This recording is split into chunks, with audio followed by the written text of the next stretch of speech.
There I am. Good morning. Happy Cinco de Mayo. Happy Cinco de Mayo. 5th of May.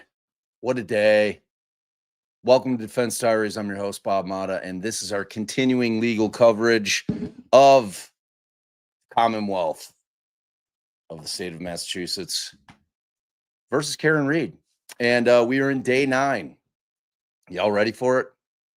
Y'all ready for this? Bum, bum, bum, bum, bum, bum. Just kidding. So another exciting week. We're supposed to get a full week, which is good. Full 5 days as the Commonwealth continues to plow through its case in trying to prove that Karen ran her boyfriend, former Boston cop John O'Keefe, over with her SUV.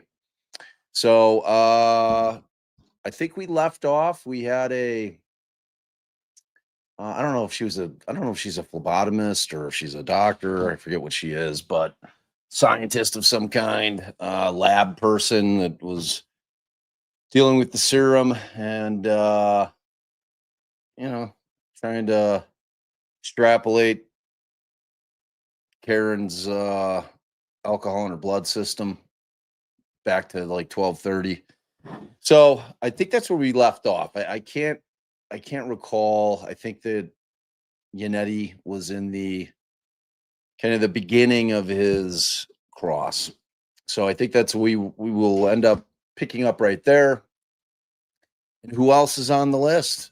I don't know. I haven't checked Aiden's Twitter yet this morning, so I don't know. I don't know who's on the list. If you guys have seen Aiden's tweets, he usually gives us a heads up on who's coming. So for me, it'll be a great surprise unless you guys let me know me in the chat. Oh yeah, we had so much fun with Mark. Of course, I was reading through the comments, and there's few people complaining about Allie bouncing.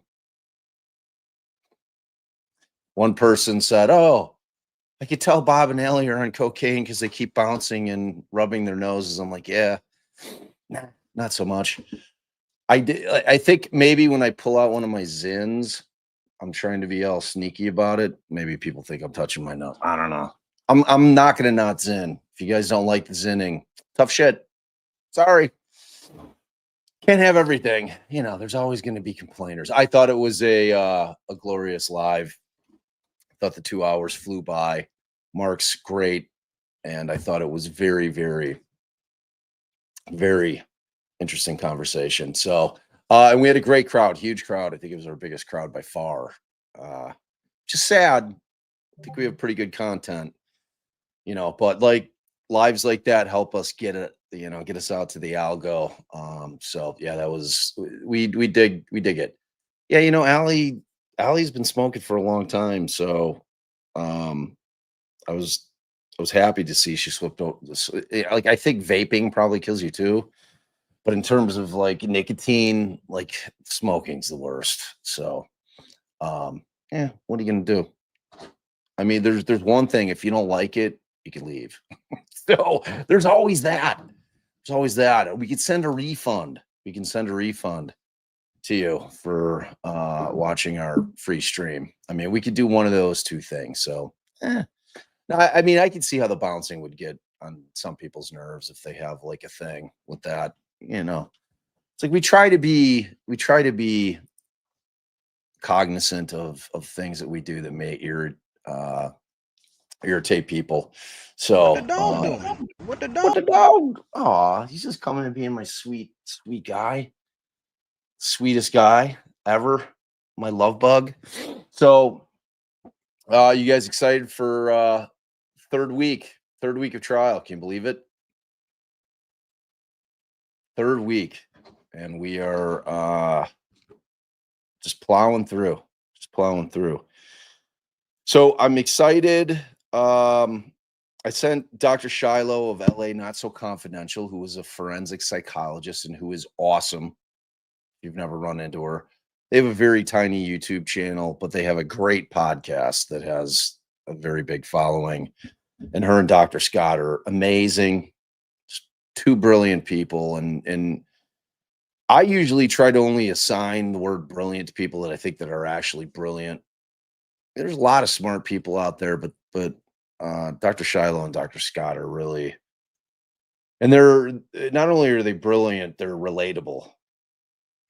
It's like some brilliant people, can kind of be hard to connect with in any way, but both of them are just so down to earth, and and they're forensic psychologists that are really entrenched in the kind of the criminal justice system. So, and Dr. Shiloh hit me up. She's like, "Oh, it's like I am obsessed with the Karen Reed case." She's like, "Would you want me to come on?" I'm like, yeah, definitely come on." So I think that she'll probably be popping in. I sent her the invite this morning. I was going to follow up with her, but I'd love to see her jump on. Allie, of course, will be here. She's running a little bit late. Let's see. What do you got here? Oh, Idiot Wind. I'm so happy that you're a new member. For all the memberships you give away, it only makes sense that you yourself are a member. So thank you. We adore our members. Oh, and by the way, I'm going to post in our community page. I'll also drop the link in here. This week, we're going to do our next members only with the viewers' voicemails. So that was so fun. Don't be nervous. Don't be shy. Don't think you have a bad voice. Don't think you're going to be asking a stupid question. Forget all that shit. It's awesome. We love hearing from you. It was so fun. So we'll be dropping that link, and all you do, it's a website. You just click the link, and then you leave any kind of question. Ask us anything. It could be about Reed. It could be about Alan. It could be about Allie and I. It could be anything you want. It's an ask us anything. Or they can just give their opinion on the case and not be a question. Yeah, you could do that too. Or you could just jump on and tell the people yourself from your bouncing chair.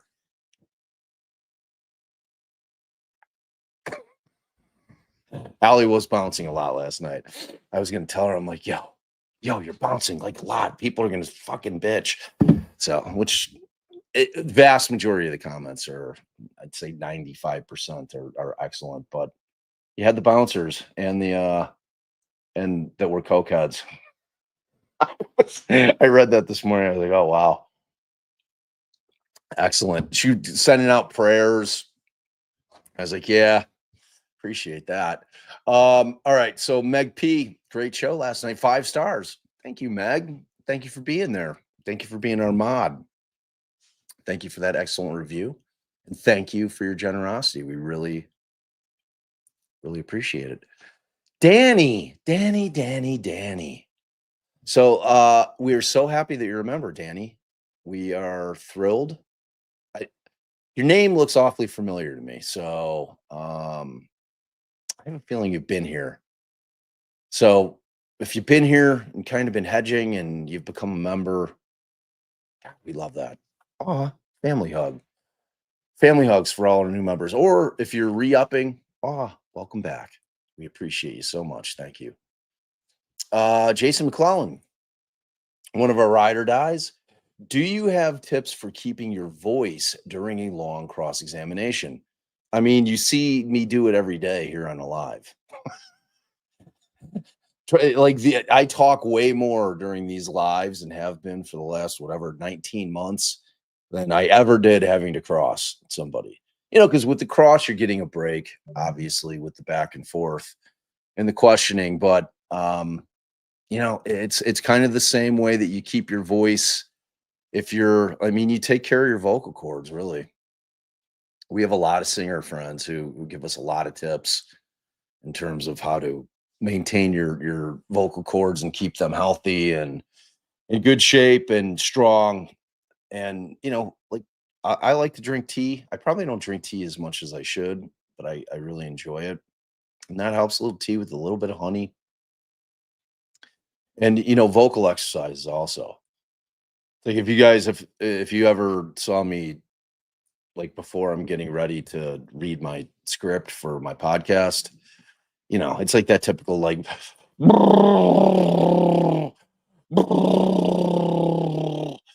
Irish wristwatch. I do all that kind of stuff with the tongue twisters just to get your mouth warmed up, your tongue moving, all that kind of shit. So, yeah, I mean, and as far as crosses, do you find, Jason? I have a feeling that are you involved in the legal profession over in your country? Because you always have great questions, and I'm curious. Let me know in the chat, man. But it's keeping yourself even keeled. You're allowed to get fired up, but you're not sitting there screaming for 5 hours. You know what I mean? So just bide your time when you're doing it, depending on how long that cross is going to be. Ah, little Miss Velvet. You're so sweet. I always skip the red part. Little Miss Red Velvet. Little Miss Velvet just has a real flow to it for me. Thank you so much for gifting those DD memberships. And I'm sure all of the recipients are extremely happy. So thank you, thank you, thank you. Aw, family tub. Oh, oops, family hug 5 times over. All right. Thank you so much for that. Ariel gives another 5 DD memberships. Thank you, thank you, thank you so much. We really appreciate that. Carol, new member. Welcome. Carol seems like an OG too. It's hard to know. Bob and Allie, Ariel is in the chat. Let's all congratulate. Oh, yes. Yes. Congrats, Ariel. You're coming in here as a newly minted attorney. Probably haven't quite been sworn in yet. That's probably coming up imminently. The bar exam is such a tough exam to pass. And I don't know what state Ariel's in, but like we had 2 days here. Allie, she also I took the Illinois bar, and then when I moved to Pennsylvania, I had to take the Pennsylvania bar. And for both of those, it's 2 days. You have 1 day written, which is the state portion where it's essay, and then that's a full day. And back when I took the bar, there was no computers. Like my hand looked like a claw when I walked out of there. My hand hurt for a week from all the writing. It was intense. And then you have the multi-state, which is multiple choice, and that's a full day as well. But when Allie took the bar in Pennsylvania and Jersey, she did a 3-dayer, and she got barred in both those states. And then she came and got barred here in Illinois when she decided to move here. So that's amazing work, Ariel. I know exactly how much you worked your butt off to get that, getting through law school, being more than done during your 3L year. You're like, oh yeah, let's take the bar, and then all of the studying and preparation that goes into passing the bar, which is really what law school is, y'all. Law school isn't like, oh, here's how you be a lawyer. This is how you try a case. You take a couple trial advocacy classes, maybe do a couple of clinics, but that's it as far as practical experience. What law school is teaching you how to pass the bar exam. It's a major accomplishment. We're super proud of you. Let us know in the chat. Like, do you know what area of law? Do you have any idea? What are you going to do? What area are you going to get into? You're going to litigate? What do you think you're going to do? Oh, please. Sure you could have. Sure you could have. But I appreciate that wonderful comment. If we helped in any little way, that makes me feel amazing. It really does. It really does. We couldn't be more proud of you. Oh, it's so exciting. What a feeling when you get that letter, right? I'll never forget when I got my bar letter. It was like we had taken, when did we take the bar, Bay? And hey, there's my beautiful and brilliant co-host. What's up, girl? Hey, babe. Hey, all. Did we take the bar in June, July? Right? Something like that. Because we Too old. found out in October. I'm too old to remember that. Oh, I'm very old. I can't remember. Well, it was sometime in I want to say I felt like it was June, but maybe it was July. Could have even been September. Is that possible? Or August? I don't know. You're right. I am too old to know. But I do know it was a wait to find out the results. And you're opening that letter. And look, you could take the bar again. But number one, no one wants to ever have to take that test again.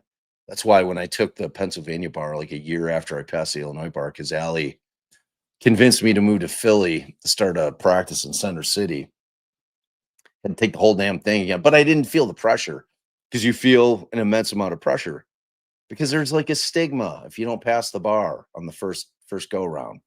You know, I don't want to be my cousin Vinny. You know, took the bar exam 7 times before he becomes a lawyer. Guy was a hell of a lawyer, though, right? Great movie lawyer.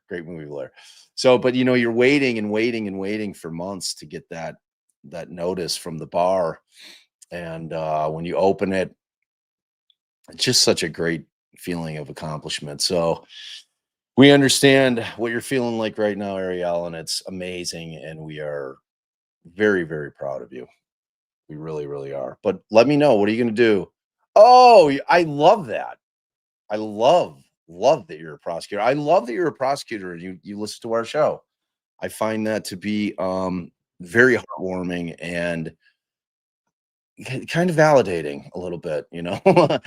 We try to be pretty, you know, people have us as like screaming everybody is innocent, which just is not the case, which gives more weight to the fact when we really do think that somebody's factually innocent. If you were just saying he's innocent, she's innocent, well, everybody's innocent, that has, then when you say somebody's innocent, it's got no weight. So Who didn't we say was innocent? well, I don't think Koberger's innocent, but I don't think Koberger's. I don't think I'm reserving judgment, but it seems I don't think Donna Adelson is innocent. I don't think that Charlie Adelson was innocent. I didn't think Murdoch was innocent, even though I think he might have been innocent. I don't think he was innocent. I think he hired those people. That's innocent. No, it's what not. he was charged with. No, it's not. It's not innocent, but it's innocent of what he was charged with. Excuse me, ma'am. Do you think he shot his entire family? No, I think he hired 2 crackheads to shoot his family. I do. I think he was on the property. I do. So I think they get it right most of the time. That's facts. So, but most of the time ain't all the time. You know that's true. Let's see.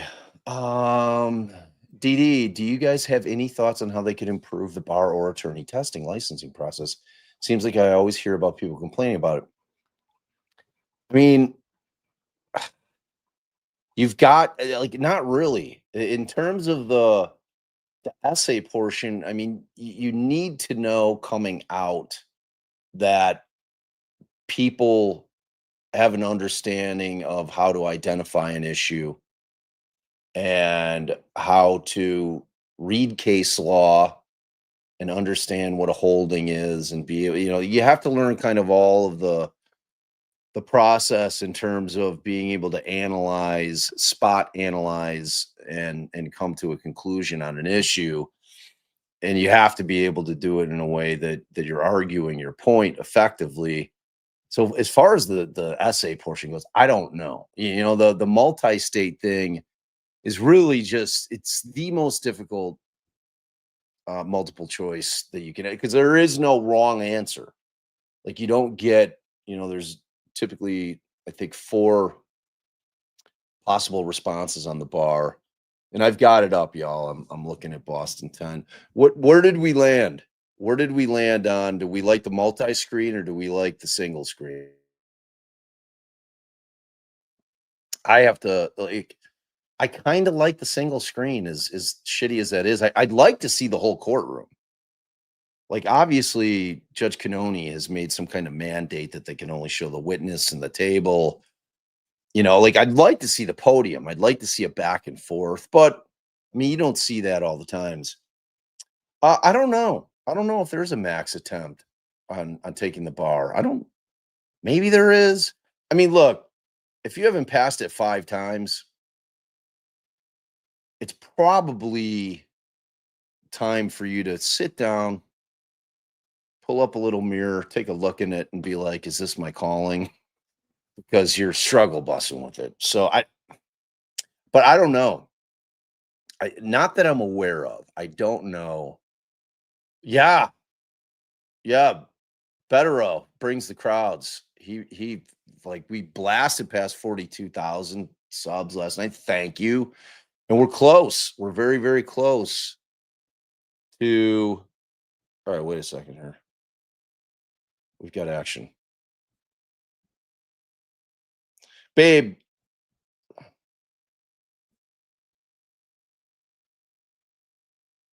All right, let's see. Yeah. I don't think they've turned the. Let me see where we're at here.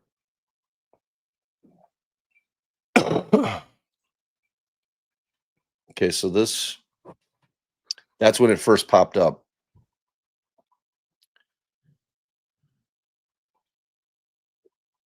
So it sounds like they were in a sidebar. Sidebar.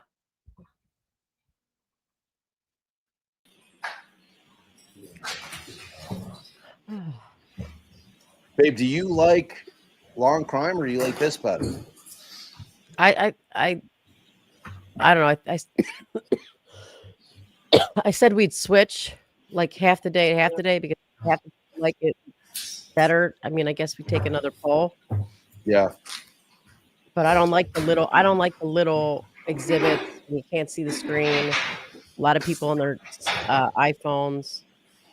Yeah. Get that.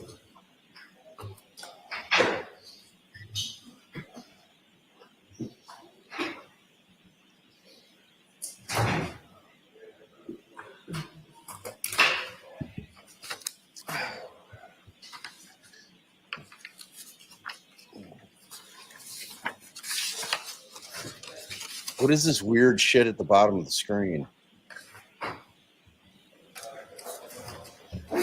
What's this big graphic? They're not going to keep that up, are they? If they're doing that, I'm losing it. Well, I couldn't see it when you had it in widescreen or full screen. Oh, here, wait. Okay, hold on. Please hold. Mandy says, "Why are you streaming CBS?" Mandy, don't yell at me. All right. Oh, you fixed it. I fixed it. I did it. All right. Let me get 2 times. Boop. All rise to the jurors, please.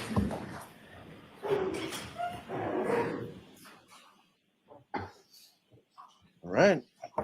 It is on. So bring the jury. You will bring the jury. You will bring the jury.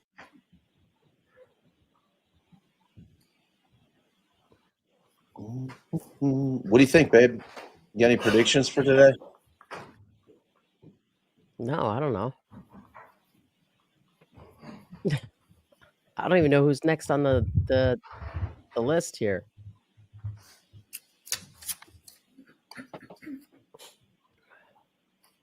Hear ye, hear ye, hear ye. All persons having anything to do before the Honorable Beverly Canoni, the Justice of the Superior Court, holding in Dedham, within and for the County of Norfolk. Draw near, give your attendance, and you shall be heard. God save the Commonwealth of Massachusetts. This court is in session. Please be seated. Right. Good morning again, council. Good morning, Ms. Reed. Good morning, juries. I have to ask you those same 3 questions. Were you all able to follow my instructions and refrain from No. discussing this case with anyone since we left here on Friday? Yes. Everyone said yes or nodded affirmatively. Were you also able to follow the instruction and refrain from doing any independent research or investigation into this case? Yes. Everyone said yes or nodded affirmatively. Did anyone happen to see, hear, or read anything about this case since we left here on Friday? No. Everyone said no or shook their heads. Thank you very much. All right, Mr. Brennan, your next witness, please. I understood that the defense informed they were still on cross-examination. I'm sorry. I got nervous. Okay. I thought that we were done with that witness. No, I had said to cut me off so that we could end early, but no, I have more. Okay, I didn't know that. I'm glad Mr. Brennan did that. All right, come back in, Ms. Knowles, please.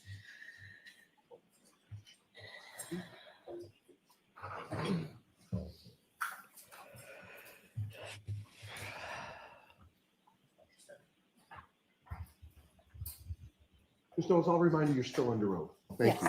Thank you. All right, Ms. Giannetti.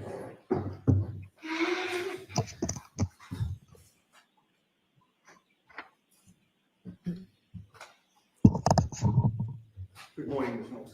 Good morning. Ma'am, on Friday, you testified to this jury about the fact that the Mass State Police Crime Lab is accredited as a forensic lab, correct? Yes, I did. And you discussed the fact that as a forensic chemist 4, you help to ensure compliance with the lab's administrative policies, quality assurance, and control requirements, and making sure that you're complying with accreditation standards, correct? Yes, that's one of my job duties and responsibilities. You also acknowledge that in contrast to the accreditation standards of your forensic lab, the standards of a hospital lab may be different, correct? I have no direct knowledge of what the standards at a hospital are, and so I can't say whether they're the same or if they're different. I'm just unfamiliar with them. Okay. And you're unfamiliar with the standards at Good Samaritan Hospital, correct? Correct. I have no direct knowledge of their accreditation status or requirements or body. And you know that they were the ones to do the blood draw in this case, correct? That's consistent with the medical records I had available for review prior to preparing my report. And you cannot vouch for that ethanol testing, correct? John? Correct. I have no direct knowledge of the accuracy or reliability. My calculations are solely based on the results of the Good Samaritan lab. For instance, you don't know how the arm was prepared when the blood was drawn?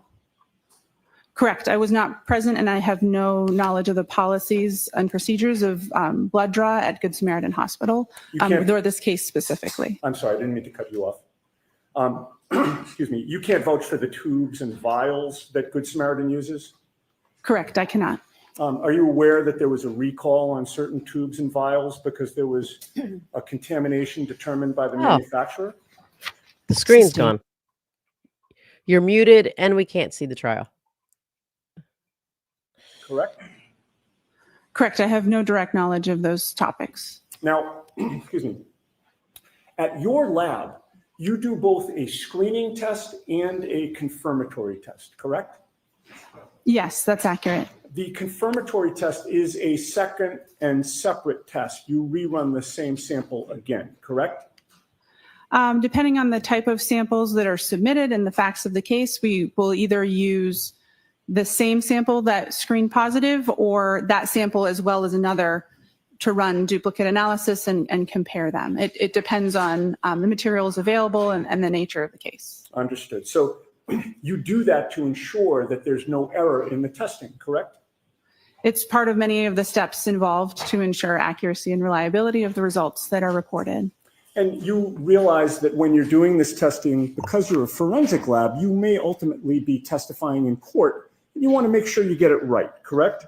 Yes. And the confirmatory test acts as a fail-safe against false positives, for example. Correct. The screening and the confirmatory test are typically using different methodologies or different techniques to ensure that a false positive under one technique would not have similar issues with the confirmatory technique. Okay. In this case, your lab did not do any confirmatory testing, correct? My lab did not have samples submitted for this individual to perform testing on. You know of no confirmatory testing that was done by Good Samaritan, correct? I don't know what their policies and procedures are, and if the results on the report were the results of confirmatory testing or otherwise. You just had to assume the accuracy of the testing that they did do, correct? I used the results that were reported on the medical records provided to perform calculations. Answer the question. Testify that the testing done at Good Samaritan meets your accreditation standards, correct? Correct. Now, your lab does whole blood testing, does it not? If whole blood is submitted for a case, then we will test whole blood. If serum or plasma is the only available sample appropriate for testing, then we will proceed with testing on serum or plasma. Whole blood testing leads to more accurate readings of the percentage of alcohol in somebody's blood, correct? Correct. If you would like to know the percentage of alcohol in someone's blood, the best sample to test would be their blood. And you've learned through your training and experience that many hospitals, including Good Samaritan, use a different method of testing than whole blood testing, correct? Yes. Good Samaritan uses serum or plasma testing as opposed to whole blood testing. I'm not familiar with their specific technique or methodology. I haven't undergone training for their methods, but it is my understanding that this type of sample used for their method is serum or plasma. Now, whole blood includes plasma, but it also includes white blood cells, platelets, and red blood cells, correct? Correct. Typically, we describe serum or plasma as the liquid portion of blood, and the other cellular components that you described typically are removed or separated before testing.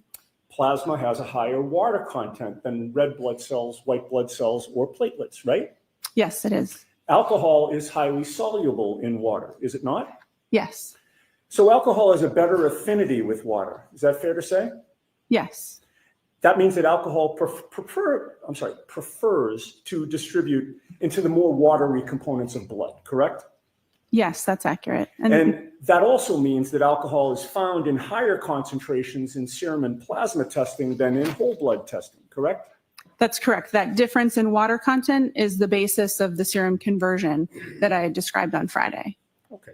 So a lab like Good Samaritan's, that in this case did serum or plasma testing, will therefore provide results of blood alcohol concentration that are higher than what the true blood alcohol concentrations are, correct? The serum alcohol or plasma alcohol concentrations that they report on their medical records would be higher than the corresponding blood alcohol concentration. That's correct. So to translate the Good Samaritan results into a more accurate reading of blood alcohol content, you need to convert the serum and plasma results to what those results would be in whole blood testing, correct? I'll allow it. Can you answer it as stated? Yes. The accuracy of the value isn't changed by the reading. It's a different value. It's a serum or plasma alcohol concentration versus an estimated blood alcohol concentration. So if it is helpful or relevant to know what the whole blood analysis would have been if the testing had been performed on whole blood, then that conversion, starting with the serum alcohol or plasma alcohol concentration, is helpful to do. But to calculate a conversion rate, you'd first need to know precisely the amount of water in somebody's blood, correct? The range of serum factors or serum conversion factors that are used in the preparation of my report and the calculations that I performed accounts for total body water variation from individual to individual. The reason I use between 13 and 19% and not just one single value is because I don't know the specific conversion factor that would be appropriate for an individual when I have medical records to review. I think that was a long way of saying yes to my question, right? My question was to calculate a precise conversion rate for somebody, you'd first need to precisely know the amount of water in that person's blood, correct? Sustained. Ask it differently, Mr. Unity. It's scientifically possible to predict with accuracy a precise conversion rate for one individual person. Yes. Everybody has a different amount of water in his or her blood, correct? There is a normal variation between individuals. I'm sorry, I'm going to do my best to ask yes. And just answer the freaking question. If there's an explanation, Mr. Lally can stand up afterward and have you explain, but So this will go more quickly. No comments. Just go ahead and ask a question. Sure. Everybody has a different amount of water in his or her blood, correct? Yes. And there are a number of factors that influence the amount of water in somebody's blood, correct? Yes. What is hematocrit? I don't know. Hematocrit is the percentage of red blood cells in whole blood cells. Do you know that? Sustained. Are you aware that individual hematocrit can vary and that it affects the water content in blood? Sustained. Would somebody's age be a factor in determining the amount of water in their blood? I don't know. Could somebody's gender affect the amount of water in their blood? Yes. Could when somebody had eaten and what somebody had eaten before the blood was drawn affect the amount of water in their blood? Yes.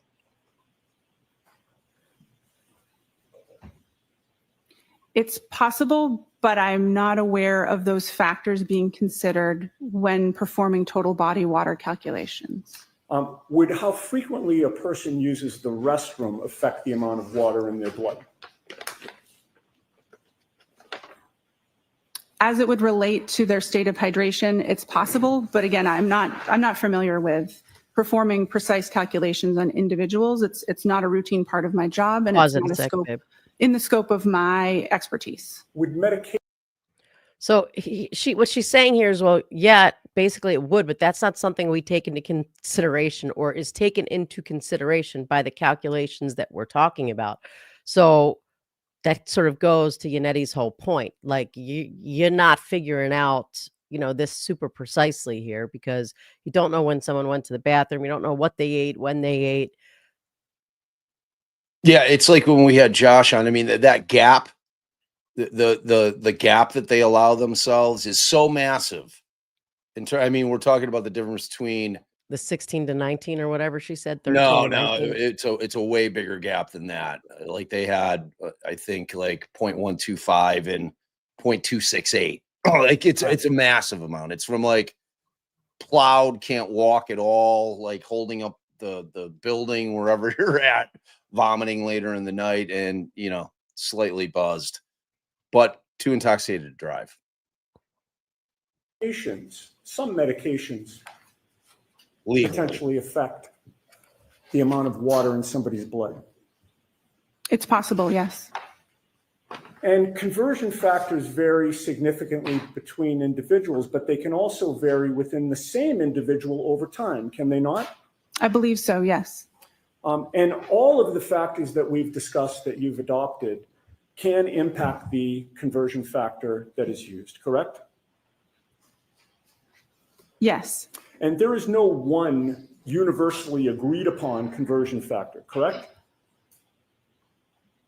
Correct. There is a range that is agreed upon, but not a singular conversion factor. Right. And the range that you used was 1.13 to 1.19, correct? Yes. You recognize, however, that with all the factors affecting the amount of water in somebody's blood from person to person, and even within one person over time, some people can fall outside the range that you used, correct? Yes. And you recognize that some studies have shown a conversion rate from serum to whole blood can be higher than 1.19, correct? Yes. Are you aware of a study by Rainey, R-A-I-N-E-Y, reporting conversion rates as high as 1.59? Yes. And if the conversion rate is higher, that would mean that the actual blood alcohol concentration would be lower, correct? Yes. So if you're using a range of conversion factors that does not capture what the conversion factor should be for the individual that you're testing, you can't have confidence in the result, correct? Correct. The range that is utilized is looking at studies of large groups of people to try to capture as accurately as possible most individuals in the population, but it would not cover 100% of scenarios with all the factors that you've described. Okay, and you'd agree that your conversion of serum to whole blood here is imprecise, correct? The conversion was performed within the policies and procedures of the laboratory and the best practice recommendations for my field. But it is imprecise. Come on. It is. Can you repeat the question? Let's move on. The conversion from serum to whole blood did not end the calculations that you needed to do in order to testify here today, correct? Correct. The conversion from serum to whole blood only translated what Ms. Reed's blood alcohol supposedly would have been, or was, I'm sorry, at the hospital at 9:08 a.m. on January 29th of 2022, correct? Yes. You were asked to try to find out what her blood alcohol level would have been 7 or 8 hours earlier, closer to midnight or sometime between midnight and 1 a.m., correct? The time utilized for my calculations was 12:45 a.m. So you started with the results that you obtained from your serum to whole blood conversion, right? Yes. Which was an imprecise calculation? Which was intending to cover the majority of population. But was it and imprecise? It followed the policies and procedures of my laboratory. What was the precise number then? Was there a precise number or was it imprecise? The range, I'm not talking about a range. I know that you'd like to say that. Was there a precise number, ma'am? the results of my report was not a single number. It is a range of numbers. Let's move on, Mr. Yannetti. Yes. Once you get that range, you have to do an extrapolation on top of that to figure out what the blood alcohol concentration would have been at 12:45, 7 or 8 hours earlier, correct? Yes. But in order, in order to do that extrapolation, you need to make assumptions about things that you do not know, correct? Yes. In terms of processing alcohol, there is an absorption phase, a plateau, and an elimination phase, correct? Yes, that's accurate and consistent with my understanding. And during the absorption phase, blood alcohol concentration can be rising, correct? Yes. And to determine whether somebody is in the absorption phase or the elimination phase, you need to know when their last drink was, correct?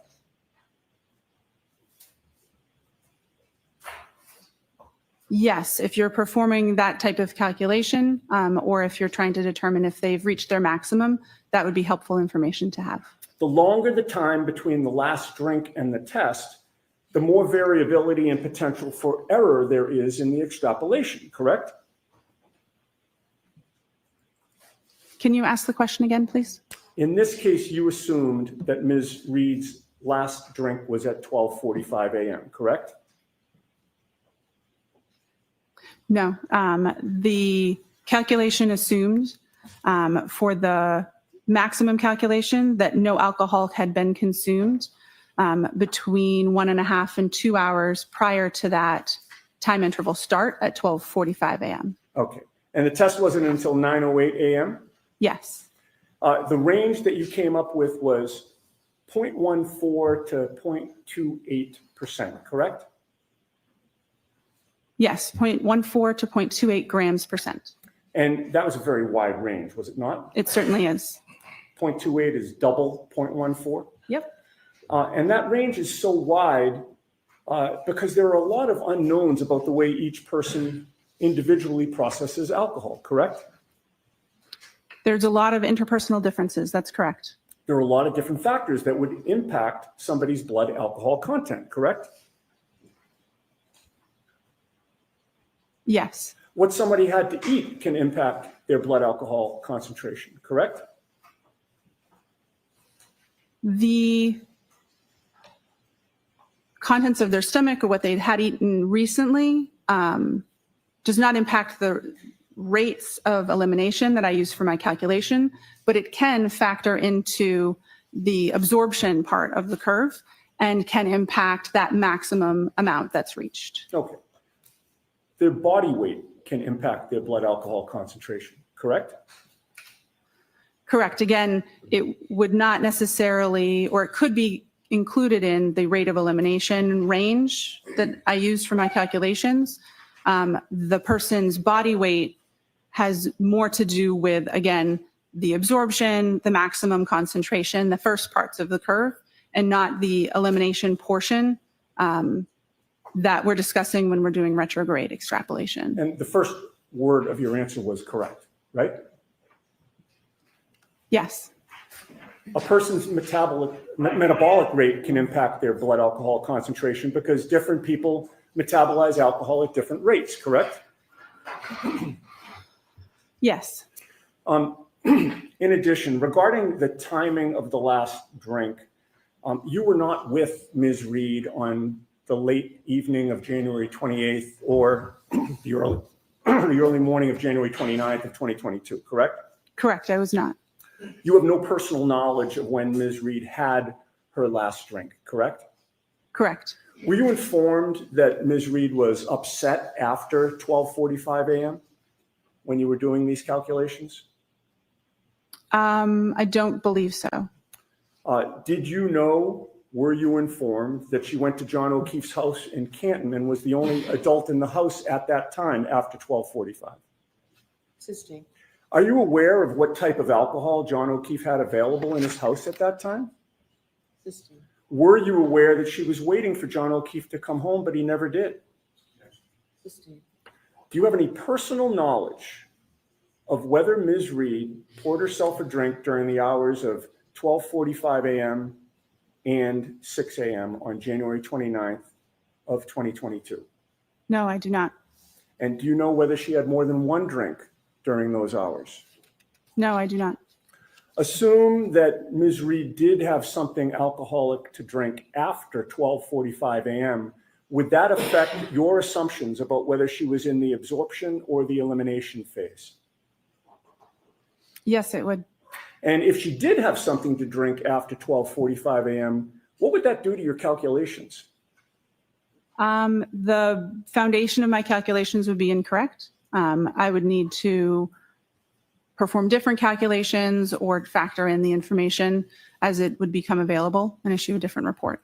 Okay. So if your assumption of when she had her last drink was incorrect, you would not have confidence that your conclusions about which you testified Friday and today are accurate, correct? Correct. There is some parts of the calculation that are intended to accommodate for unknown drinking history, but with a over 8 hour time span between the time of interest and the time that the blood sample was collected, that adjustment in the calculation intending to avoid overshooting the blood alcohol concentration may or may not be enough to address that. And if new, more accurate information was available, then I would need to incorporate that in the discussion and calculations. Right. So in answer to my question, if your assumption about when the last drink was consumed was incorrect, you would not have confidence that your conclusions are accurate today. Correct. I'll allow it. Now, were you ever asked to determine the blood alcohol level of Brian Albert? No. Were you ever asked to determine the blood alcohol level of Brian Higgins? Sustained. Were you asked to determine the blood alcohol level of anyone except for Karen Reed in this case? I'll allow that. To the best of my knowledge, my only involvement with this case in my unit was the request to perform these calculations on this individual. Thank you. All right, Mr. Lally.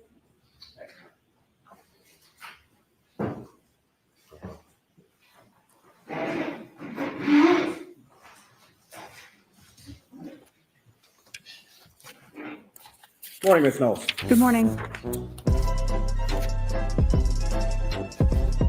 Now, again, how many serum conversions have you performed over your years at the lab? It's hard to know an exact number, but at least over 100. And the ethanol reading or the alcohol reading within Ms. Reed's medical records that you testified to previously last week, what was that reading again? 93 milligrams per deciliter. And that reading in milligrams per deciliter, is that typical for how you would see alcohol recorded in hospital records? Yes, it is.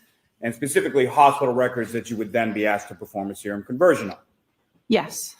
Now, with respect to your calculations in this case, did you perform these calculations consistent with how you have done in each and every prior instance within your work at the lab? Yes, the serum conversion factors have been adjusted since I first started doing these, but the same type of math was performed, and I'd used the approved conversion factors that are published in our protocols with each one that I did. Now, what is the difference between whole blood and serum? Whole blood is blood as we think of it, with both the liquid and the cellular components as it exists in our bodies. Serum is the liquid portion of blood after those cellular components have been removed. And how does the difference between them impact your testing or your calculations? Because of the different water content in whole blood versus serum, that means that if we would like to compare a serum alcohol concentration and a whole blood alcohol concentration, that we have to apply a conversion factor to be able to compare those two. The serum alcohol concentration is always higher than the whole blood alcohol concentration. And that difference, is that accounted for within the calculations of the conversion factors that you utilize? Yes. And how so? The conversion factors, by dividing by 1.13 and 1.19, can adjust for the difference between the water content and therefore the serum and whole blood ratio that's observed in studies. And that change in conversion factors, does that benefit the defendant in this case? Objection. I'll allow it. Or ask it differently, Mr. Sure. The change in conversion factors recently implemented in your lab and your protocols, who does that benefit? The question of benefit depends on the context. Speaking to the math, dividing by a larger number means the resulting number would be smaller. So the whole blood alcohol concentration numbers would be smaller when using the current between 13 and 19% factors, as opposed to the previously used between 12 and 18% factors. Now, these conversion factors, where again do they come from? The conversion factors come from published studies involving individuals that consumed alcohol, had samples collected from them, and their whole blood and their serum alcohol concentrations were compared. Those conversion factors are present in the protocols in use in the laboratory where I work, and they're also consistent with best practice recommendations or consensus body documents in the field that I work. Now, you were asked on cross-examination about a number of different factors. Are those factors incorporated within the conversion factors in the published scientific literature supporting those conversion factors? By basing it on studies with like a large number of people, that's the intention, is to capture the interpersonal differences and different factors within that range that's used. Now, if you know, how much in the elimination phase, as far as bladders are concerned, how much loss of alcohol is concerned in the elimination phase with reference to bladder loss?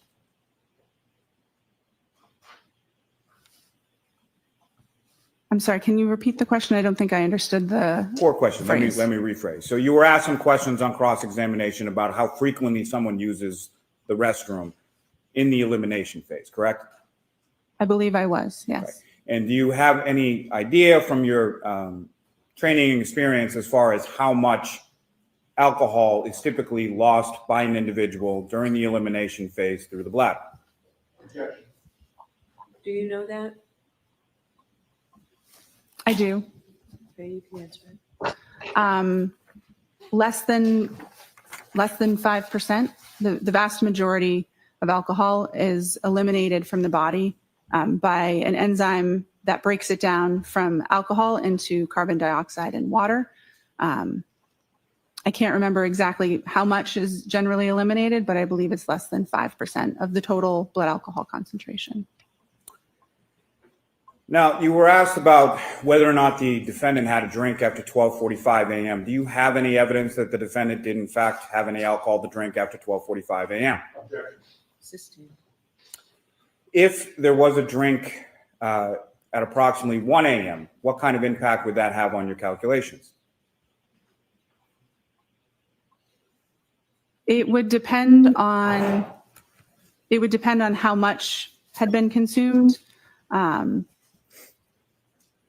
If any alcohol had been consumed, then it would adjust the calculations depending on that information. Wow, what a What I'm dumb asking, answer. Ms. Knowles, is if there is a slight differential in the time of incident or last drink, how much impact would that have on the range that you're able to calculate?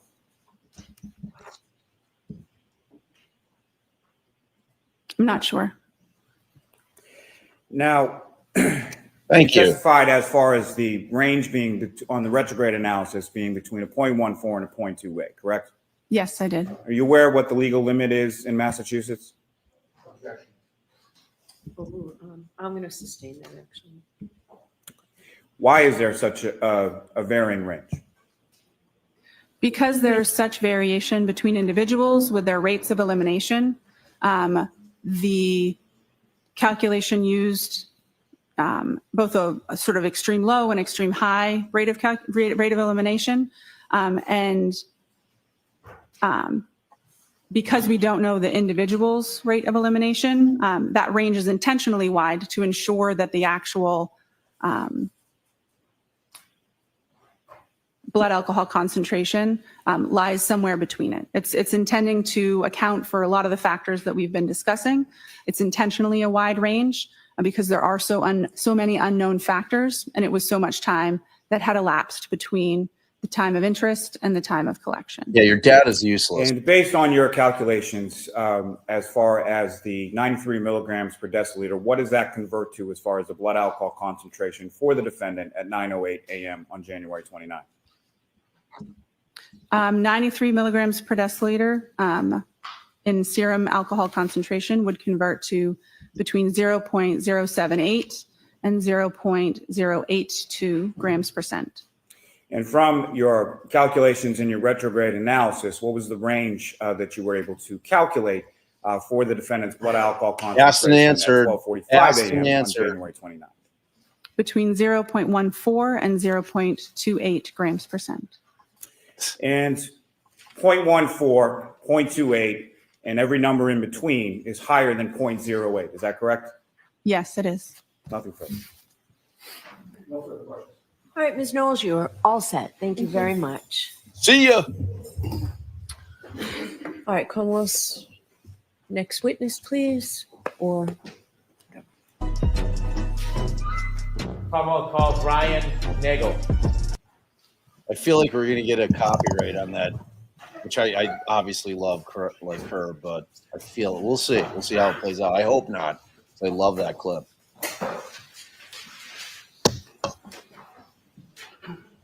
Who'd they call? I missed it. I was talking. My big mouth.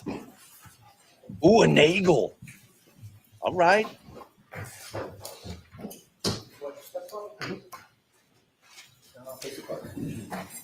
raise your right hand. Do you solemnly swear the evidence speak of the court and jury in the case down here? Oh, a little Ryan Nagel. I like it. May I proceed? Yes. Good morning, sir. Good morning. Could you please introduce yourself to the jury? My name is Ryan Nagel. How old are you? I'm 32 years old. What area of the city or the state do you live in? I live in Canton, Massachusetts. How long have you lived in Canton for? 32 years, my whole life. You still live in Canton? Yes, I do. Do you work in the area? I work in the city.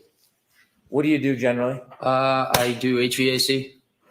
Do you have any sisters? I do. I have one. What's her name? Juliana.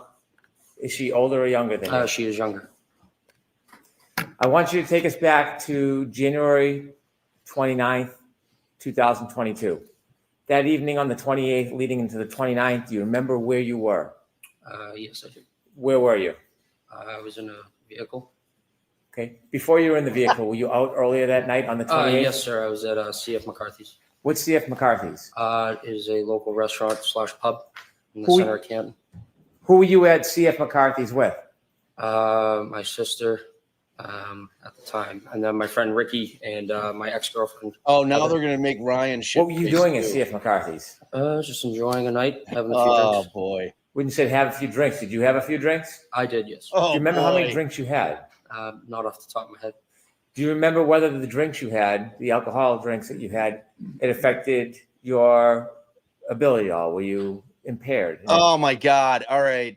I'm not gonna pause this long. Am I just, are they adding this part to the story? Are they now making him drunk so that everything that he saw you can't trust? Is that what they're doing right now? Did they do that in the first trial? Oh my God. Anyway, I wouldn't say impaired, but I only drank beer. okay. Do you feel like you had any type of effect from the alcohol? I may have. Wow. Were you driving? No, I was not, sir. Do you remember the times that you were at McCarthy? Probably 8, 9 o'clock. What time did you leave? Probably right before midnight. When you left McCarthy's right before midnight, did you have a plan that you were going to do something? No, I did not. Tell us, after you leave McCarthy's, where do you go? I was going to go home, but my sister Julie texted me to be picked up. When you were going to go home, tell us, when you leave McCarthy's, what kind of vehicle were you in? I was in my friend Ricky's Ford pickup truck. Who was driving? Ricky. Was anybody else with you too? My ex-girlfriend Heather. Heather. You know Heather's last name? Maxon. Was she in the front or the back of the truck? She was in the back seat. So you three were in the truck and Ricky was driving? Correct, sir. You mentioned you were going to go home. Did you start to head towards your home? Mr. Brennan, slow down a little bit for the Oh. court reporter, please. Pardon me. You mentioned you were going to go home. Did you start heading towards your house? Yes. Do you remember what time you got the text from your sister? Around midnight. I can't remember that far back. You don't have a firm memory of it? No, I do not, sir. After you received the text from your sister, did your plan change? Yes. And what was the plan after you received the text from your sister? To go pick her up. Did you know where she was? Yes, I did. Where was she? She was at her friend Brian's house. Did you know the address? Not off the top of my head, but I knew the street. Did you know the house? Yes. Did you know her friend Brian? Yes, I did. What is his last name? Albert. Is he a senior or a junior? He is a junior. About how old is he? I think 27, 28 years old. Were you friends with Brian Albert Jr.? Just through my sister. Had you ever been to that house before inside the house? No, I have not, sir. Do you have any other purpose of going to that address other than to pick up your sister? No, sir. How long did it take you after you left to redirect and get to that address? Probably roughly 5 to 7 minutes. Do you know what time specifically you arrived at that address? Right, a little before 12:30. Is that a general guess? Yes. Did you look at your watch and note the time, or is this an No. estimate? Just an estimate, sir. So the estimate is you arrived around 12:30? Correct. When you approach the house, before you approach the house, is there a road that intersects Fairview? Yes. And what's the name of that road? Can actually. Give me a second. I can't think of the name. Okay. Are you right now? Are you familiar with any roads in that area? Yes, sir. Are you familiar with the road Cedar Crest? Yes, sir. Had you driven on Cedar Crest before? Yes, I have. If you're driving on Cedar Crest, can you loop around like a circle on that road? Yes. At some point, do the two parts of that circle intersect with another road? I believe so.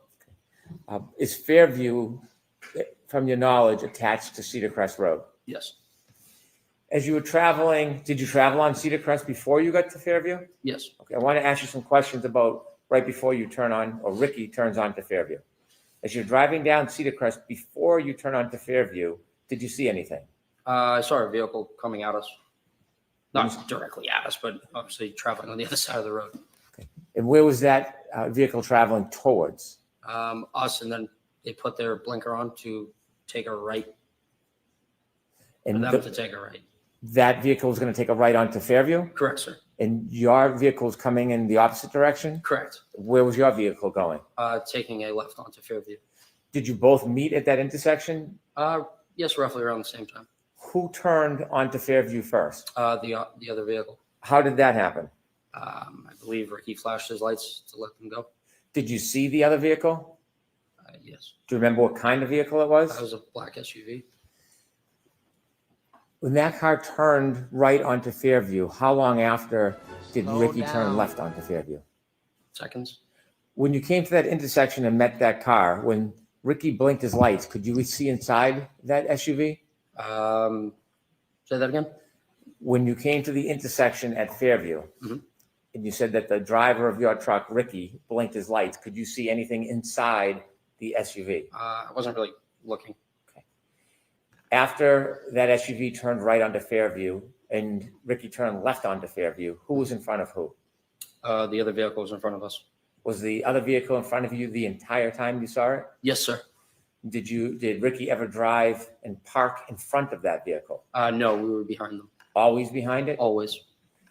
When Ricky pulled up to Fairview, where did he stop? Right in front of the driveway of the Albert's house. You were in the front passenger side of the truck? Correct, sir. If you looked directly outside that window, what would you have seen? The driveway and the house. The other vehicle, did it stop at the driveway? No, it was probably like a car length in front of us. So it was in front of you? Correct, sir. Did you ever see that car stop at the driveway? At the driveway, I don't recall. Did you wait before you got to Fairview, or did Ricky drive directly to Fairview after he took the left? Well, he turned the left onto Fairview. Okay. Did he wait, or did he drive directly to Fairview? He drove directly there. The car in front of you, did you ever see it move behind you in front of the driveway? It was in front of me the whole time. Okay. And so I'll ask the question again. Did you ever see that SUV stop at the foot of the driveway? No, but I did see the brake lights. It looked like it moved, but it wasn't. So the brake lights were on. They released them and then stopped again. So probably moved another car length up. How many times did you see the brake lights on? Just once, sir. After you stopped at the foot of the driveway, did you keep your attention on that SUV? Not really, no. I was more concerned about my sister. So you weren't studying it? No. Were you making any notes or trying to mark its direction of travel? No. But you do know, or do you have any doubt that it was in front of you the entire time? Yes, it was. When you pulled to the driveway, did you go in to see your sister? No. What did you do? I texted her saying we're here, and she came out, opened up the door. She looks at me and Rick and said, "Hey, do you guys want to come in? For a drink or whatever." And I looked at him, looked in the back seat, asked Heather. We said, "No, we're all set. We're going to go home." And so she decided to stay. So the idea was to give her a ride home. You did not give her a ride home? Correct, we did not. Let me ask you some questions. Before your sister came out of the house, do you remember how long you waited for her? Roughly 2 minutes.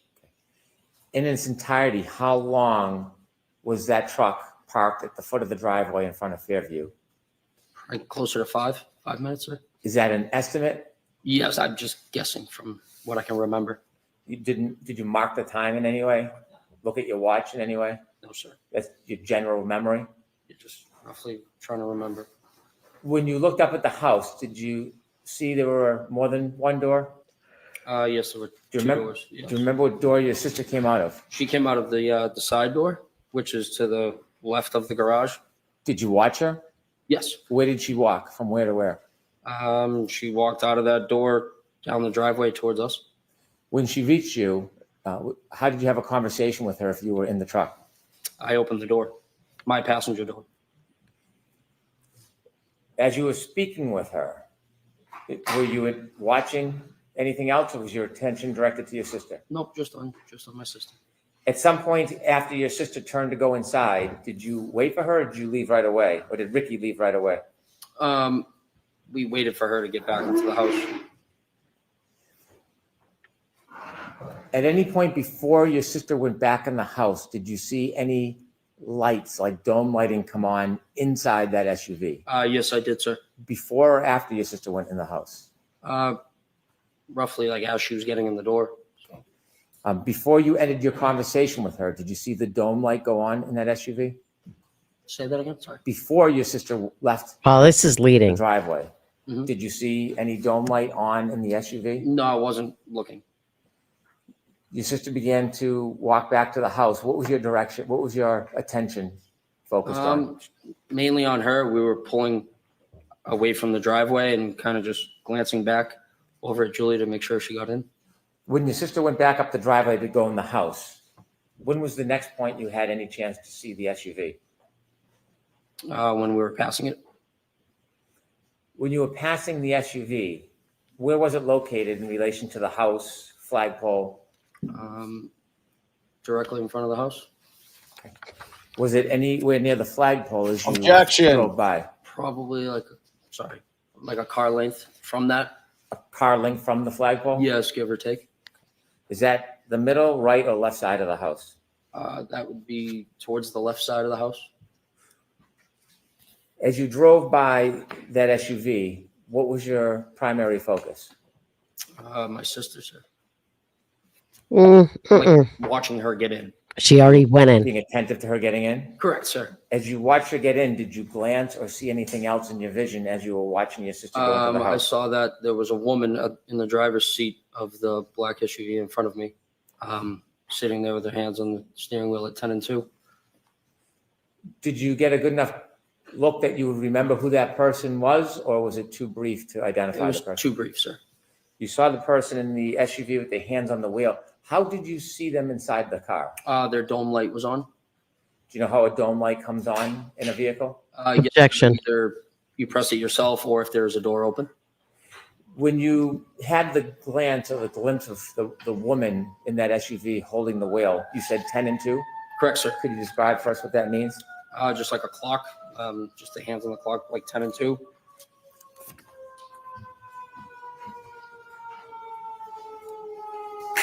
If I may. Calm down. To the Calm side. down. Everybody calm down. If I could show Exhibit 3 to Okay. Mr. Nagel.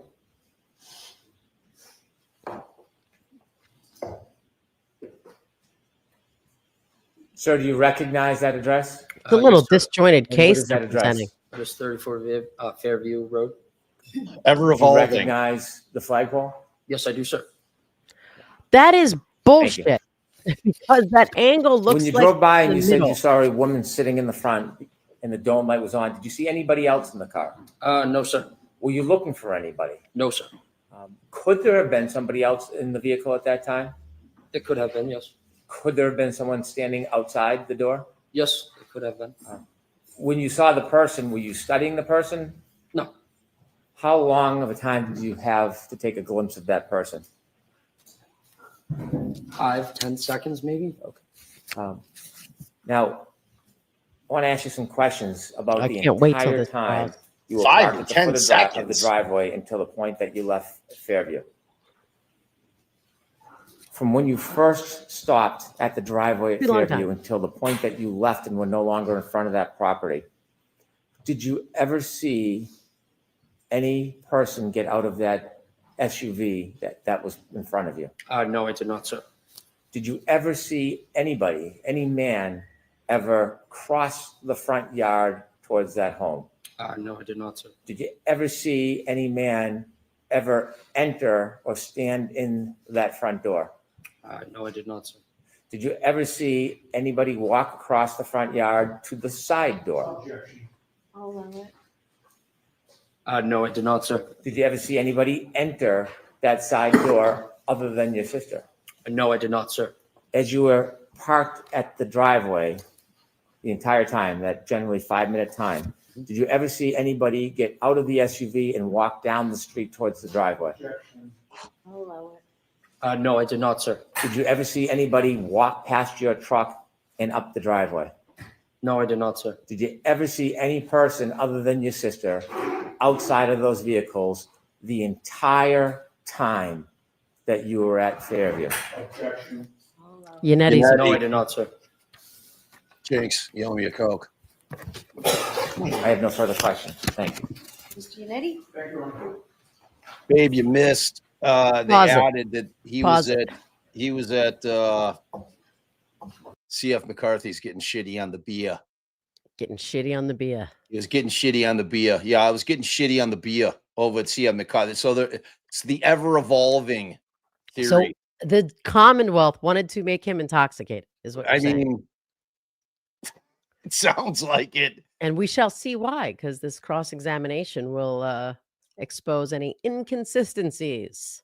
All right, get him, Dave. Get him.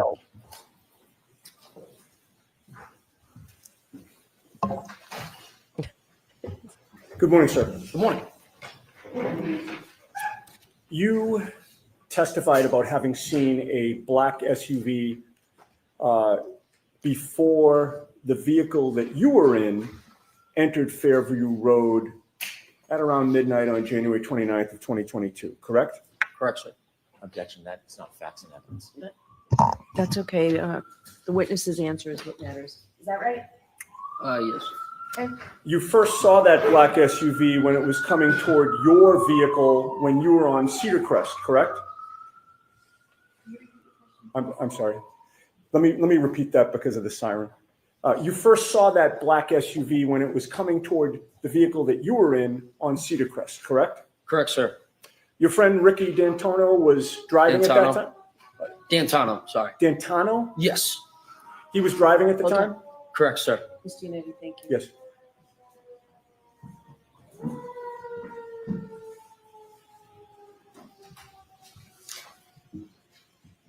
All right, go ahead. Thank you. Ricky doesn't drink, correct? He does. He wasn't drinking that night. He may have had one or two. But They got Ricky he appeared drunk, to be too. driving safely. Yes, sir. And you also had a chance to observe the black SUV at that time as it was facing you, correct? Yes. When you saw it on Cedar Crest, you didn't know who was driving it at that time, correct? No, I couldn't see. But your observations of the black SUV at that time were that whoever was driving it, that person appeared to be driving safely as well, correct? Yeah, I would assume so, yes.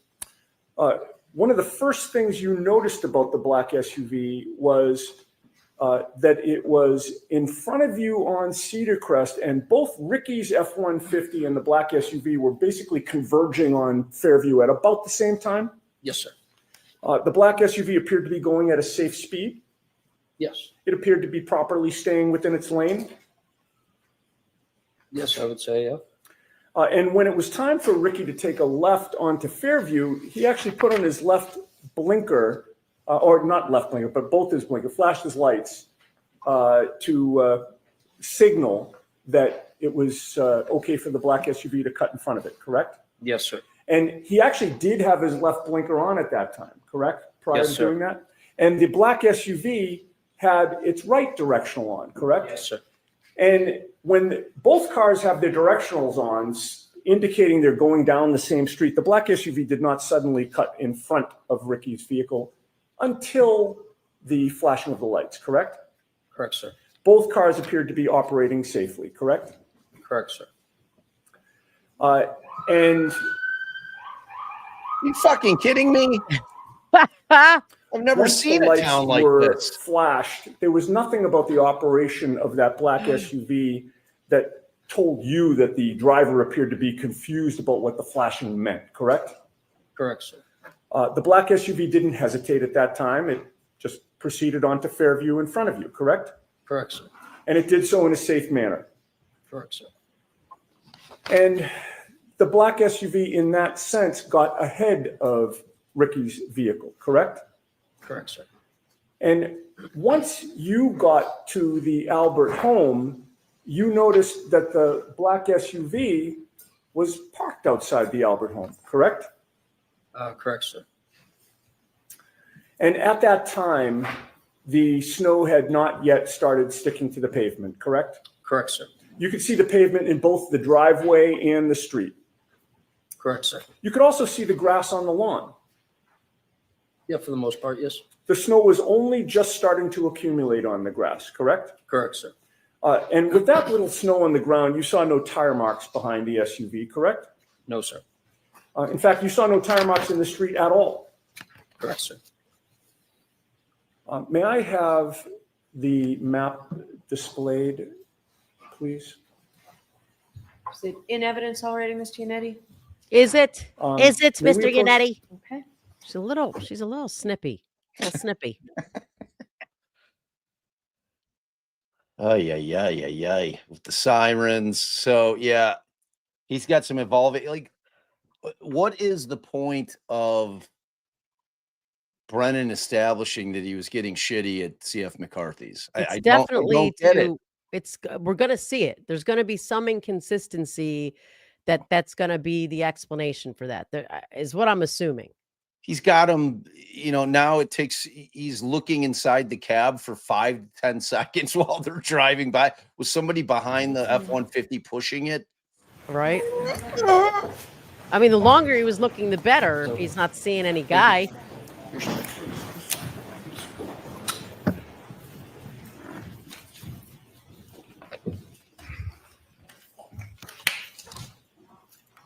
Guys, if my bouncing annoys you, you got to give me a little reminder. Like, Allie, your ball bouncing too much. Okay.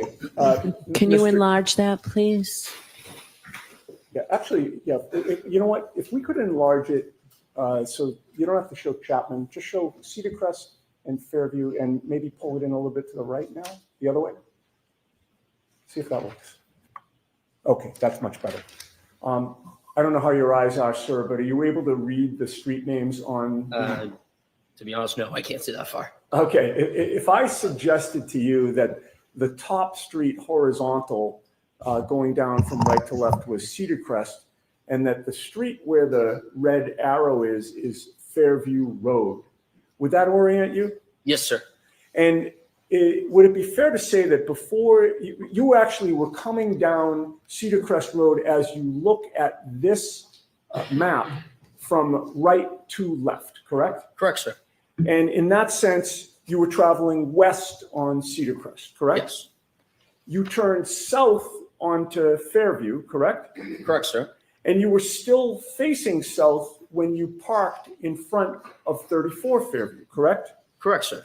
And that means that when you're sitting in that vehicle on Fairview Road, if you were going to walk to the house or look to the house, you would be walking or looking in a westerly direction, correct?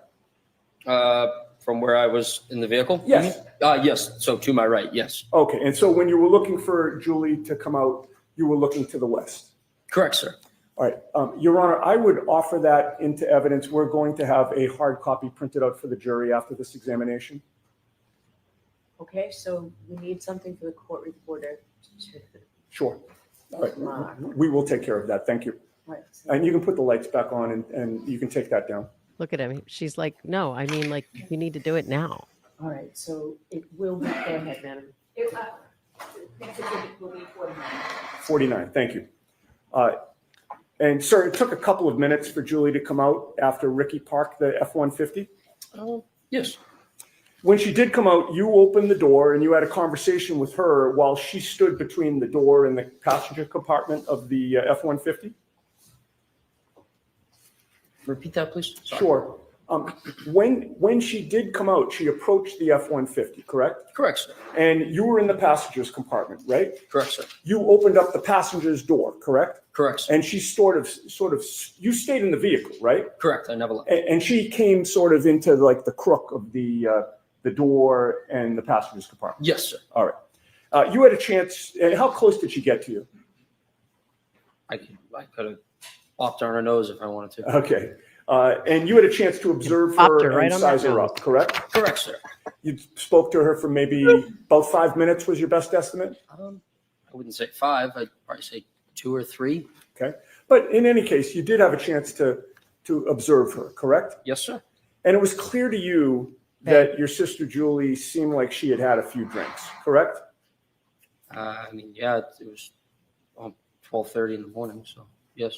I mean, every 12:30 in the morning. And she called you for a ride, right? Yes, she knew that Ricky was driving. Right. And when you arrived there was a discussion about whether she'd actually take the ride, right? Correct, sir. If she was just going to come out and take the ride, there would have been no need for the conversation, correct? Correct. But do you recall previously testifying that you were out talking to Julie for over 5 minutes? I would not say over 5 minutes, no. Do you deny that it was about 5 minutes? Objection? I'll allow it. Mark. Do you deny it was about 5 minutes? Could have been. Okay, I'm not. fair enough. And you talked with her about whether she wanted to go in the truck and leave with you, correct? Correct, sir. You also talked about whether instead you, Heather, and Ricky would go into the house to join the gathering there. Correct, sir. There was a back and forth that you really thought was unnecessary, correct? I wouldn't say it'd be unnecessary. It's just a common question if you want to come in and have a drink. You have testified in the past that Julie can be kind of a pain in the ass, correct? I mean, all siblings can be, yeah. In any case, Julie decides to go back inside and you decide to leave, correct? Correct, sir. Ricky did not speed up the street at that time. No. He just gradually pulled out. Correct, sir. His direction of travel took him right past the black SUV that was now in front of you, correct? Correct, sir. He passed the black SUV on the left, correct? Correct, sir. And you were in the front passenger seat at that time still, correct? Correct, sir. So you were closest to the black SUV of the people that were in your vehicle as you passed it, correct? Correct, sir, yes. And you were closest to the driver's side of the black SUV, correct? Correct, sir. You noticed that the interior dome light was on, correct? That is correct, sir. That lit up the whole front compartment of the SUV, did it not? Yes. It lit up the driver's seat and the passenger's seat, correct? All I could see was the driver at the time, sir. Understood. But the light wasn't just shining just on the driver. It wasn't pointed at the driver. I would say they were both lights that go down at both seats, correct? They were on. Yes. Okay. Yes. So you could see both seats in the front driver's I compartment. couldn't correct? see past the woman. Well, you only saw one I only person. saw a woman. Sorry to interrupt you. Yes. No problem. It allowed you to see into that front compartment. Yes. All right. For And 5 you to saw 10 one seconds. person inside the car at that time. Correct, sir. It was a woman with long hair in the driver's seat, correct? Correct, sir. And she looked like she was alone. Yes. You didn't see anybody else in the SUV. No, I did not, sir. You certainly didn't see a 6'1" man in the SUV in the passenger seat, correct? Correct, sir.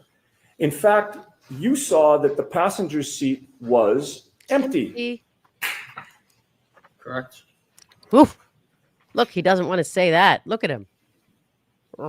Face all contorted. The woman in the passenger seat was staring straight ahead, correct? Like she's Not about in to the passenger drive. seat. She I'm was sorry. in the driver's seat. Thank you for catching that. The woman in the driver's seat was staring straight ahead. That is correct, sir. You didn't see her lips moving as if she were talking, correct? I wasn't looking for that. But Just you happened did- to see a woman figure with her hands like this. Okay. Facing straight. Correct, sir. You had no music on in Ricky's truck at that time, correct? No, sir. Ricky had turned the music down when Julie came out so that you could actually speak to her, correct? That is correct, sir. And when you got close to that SUV while you were passing it, you didn't hear any arguing there, correct? Correct. You didn't hear any yelling, correct? No, I did not. You didn't hear any screaming? No, I did not. You heard no noises within that SUV at all? No, I did not, sir.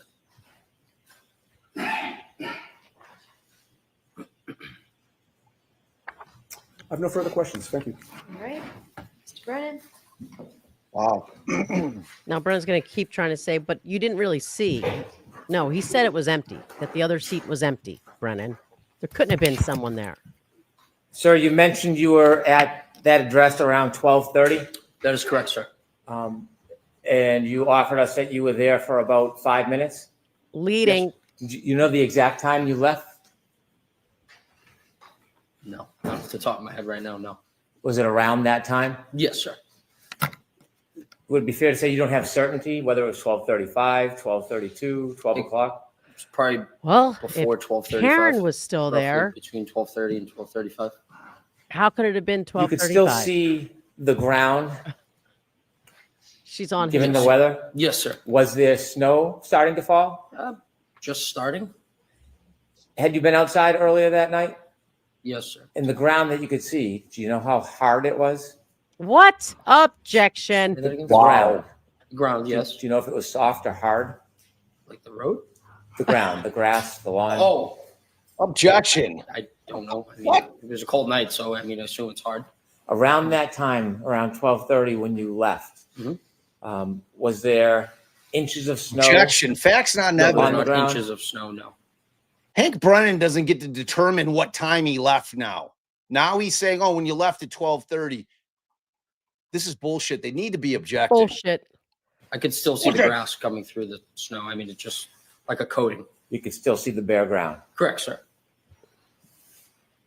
When you saw that SUV in front of you for the time that you were there, that 5 minutes, did you ever, and you said that you saw brake lights at times, did you ever see at that point missing parts of its taillights? No, sir, I wasn't observing the vehicle like that. When the taillights were on, when the brakes were on, what color was the glow? Red, sir. Did you ever see a missing piece where it was white instead of red? Objection. No, sir. He just said he Over wasn't near the looking. flagpole where you saw this SUV, did you see any? Objection. He said it was a car length away from the flagpole, Brennan. Brennan is so full of shit. What a Like, ghastly- object. Human being, any person lying on the ground near the flagpole? No, sir. When you drove by the SUV, you said you couldn't see past the woman. What? Could you see inside the SUV when you drove past? Repeat yourself. When you drove past the SUV, you saw a woman in the driver's seat. Yes, that is correct. You didn't see anybody else. No. Do you know if anybody else was in that SUV? Could have been. I'll allow it. It could have been. From when you were driving by Just the SUV and you could see inside the driver's seat and saw the woman, could you see on the other side of the SUV if there was anybody standing on the other side of the SUV? No, sir. Was there anything obstructing your view as you drove by and saw the woman to prevent you from seeing on Objection. the other Ask side of and the answer. SUV? The woman and the vehicle itself. You mentioned that there was a dome light on in the SUV. Yes, sir. Was the driver's side door open? No, when you sir. drove by? No, sir. It was closed. Could I have Exhibit 16, please?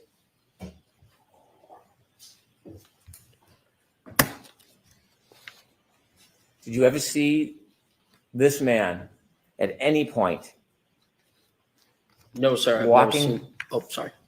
walking across the yard, going to a door, or entering the house the entire time you were there? Objection. Sustain. No, sir. I've never seen That that. means you don't. Oh, I'm sorry. Sorry about that. That's okay. Sorry. Could you That's take okay. that down, please? And after you left, you never went back that night, did you? No, sir. Thank you. Just briefly. Yeah, right. You testified before. You didn't On say those you, issues, sir, you just testified on cross-examination before Mr. Brennan stood up again that you saw that the passenger's seat was empty. Do Empty. you remember that? Yes. All right. You're not changing that testimony? No, sir? I'm not changing that. No. Thank you. Thank you. All right, you are all set, Mr. Nagel. Thank you very much. fucking shit. Brennan, the passenger Your side next was witness, empty. Mr. Brennan. Thank you, Your Honor. Commonwealth calls Heather Mason. Heather who? Mason, maybe? I don't know.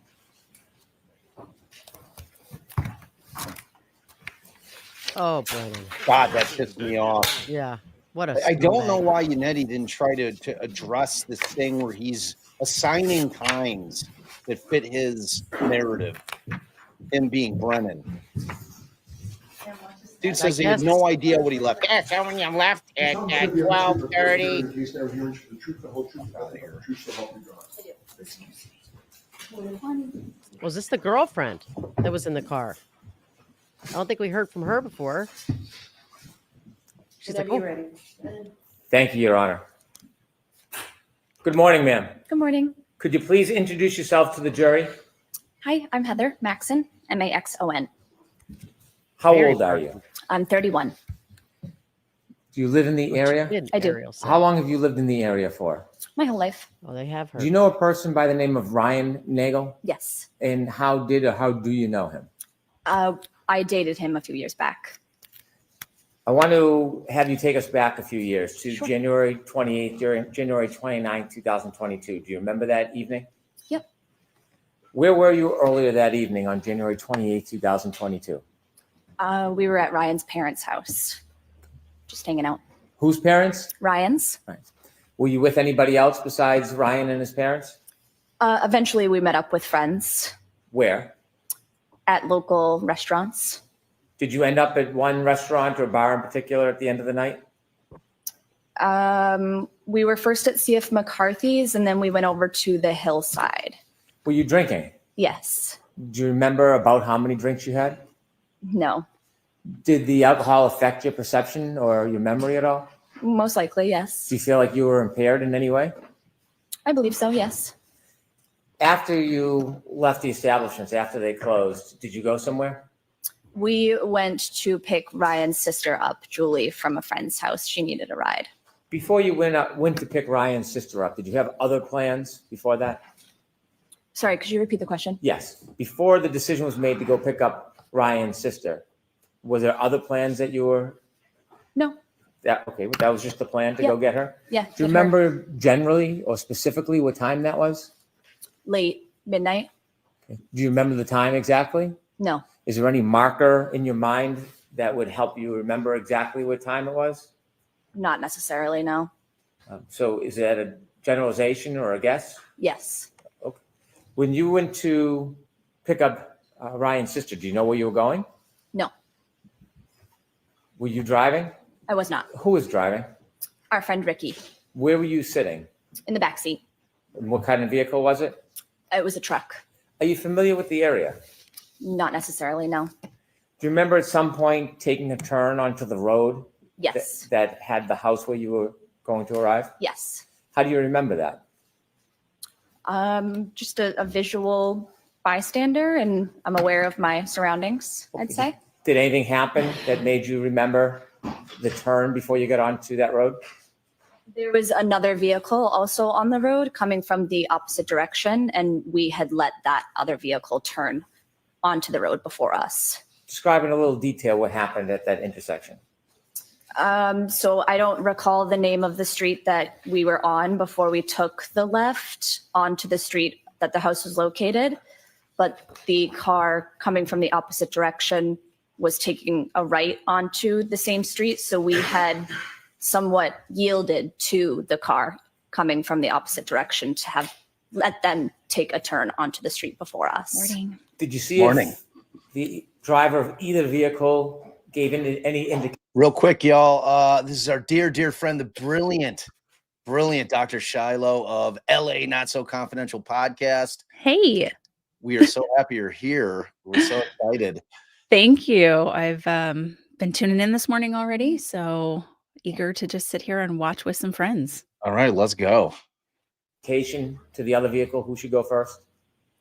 I don't necessarily recall, but I'm assuming maybe I don't want you to assume. That's okay if you don't okay. recall. Sure.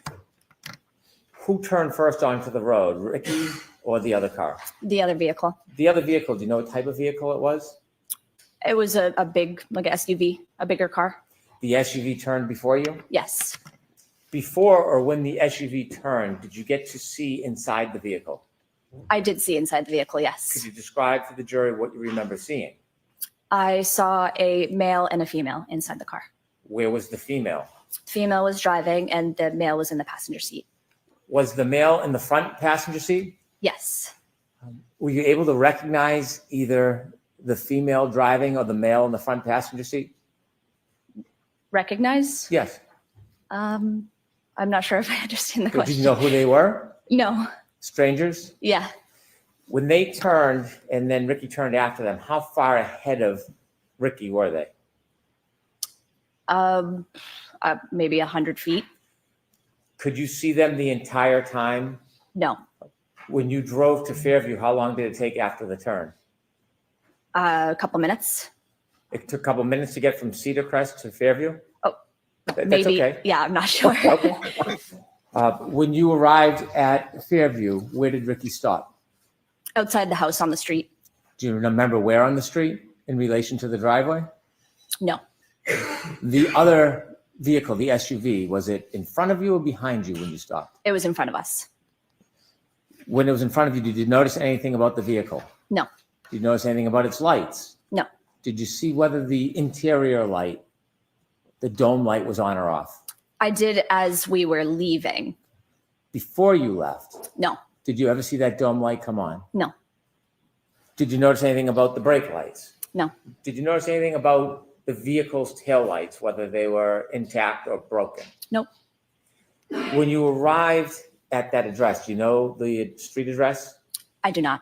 Okay. When you arrived at that address, what happened next? I believe Ryan had reached out to Julie saying, we're here, time to go. And so she had come outside and we had a short conversation and she decided that she was actually going to stay at the house. She had invited us in, but I had said that I didn't want to go inside. I just wanted to go back to the house. From the time you first arrived at that address and until the time you left, did you ever see anybody get out of the SUV that was in front of the truck? I did not. Did you ever see anybody travel across the front yard to the doorway from that SUV? Nope. Did anybody ever walk by on the street, walk by the truck in front of you or behind your truck and walk on the driveway? No.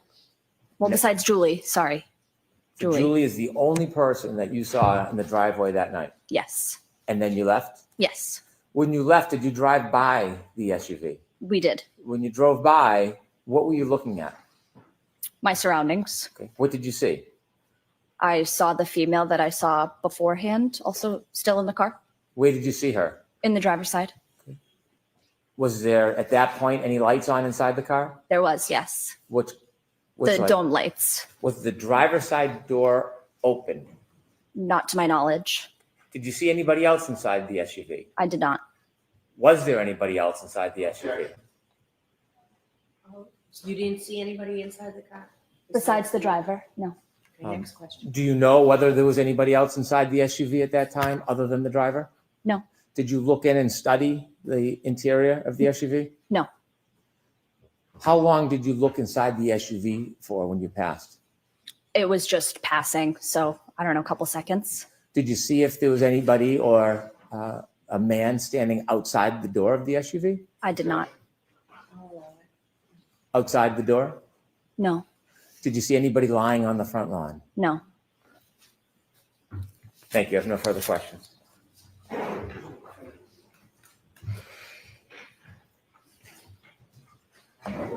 I mean, she's pretty credible, super likable.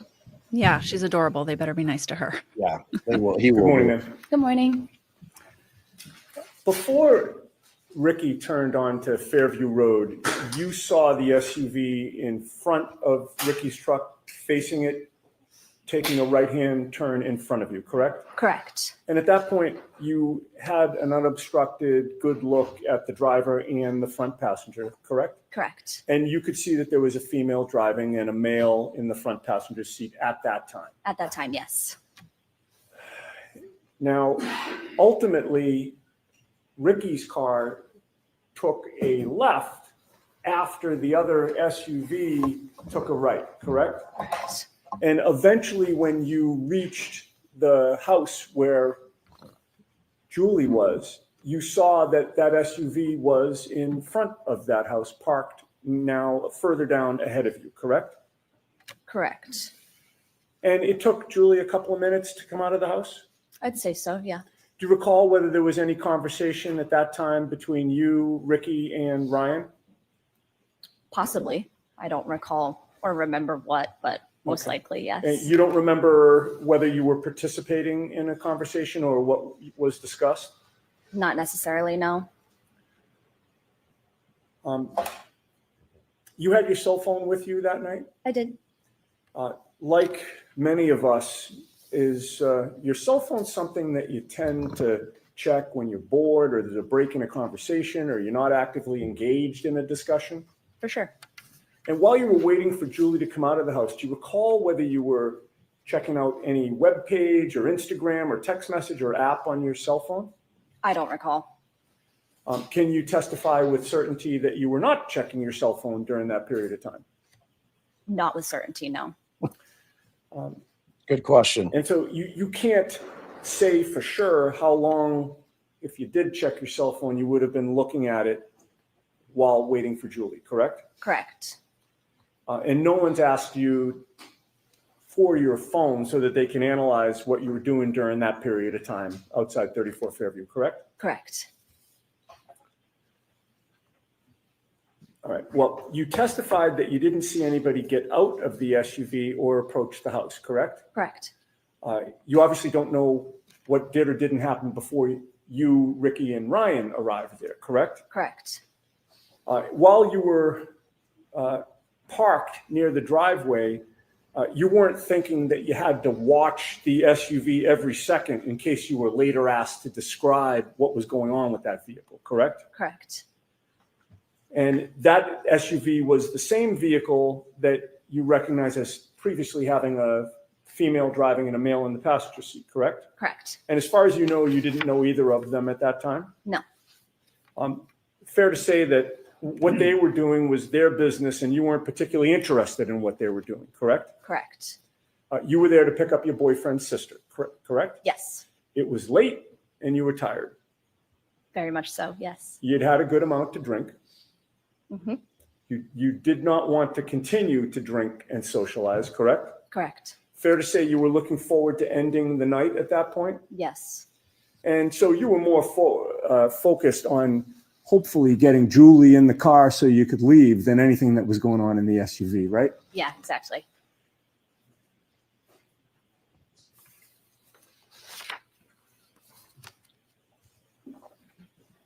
Then Julie came out and it wasn't as simple as her just jumping in the vehicle and leaving, correct? Correct. There had to be a discussion, Right. right? And she came out to speak to the three of you for about 5 minutes or so, I'd say. like a back and forth about who's going where. Yeah. And when Ricky was pulling away, you looked over to the SUV and you saw that the interior light was lighting up the front compartment, correct? Correct. And it was then that you looked over and you saw a female in the driver's seat, correct? Yes. You did not see any person in the passenger seat, correct? Correct. And you certainly did not see a 6-foot-tall off-duty police officer in the SUV at any point on Fairview Road. Correct. I have nothing further. Thank you. Anything, Mr. Brennan?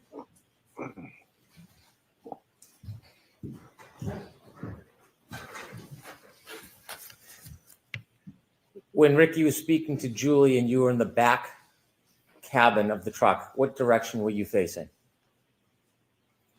I don't recall. Were you paying attention to the conversation with Julie? I was probably in and out of the conversation, yes.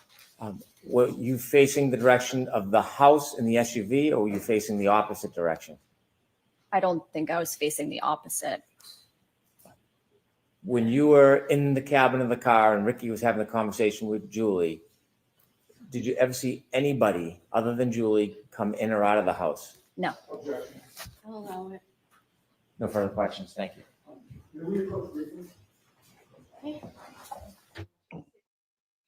So, I mean, she didn't bring a ton to the table. Neither of them did, frankly. I was a little more irritated during Ryan's testimony, not with Ryan at all, but with Hank, of course. assigning times that are convenient for his timeline.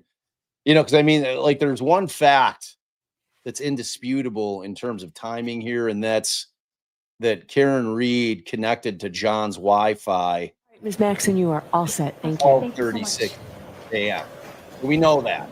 So Mr. Brennan, your next witness. Yeah. The Commonwealth calls Katie McLaughlin. Okay. Sorry, Chris.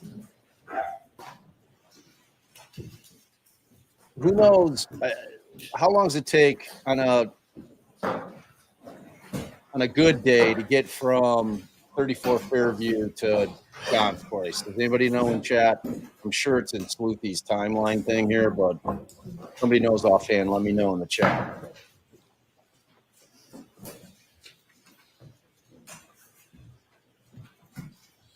Are those new curtains installed behind Bev since last time?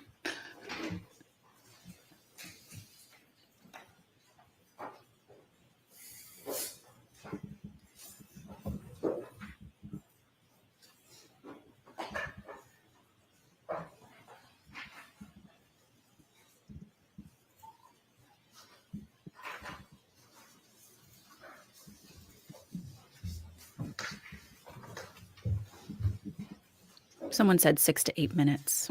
Okay. 8 to 10. I mean, that destroys Hank Brennan's timeline. Destroys it. Why don't we take our morning recess, James? Wow. There we 20 go. minutes. Wow. All rise, please. Jurors, close your notebooks and follow me. Well, welcome, my friend. Hi.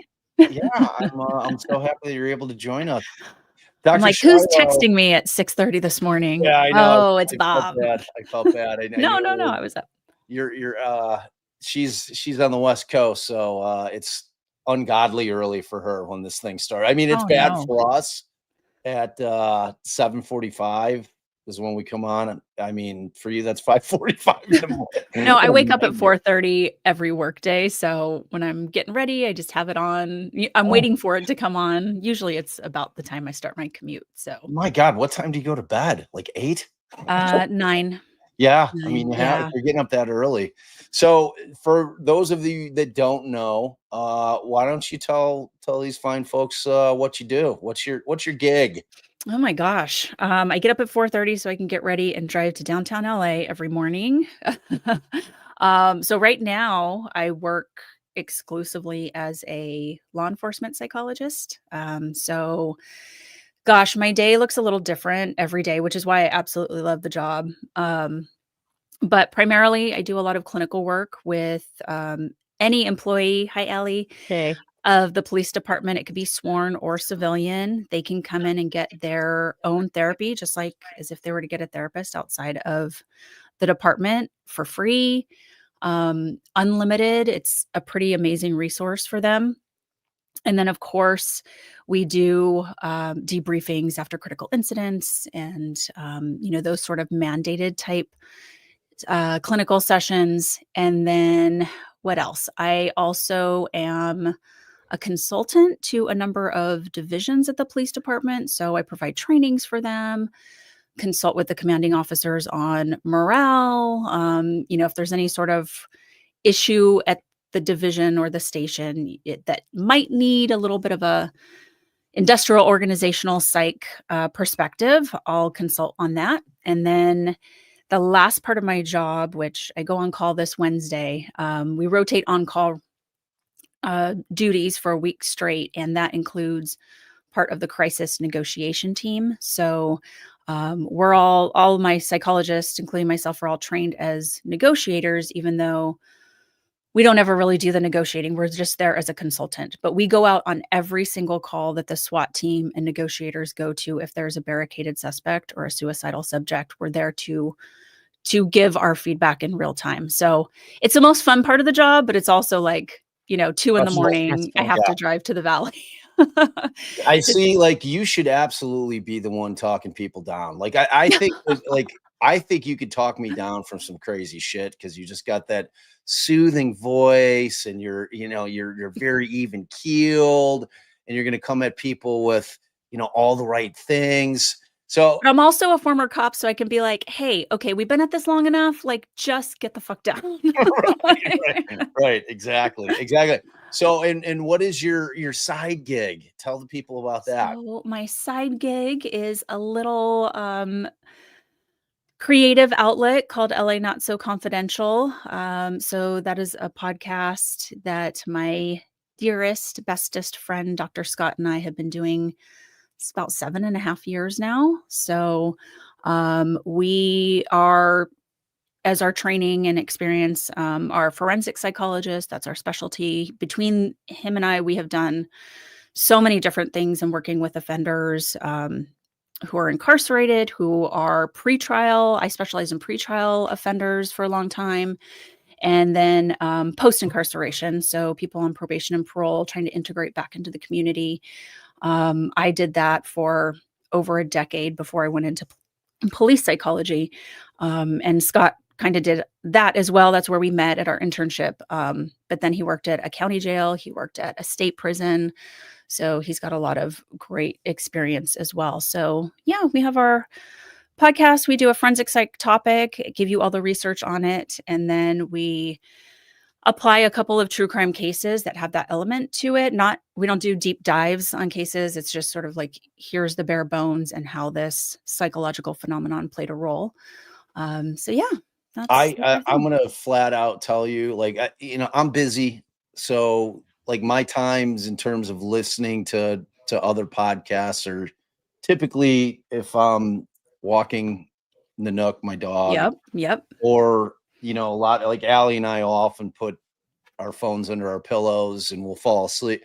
I don't listen to many other podcasts, and I do listen to LA Not So Confidential. It's one of my favorite. You guys, like 7 years in, your show is so tight. Like seriously, like, but your banter in terms of timing and just the ability to be so organic and natural with one another. I love Thank you. your show because it's not only all of that, but it's highly educational. You guys are both really, really smart. And it's just the way that you kind of break down things in terms of kind of that forensic psychological world that I find fascinating. I could not in any way like just go listen to their podcast. Thank you. I promise you're going to love it. It's the highest recommend I can Well, get. Like the conversations the four of us have gotten into when we're in person, and Scott and I have such a gratitude for the two of you when we hear you talk about cases and how you have tried really hard to get the courts to see these people as individuals and people and consider mental health issues not as, and you guys like weed through the bullshit, right? Like it's not like it's a full-blown excuse, but what needs a consideration. And 100%. So we're always so grateful when we have those conversations with you guys where, it seems so frustrating on your end. You're trying to get that across a lot of the times. And, people still don't want to listen. So frustrating. I mean, we're seeing some headway being made these days. But I mean, certainly unlike what I see from you and Scott is we just run into a lot of, the evaluators that the courts use and the county evaluators, they just tend to be, on the side of the police and the prosecution. And it's very rare. I mean, it's got to be like so clear cut. Yeah. And what drives us the most insane, like Bob and I still just is that the whole fitness to stand trial. Right. Like you understand that person is a judge and what a judge does, and you're in a courtroom. But if you think all the people sitting there are devils, that doesn't matter because you know what the judge does. And I know. If God is the one telling you what decisions to make, that no bearing here. I just want to know you know what a judge is and you know what a lawyer is. Okay. Right. You understand the process. So you're good to go. And you can halfway communicate with your attorney.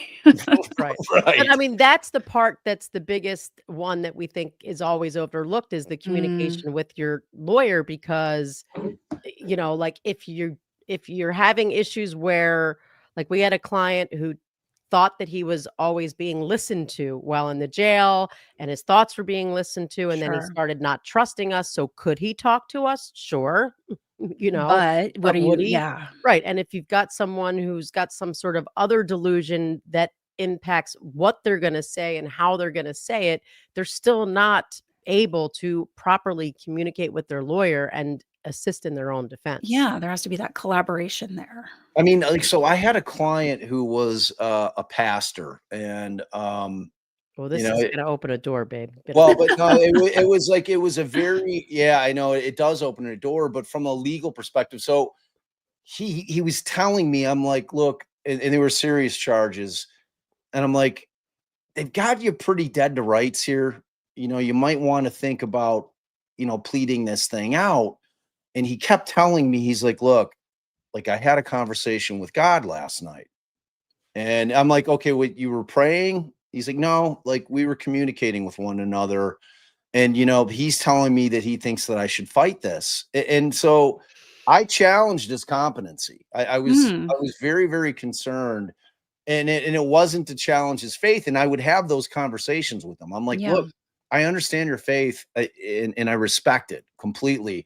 But, I need you to kind of separate your faith in what you're hoping is going to happen from the word up on high.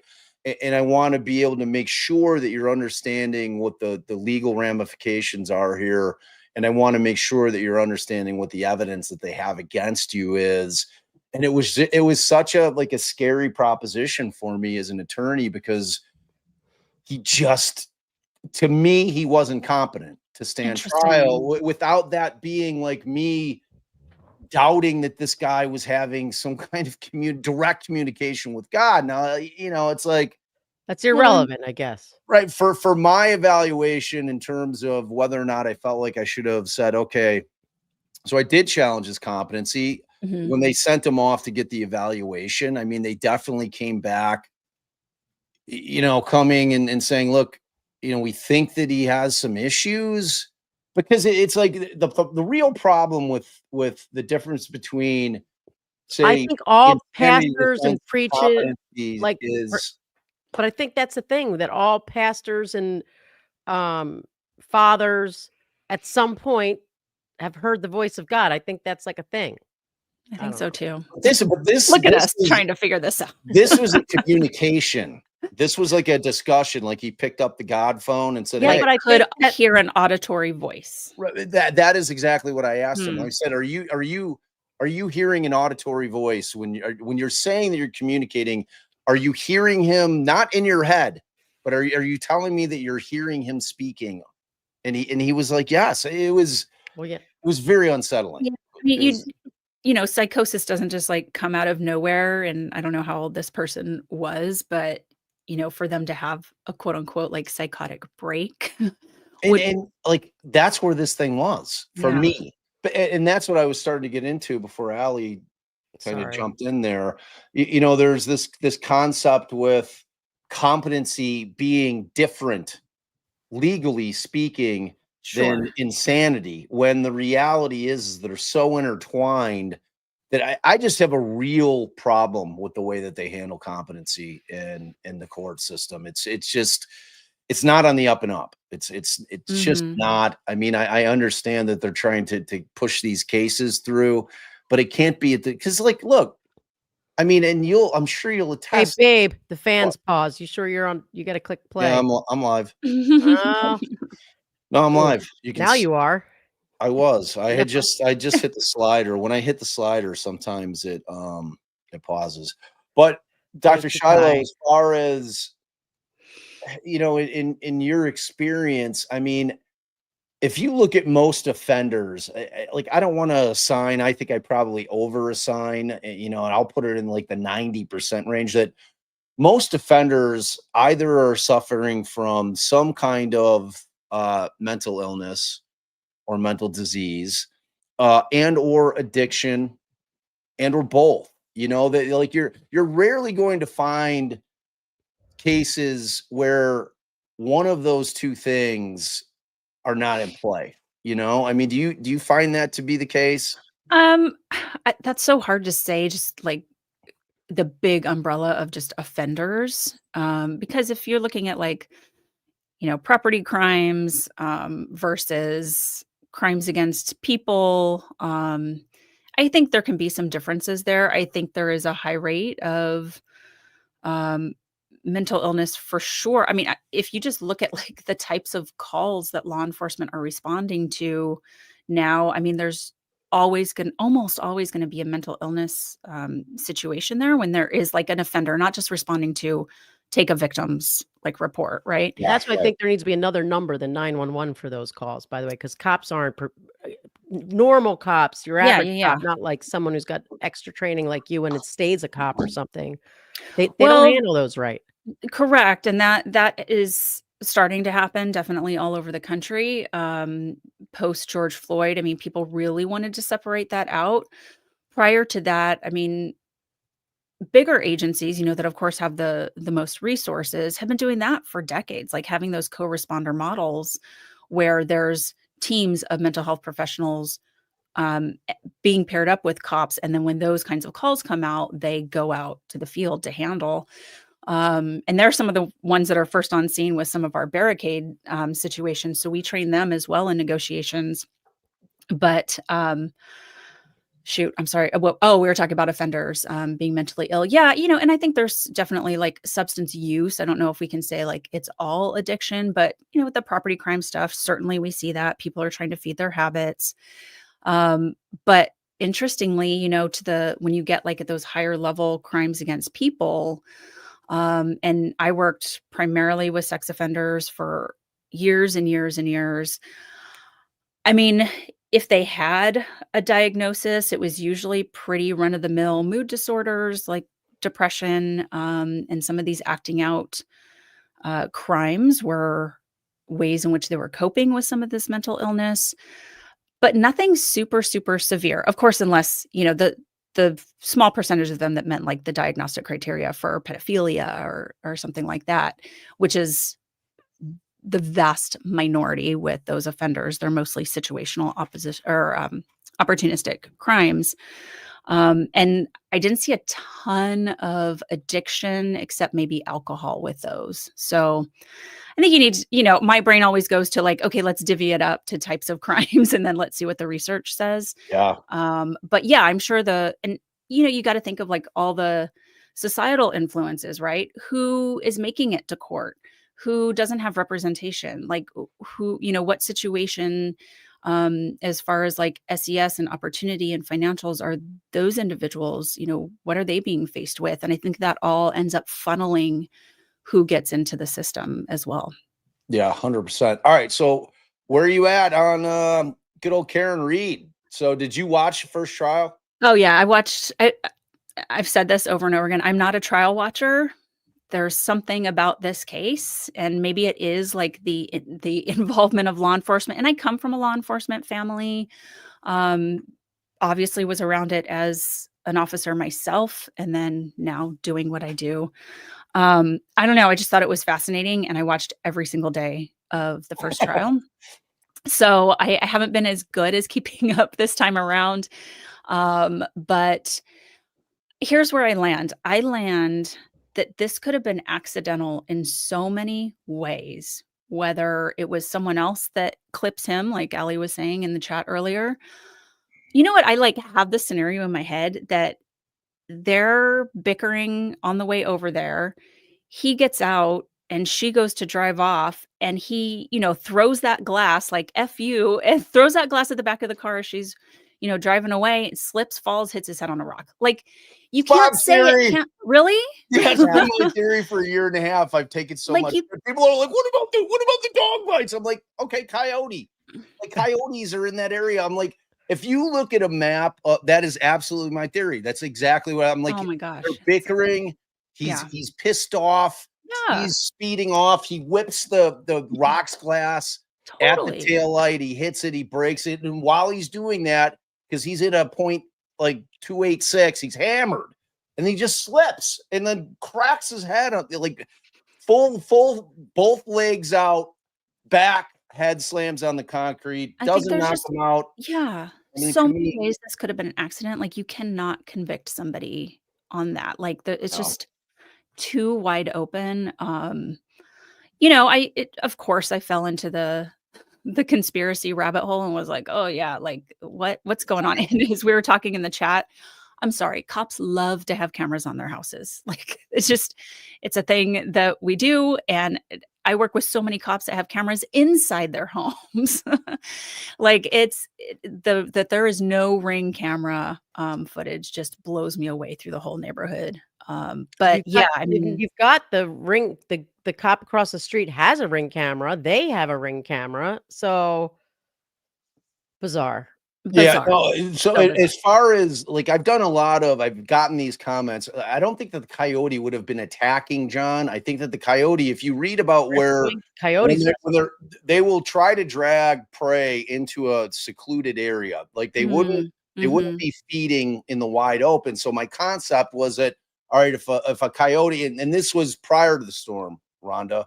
So I think that, and again, if you do a little research on that like animals have a better sense of when a storm is coming than humans do if we're not using technology, and they will get out there and they will try to scavenge if they know that a big storm's coming up, because they have to try to get themselves some substance before the storm hits. So like, and if you just kind of look at the area that's right across from 34 Fairview, it is a massive forest preserve. It's like, or whatever. It's just huge.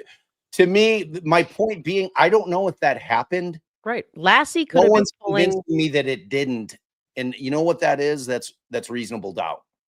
Yeah. Well, and Lassie or any other neighborhood dog could have been trying to pull John to safety. See, to me, that's less likely. Like a coyote who probably weighs anywhere from 70 to a big one's 100, 110 pounds. They're not going to be able to move John. Like they're not going to be able to drag him. So if there was a situation where it was trying to, who knows? But in terms of what I think could have happened, what's the possibility of what would have happened, where you're trying to get the jury to not guilty by reasonable doubt standard. Yeah. And that's just a really good way to do it, where it's, because like trying to sell 12 people on the conspiracy thing to me is just a real uphill battle. Yeah. It just is. It is. I don't know if they'll be able to do it. Like I won't be surprised if this thing comes back once again with a mistrial. Because I just think for both sides, because it's that case. Yeah. That this thing is never going to get resolved because of the fact that they're just not going to be able to prove it in terms of the Commonwealth. And I think that the defense is so dug in with the conspiracy theory and wanting to get that aspect in there. And that's like, I think they could bring in the Proctor stuff, because Proctor is what he is. He's a perfect storm of a shitty cop.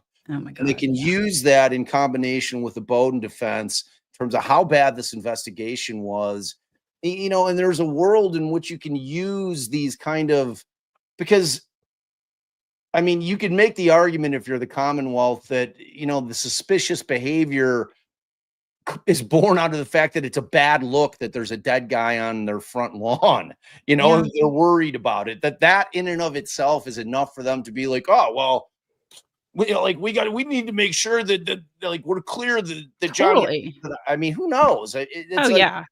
It's just such a weird case because of like just no one really knows what happened. I mean, and he could have gone in there and left, and it was still an accident, right? Or I don't know. I mean, him and Higgins getting into a fight when Higgins goes to leave or something. I don't know, but like that was my thing. Like when the text came out in the first trial with Higgins, and we're current year all, so we're still. Oh my God, that was the best. But like when the text between Karen and Higgins came to light, and with the last one being that night, and I'm like, I'm immediately thinking about, okay.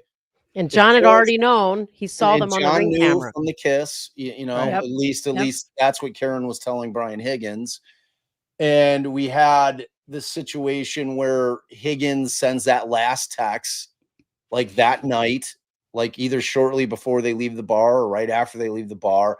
And if she plugs her phone in and it pops up on the screen and you got a drunk Boston cop and, you know, he goes into that house hot, like going after Higgins, like, hey, because we, you know, I mean, we see from the text that came out in this trial where John was asking, you know, saying, hey, I hope the plumber's hot, the plumber that she's calling. Right. I mean, John's got a little jealousy stuff going on. Yeah. So, you know, I mean, that would be a thing where you could see a situation where John's going in that house hot and finding Brian Higgins and confronting him. And it was, so I don't know. I mean, it's such an insane case, but like, if my job is to get a not guilty, then, you know, I'm trimming the fat and trying to stick with the things that I know are in our favor, which are the science and the timeline. Those two things to me live in the world of reasonable doubt. Yeah. You know? Well, one of our biggest health campaigns that we push all the time at work are off-duty alcohol-related incidents, because the drinking culture in the military and law enforcement, and I feel like the East Coast is worse than the West Coast when it comes to this, is totally alive and well. And when folks get in trouble off duty, sometimes it's the craziest things. We have seen Court is it back in session. You may be seated. at my department, and so we're constantly on this. I do. I'm also going to call Sarah Levinson. Oh, okay. Wait, what Thank happened to McLaughlin? She's done. Oh, I don't know. Yeah, Katie. Who's Sarah Levinson? I forget. Y'all are missing my point. He very easily could have gone in there and got beaten. I'm trying to win the case. You guys always mix that up. They're two different things. He's got multiple theories, y'all. Multiple theories. You're trying to win the case for Karen. Don't ever forget that. I'm sorry. Good morning.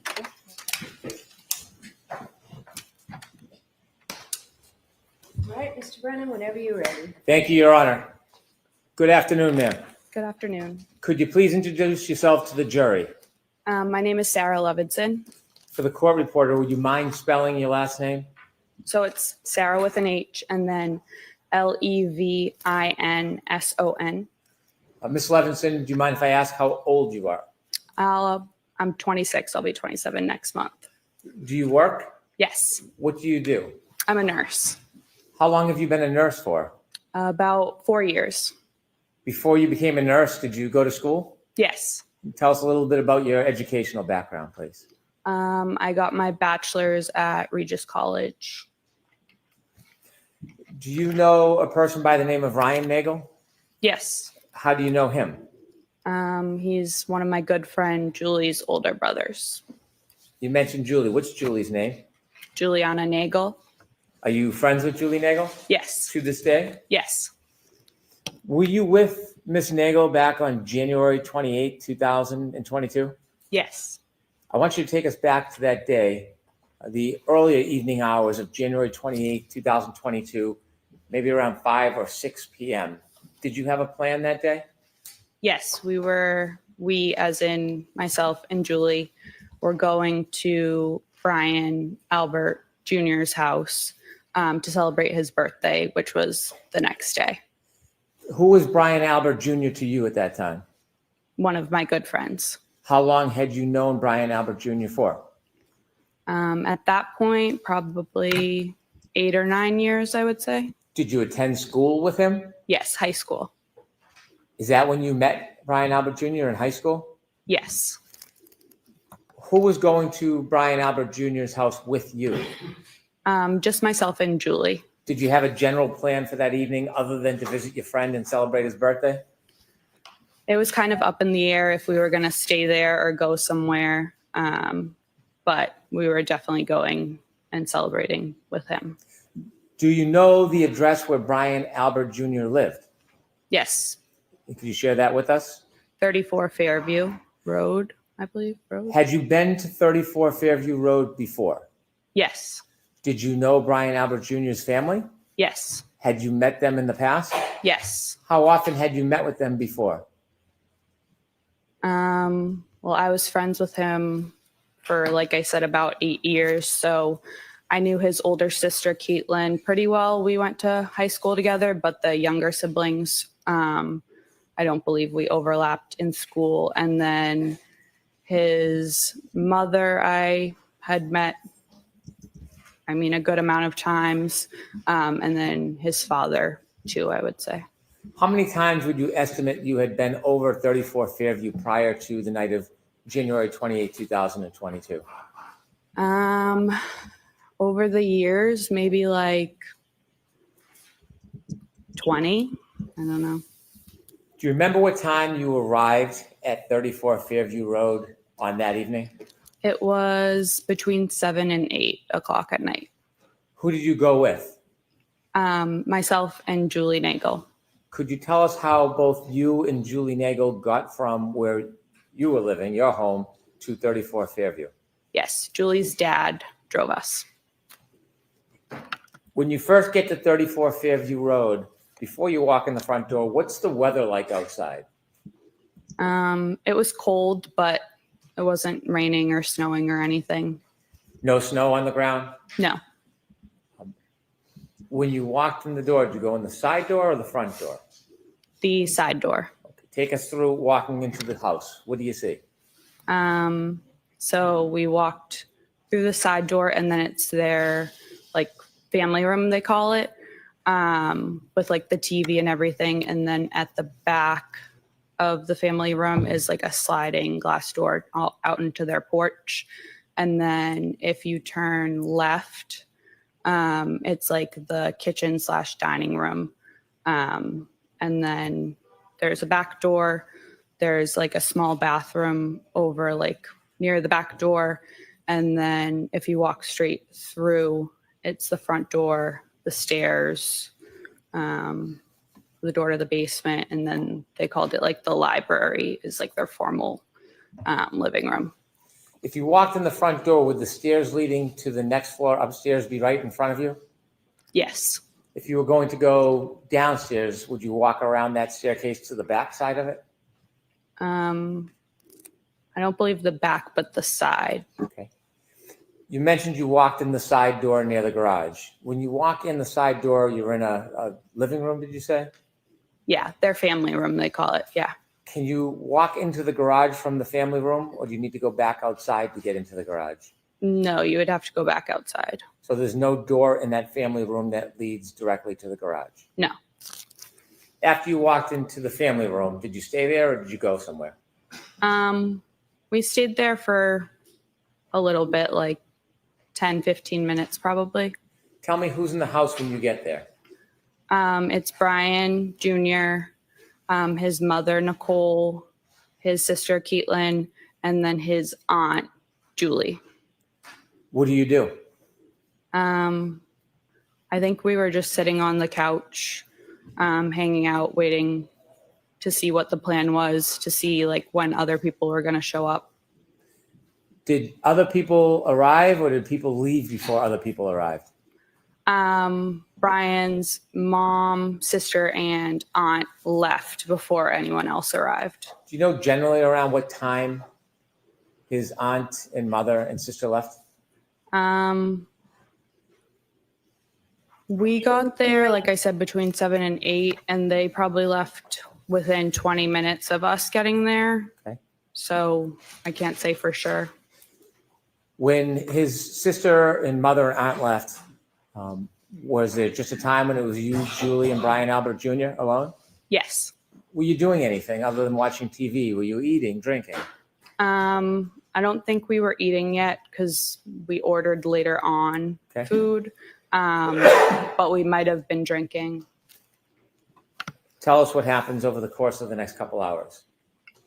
So at some point, probably between like 8 and 9, 4 other girls showed up. So Courtney Alba came by herself, and then Catherine Duty, Emily Fabiano, and Mary Kent all came together. Are those friends of Brian Jr.'s? Yes. Did you know who all of them were? Yes. Were you friendly with them? Some of them, yes. We were all friendly, but not friends. That makes sense. So what's the atmosphere like when the visitors come? Celebratory, light, joyful. It was fine. Were people drinking alcohol? Yes. Okay, and at some point, did you order food? Yes. And did anybody else come at that point? Any other friends or family? No. Did one of Brian Jr.'s cousins come at some point? Yes. Is that later? Yes. So over the course of the next couple hours, eating and drinking, anything significant happen? No. Any arguments, any tension, any problems? No. Was it a positive night? Yes. At some point, did anybody else come to the house? Later on, yes. Okay, about what time? Around midnight. So before midnight, it's a group of young people having a party? Yes. Any trouble? No. Did the friends of Brian Albert Jr., the 4 women, did they leave before midnight? Yes. What time did they leave? Between, I would say, 11 and 11:30.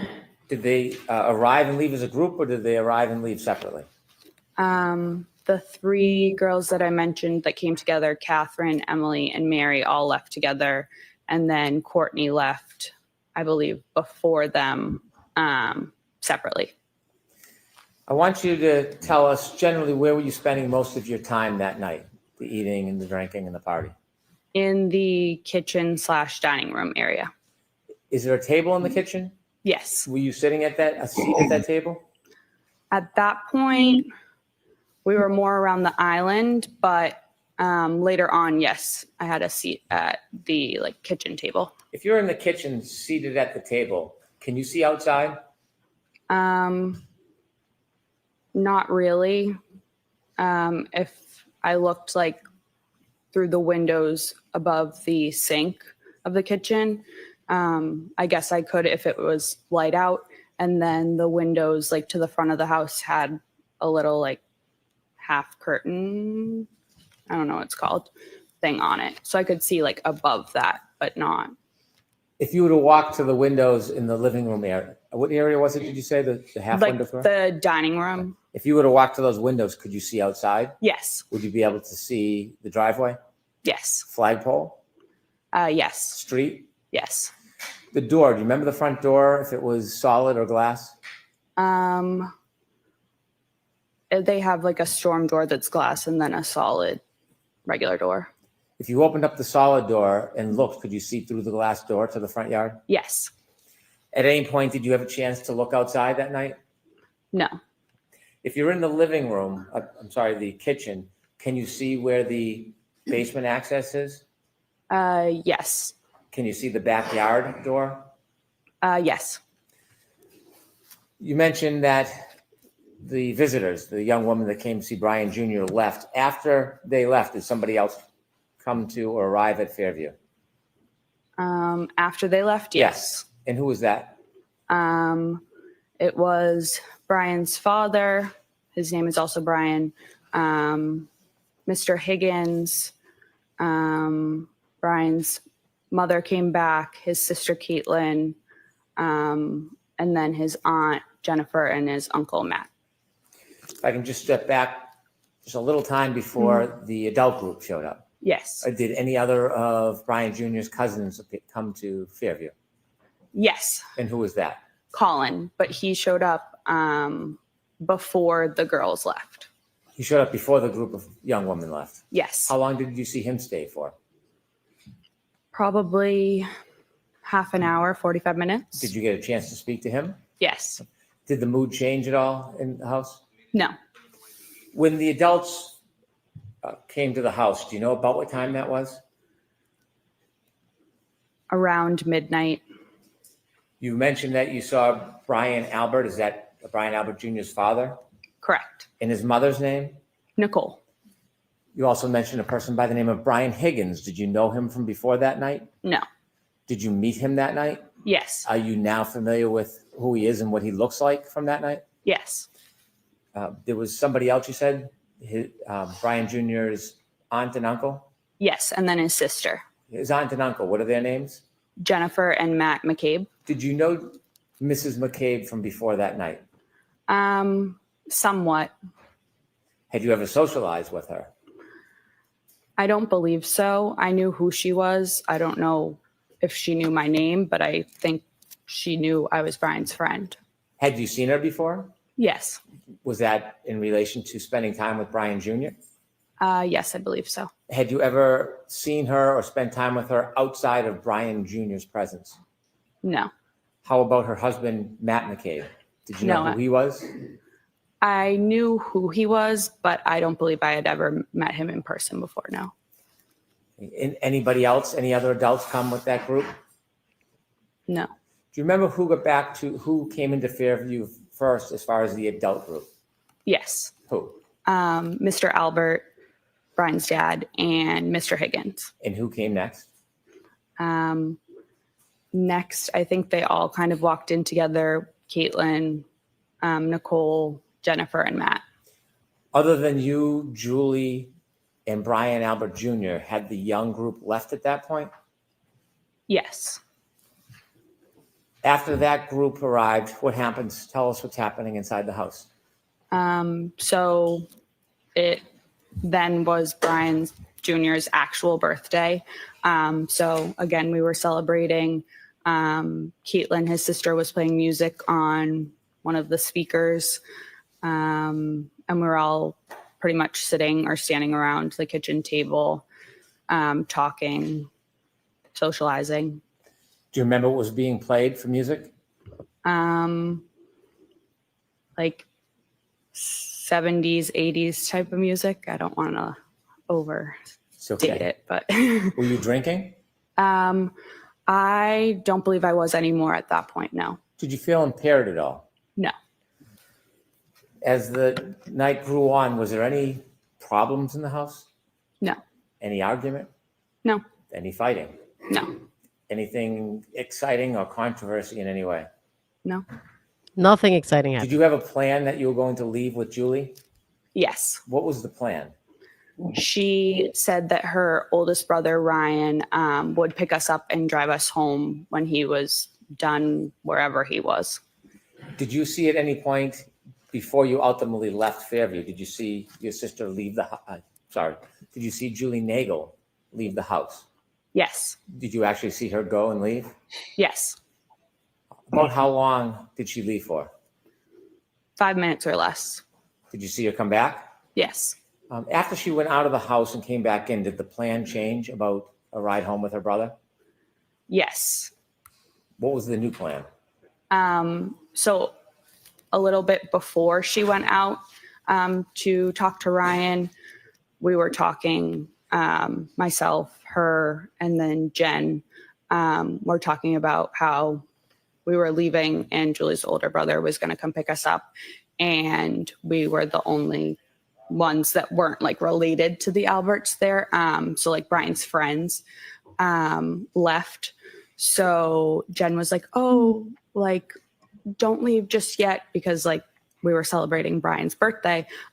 If you want, myself and Matt can drive you home a little bit later. So we agreed to that. And then Jen said, feel free to invite Ryan inside because he was already on his way.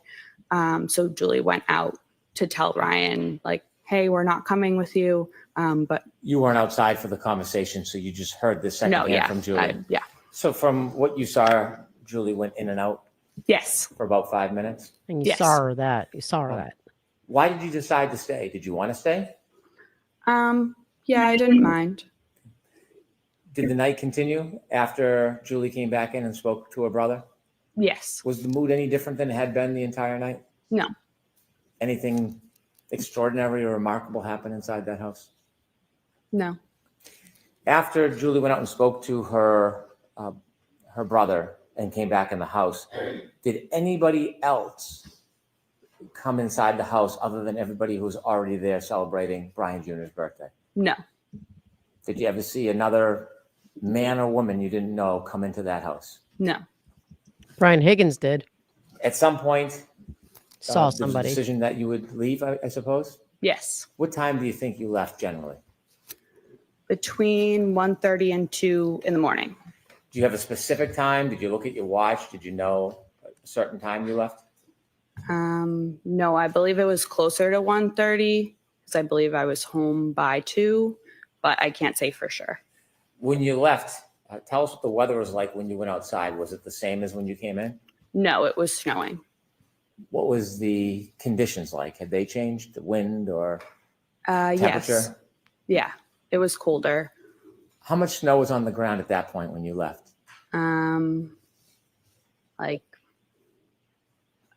I don't know, a dusting, or I could still see like some little pieces of grass like sticking out of it. But it was pretty much like the walkway and everything was white. Did you leave by the front door or the side door? The front. You remember that? Yes. Was there any type of hazard or difficulty with you walking? Julie and I walked out together down like the front stoop stairs. And I remember we were arm in arm. I was wearing shoes that didn't really have traction, so I was looking at my feet, so I didn't slip. And other than that, no real hazard, I wouldn't say. Whose car or vehicle did you walk to? Jennifer and Matt's. Did you get in? Yes. Which seat did you get in? The back seat behind the passenger. And where did Julie Nagel sit? The back seat behind the driver. Did the McCabe's get into the car? Yes. Who was driving? Matt. And then Jen was in the passenger seat. Front passenger? Yes. As you were leaving, was there any conversation or joking going on? Yes. So Matt actually forgot his jacket inside, so he went back in. And then I believe myself and or Julie turned around, just kind of looking, and we saw a lone loaf of bread in the 3rd row. So one of us said something to Jen about the loaf of bread, which she had gotten because of the storm. And I believe Jen was turned around looking at us and said something along the lines of, "Does anyone want a peanut butter and jelly?" Joking around. Do you remember that moment, having the conversation about the bread? Yes. It stands out? Sounds like they were still in the Yes. driveway. As you drove out of Fairview, you were in, the McCabe vehicle was in the driveway? Yes. Did it back out or go out forward? No, backed out. When it backed out and began to drive away, what side of the vehicle was closest to Fairview? You mean the house? Yes. Was it Okay. I'm sorry. Was the It's okay. passenger side of the McCabe vehicle closest to 34 Fairview, the house, or was it the driver's side? The passenger. When you drove, did you drive towards the flagpole? Yes. And during those moments when you were, or Mr. McCabe was driving towards the flagpole, was that the time you were having conversations about the bread, or was that a different time? That was a different time. What was happening as you were driving past that area in front of the house? I believe maybe I was on my phone, and then Julie said something. Did you ever look out Whoa, the Julie window said near something. the front yard, near the flagpole area? Not like at the front yard, but a little ways up the street. Yes. Next to 34 Fairview up the street is 32 Fairview? I believe so. Yes. When you looked out the window, the first time you looked out the window, what were you facing in relation to 32, 34 Fairview? What could you see? There's like a little bit of woods in between the two houses. So it was the trees. Did you notice anything that stood out? No. Ultimately, did you get home that night? Yes. Thank you. I have no further questions. So they now used her to bolster Julie Nagel. I don't remember her saying it the first time, but I could be wrong. I don't remember her saying it the first time either. The shadow knows. I don't think so, because when Julie said that shit, it was shocking. like Good morning, Ms. Levinson. shocking. Good morning. You've been longtime friends, as you've described, with Brian Albert Jr., going all the way back to high school. Yes. And that high school friendship has percolated into a friendship into adulthood. Yes. You obviously know much of the entire immediate family, Brian Albert Sr., his wife, Nicole Albert, correct? Yes. Do you know his uncle, Chris Albert? Yes. You're familiar with his wife, Julie Albert? Yes. Obviously, Brian Albert and his cousins. By the way, which cousins are they? Last names? Do I know? Right. There's the Alberts, and then there's the Galvins, the Reardons, and the McCabe's. Okay. You indicated that you've been to the Albert home probably at 34 Fairview. That's the home I'm talking about. Yes. Probably you estimated at least 20 times, correct? Over the years, yes. Over the years. And you've known Brian Albert for, well, since high school. I mean, in the last 8, 10, 12 years, you've been to the house to and from. Yes. You've never met, or you had never met, going into January 29th, 2022. You had never met their dog, had you? Their dog? Their dog. I'm not completely sure. Didn't you testify about a year ago in another proceeding that although you had been to the Albert home many times, you had never actually met the dog? If that's what it says I said, then yes. Is that because the dog was not really good with strangers? Objection. Sustained. Do you know why you hadn't met Chloe? By the way, did you know the dog's name was Chloe? Yes. Okay. Do you know why you hadn't met Chloe in all those trips to 34 Fairview? No. Just wasn't out and about among the folks that were in the house when you were there. Yes.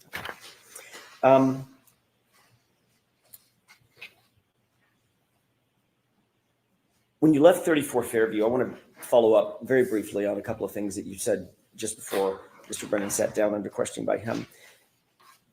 When you left 34 Fairview to join Jen McCabe at her invitation to take you home, you left through the front door, correct? Yes. As opposed to the side door. It's a little confusing. The front door has the brick stoop and the stairs, correct? Yes. Okay.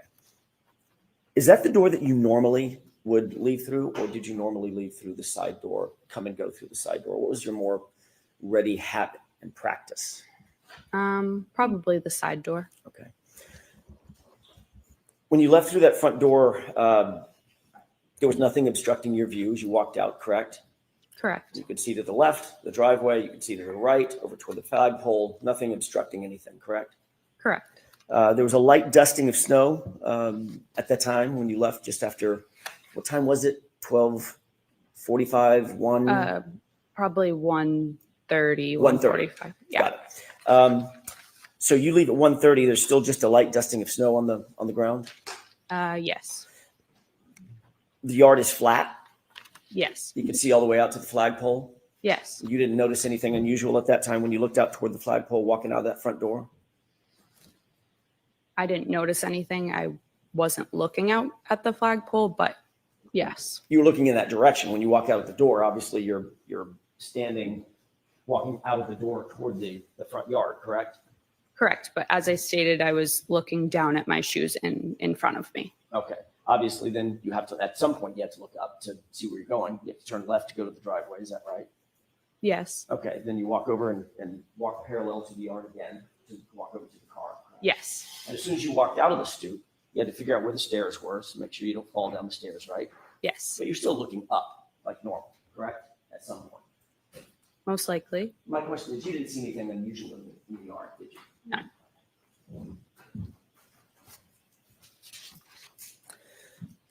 The front yard was at least relatively, I know it was dark out on Miss Levinson, it was relatively lit by the interior windows as well as lights on the outside of the house. Yes. Porch lights are on.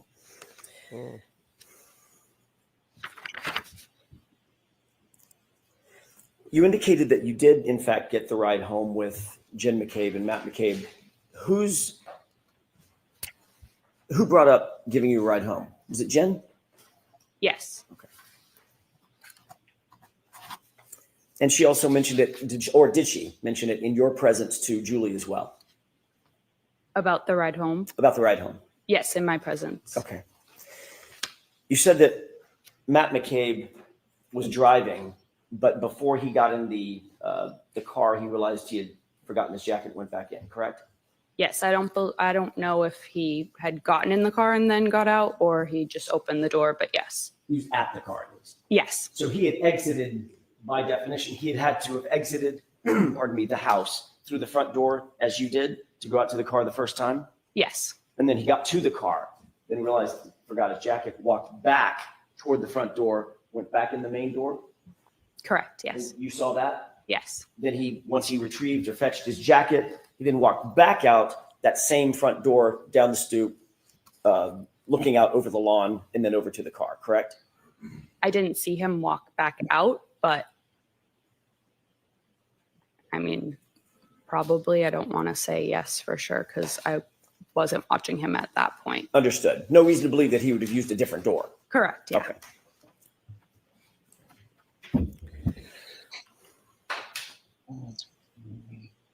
Your Honor, may I have just a moment? Okay.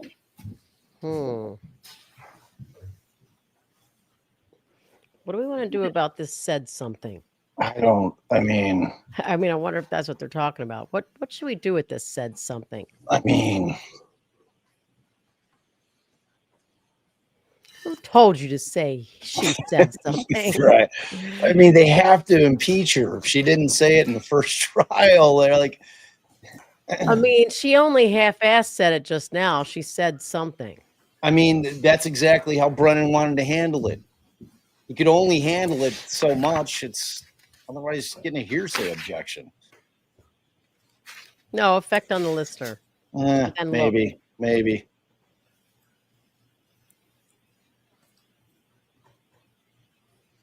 You were contacted ultimately by law enforcement to provide an interview, correct? Here we go. That was not until October of 2022. Is that right? Yes. A couple of quick questions about that.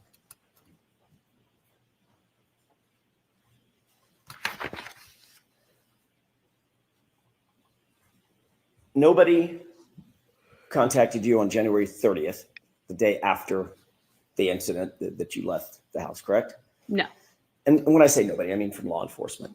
Nobody contacted you the next week, No. the next month. No. It was 9 months later. Yes. And it wasn't Canton police. When you were finally approached, who was it that conducted the interview? State Trooper Michael Proctor. Did Mr. Proctor indicate to you why he waited 9 months to contact you? Objection. Let me ask you a different question. Were you confused about the fact that you weren't contacted? Objection. Objection. May we approach? It's relevance if she was confused. Gotta ask it differently, sir. Got a little sidebar. Oh yeah, what's the name of the bar? Yep, I think that's the winning name. Yeah. You know, that was originally our side pod's name, the sidebar. Nice. Our little live streams we do for our Patreon are called Shrink Wrap. That's great. That's a good one. That's pretty good. Pretty good. We had sidebar all up and ready to go, and then we found that was it Court TV or something. Yeah. Had an Like we had episode put or the first episode segment. out. I'm like, oh my God, somebody else is using sidebar. We're gonna use what else were we thinking? Sidebar. There was But you another just one. spelled bar BAH to go with this trial, and it would Right, sidebar. Yeah. Yeah. Yeah, they're obviously trying to set up. They're bolstering that one little statement was the biggest thing that she said, and it was a straight up bolster for Julie Nagel's statement that she saw the blob. She said she saw the blob on the front lawn. Yeah.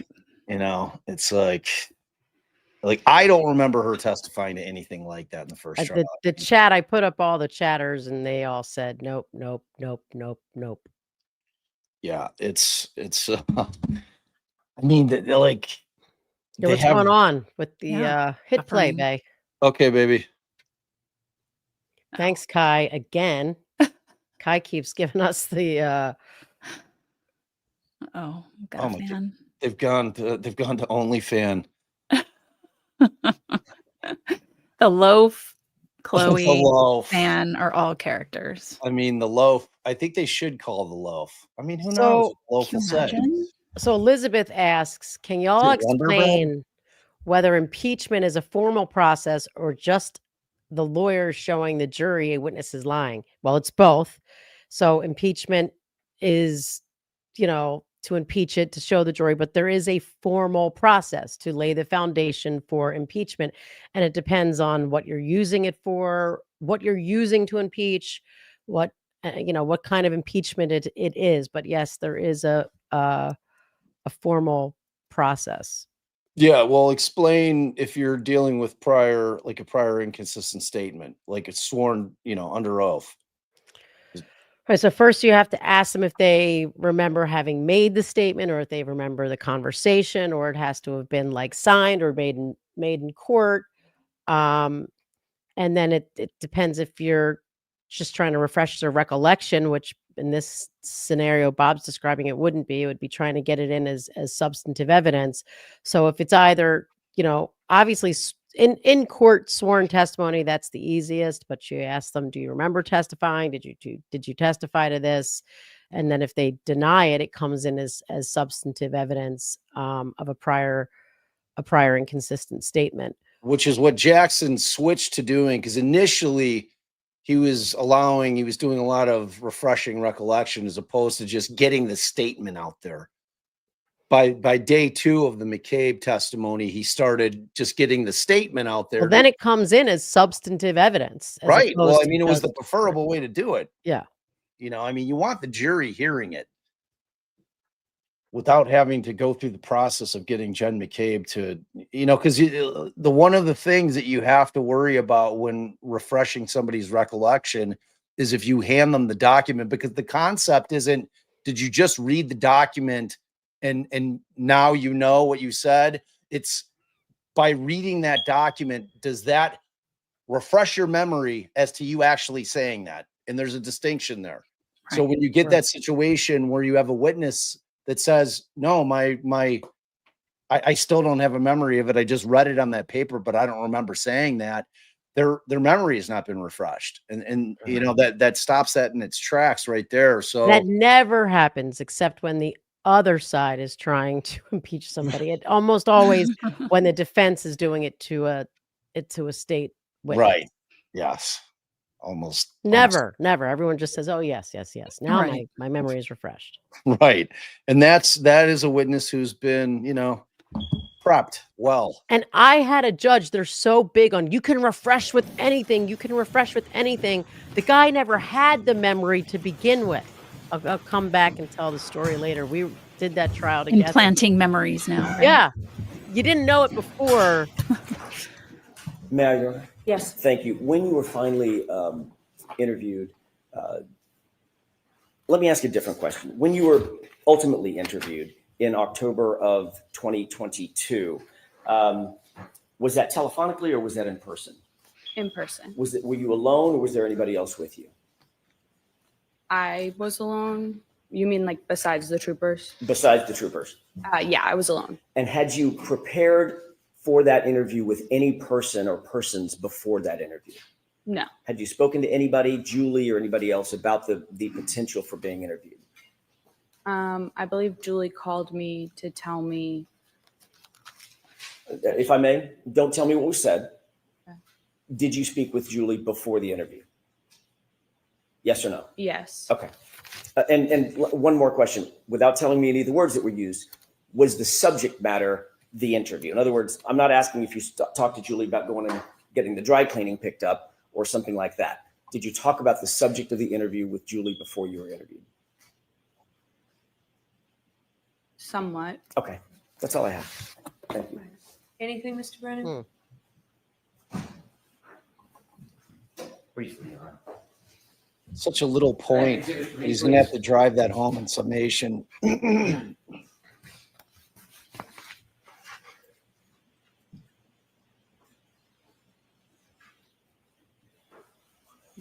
you see the windows on that house? Yes. Do you recognize that house as 34 Fairview? Yes. You were asked whether there was light coming out of the house. Leading, asshole. Remember that? When I was asked that? Yes. Yes. Was the lights inside the house, from your memory, illuminating the ground near the flagpole and that fire hydrant? No. What about the porch When you lights? came out of the house and went to the car, were you looking at or studying the flagpole area or the bushes or the fire hydrant in that area? No. Do you have any reason to be looking over there and studying anything? No. Thank you.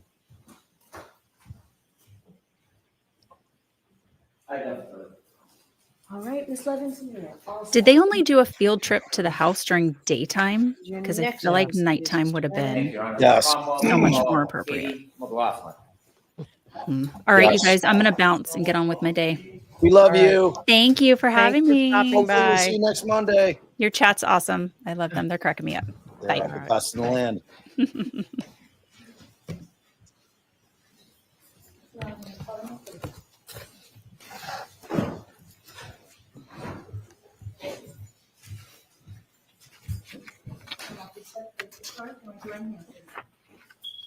You told us that the evidence of the court and jury in the case now here. Is this McLaughlin?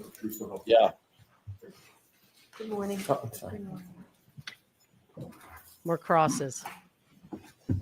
Whenever you're ready, Mr. Brennan. Thank you. Ma'am, could you please introduce yourself to the jury? My name is Katie McLaughlin. Oh, no. I'm 29 years old. I work for the town of Canton as a firefighter paramedic. Mm. Did you study Taking to all these become a pictures, hot paramedic tub firefighter? pictures. Yes. Why did you become interested in becoming a paramedic firefighter? Objection, relevance. I enjoy helping people. I have some family members who work in the healthcare field, and I just always thought it was interesting, and I wanted to do something meaningful with my life. Did you have to have any special training or education to become a firefighter and paramedic? Yes, you do about 2 years of schooling. It's divided in between a didactic portion and then a clinical portion in the hospital and ambulance. So it takes about 2 years to finish. You completed that? Yes. Did you become a firefighter at the same time you became a paramedic, or were those separate educations? They're separate. I became a paramedic first before I became a firefighter. Did you work as a paramedic before you became a firefighter actively in the field? Yes, for a few years. Do you remember about when you first started working as a paramedic? 2016 or 17. And when did you first become a firefighter? 2017. Do you remember when you first began working for the Canton Fire Department? I believe it was May of 2017. Are you still employed by the Canton Fire Department? Yes. In your paramedic training, did you learn how to provide care for people who are in need? Yes. Had you, before 2022, responded to different events or people's homes or public locations to help people? Yes. About how many calls? Could you estimate how many different calls you had been on as a paramedic or firefighter leading into the beginning of 2022? Probably hundreds. I want to ask you some background as a paramedic firefighter, your role as you see it. As a paramedic firefighter, are you part of law enforcement? No. Do you investigate crimes? No. Do you write police reports? No. When you're going to a scene and using your skills to help somebody, are you interested in whether or not somebody was involved or responsible for an event? No. What is your focus when you go to a scene to help somebody? What's your priority? To help the patient, to save someone's life. Do you have a chance, or do you try to assess the patient, speak to them if they can speak to you? If we can, yep. Are there times when the person can't speak? Yes. If a person can't speak to you, is there a role that you take to try to get information to help assist the person? Yes, you would go to a bystander and you try to gather as much information as you can to help the patient. More information for us helps the patient in their treatment, and it helps the hospital when we bring them there. Is that responsibility or role separate and apart from police work? Yes. As a paramedic firefighter, are you involved in police work at all? No. Sometimes when you go to a scene and you try to help somebody, you write a report. In some, if you're in a particular role, you would write the report. So when you go and arrive at a scene, is it fair to say you don't always write a report? Correct. And the purpose of the report, is that to try to help law enforcement? No. What's the purpose of when someone would write a report as a firefighter paramedic? They often do help. Depending on the call, there would be a report written by the officer on the call. That's just for logistics and dispatch information, what we responded to, and that's kind of simple. But the other report would be a medical report that the lead paramedic would write. Were you working on January 29th, 2022? Yes. Was that an assigned shift for you? Yes. Did you volunteer or ask to work specially that night, or was that already assigned? Ask it differently. Was that assignment already set before that night? Yes. When you get a shift assigned to you, is it night by night, week by week, month by month? It's just we rotate through. If you're on a group and you rotate through a schedule, it's set that you work 124, you have 1 day off, you work another 24, you have 5 off, and then the rotation begins again. So it's just a set schedule essentially, but it rotates through the weeks. Was January 29, 2022 part of your set schedule? Yes. When you have a set schedule, are you assigned a specific role in the department that might change from shift to shift? Yes. What was your specific role on January 29, 2022? For that shift, I was on the engine. I was the back step. So there's an engine driver, there's an engine lieutenant, and then there's one person in the back who's just a firefighter status. And we call that the back step. As the back step that night, did you have any specific or general responsibilities if there was a call?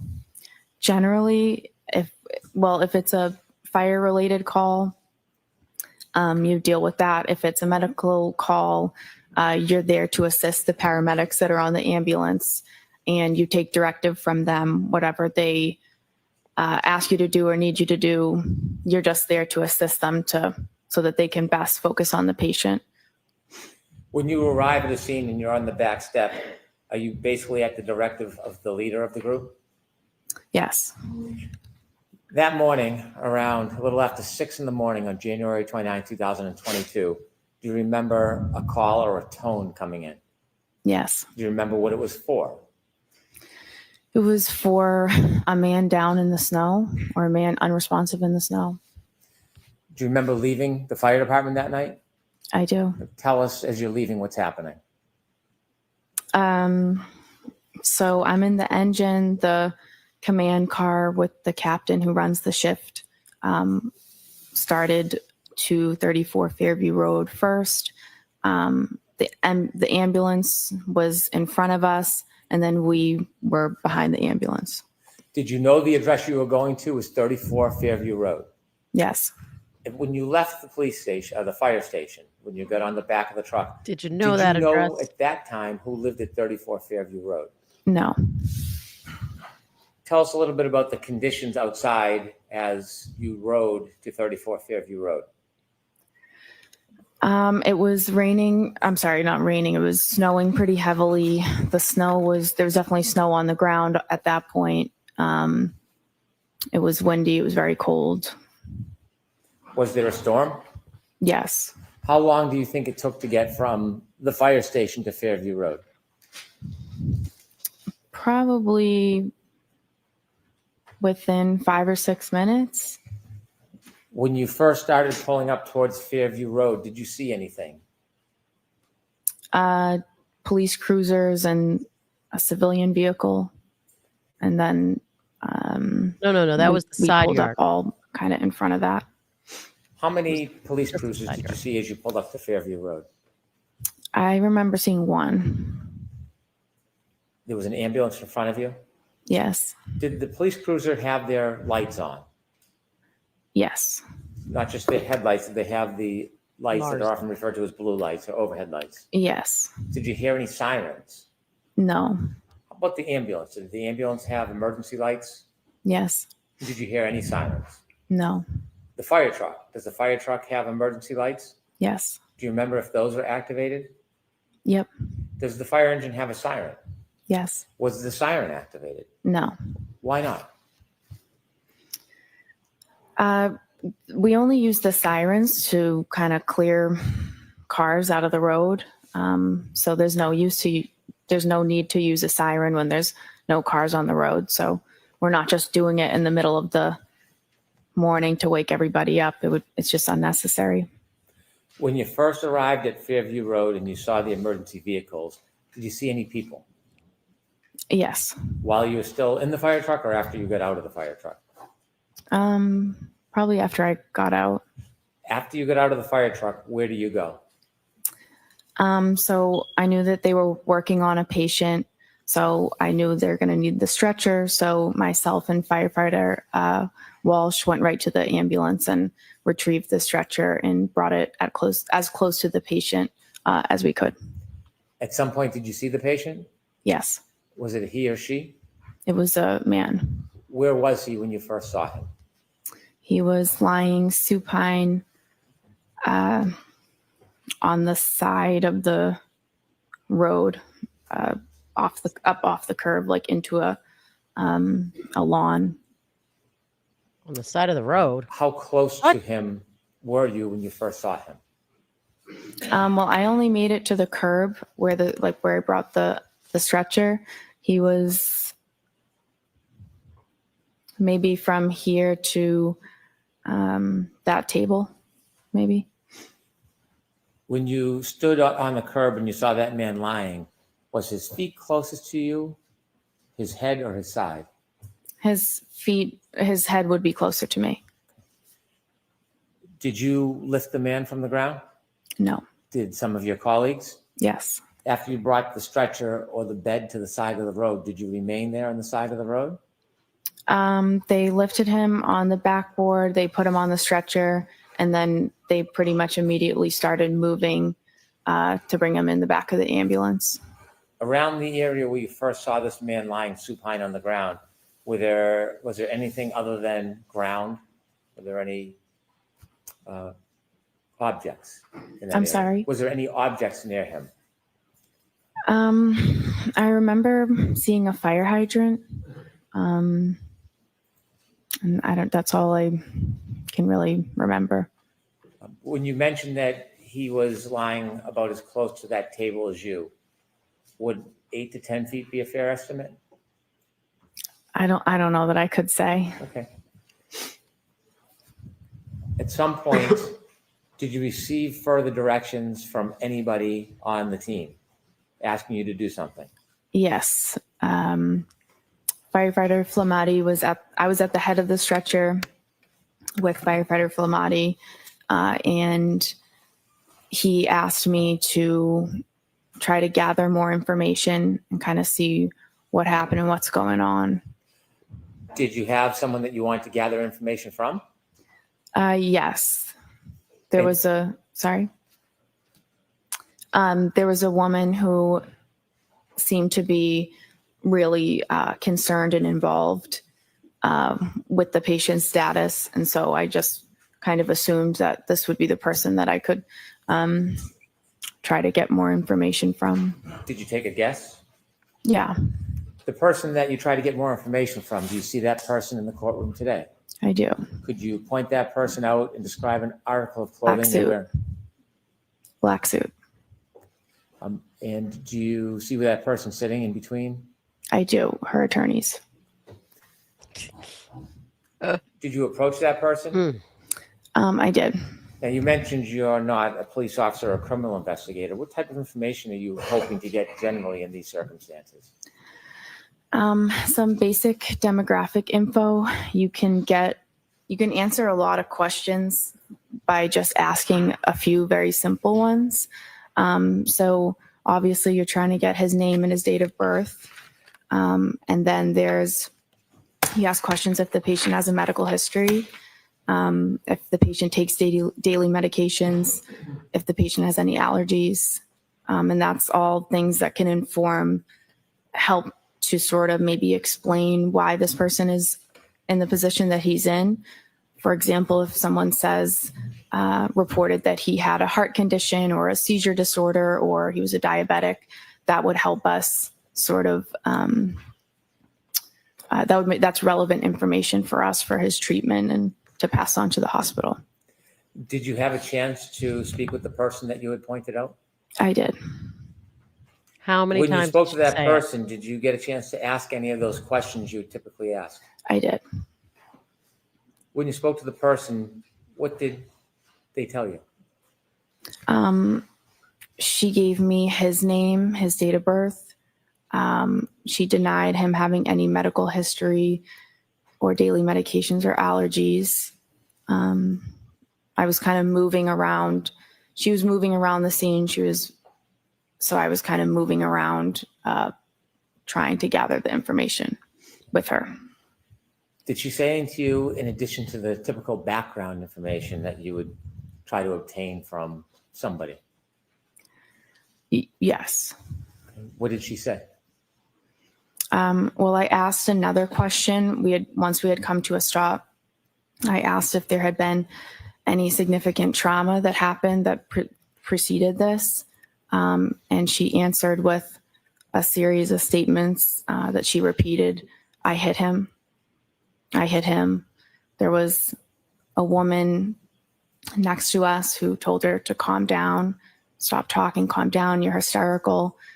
So she repeated, I hit him. And a police officer asked her, said, you what?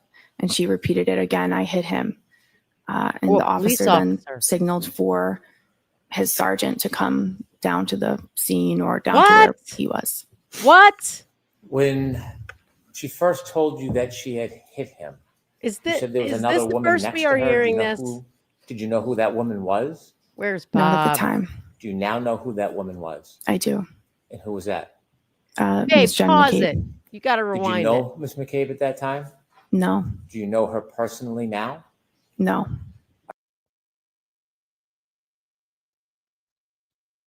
Well, I mean, we've heard a version of this story. No. I don't remember her testifying to it. No. She's the one that always was the one that.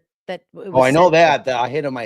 But I'm talking about the thing where with the cop and calling, I think it's Good, like calling Goody or Good, whatever the hell his name is, to the scene. Wait, so there was a cop? I've never heard this being in an actual police report that a cop has ever said they heard her say that. They did say that the first time? I don't think so. No. Like I'm talking about like Goody either calling somebody or somebody calling Goody. I can't remember. The chat will remember. All right, let's keep going. All right. This is new shit. This is more new shit. Are you friendly or friends with her in any way? No. You mentioned that when the defendant said, I hit him. Ms. McCabe was trying to intervene? Yes, it appeared that way. What did it appear she was trying to do?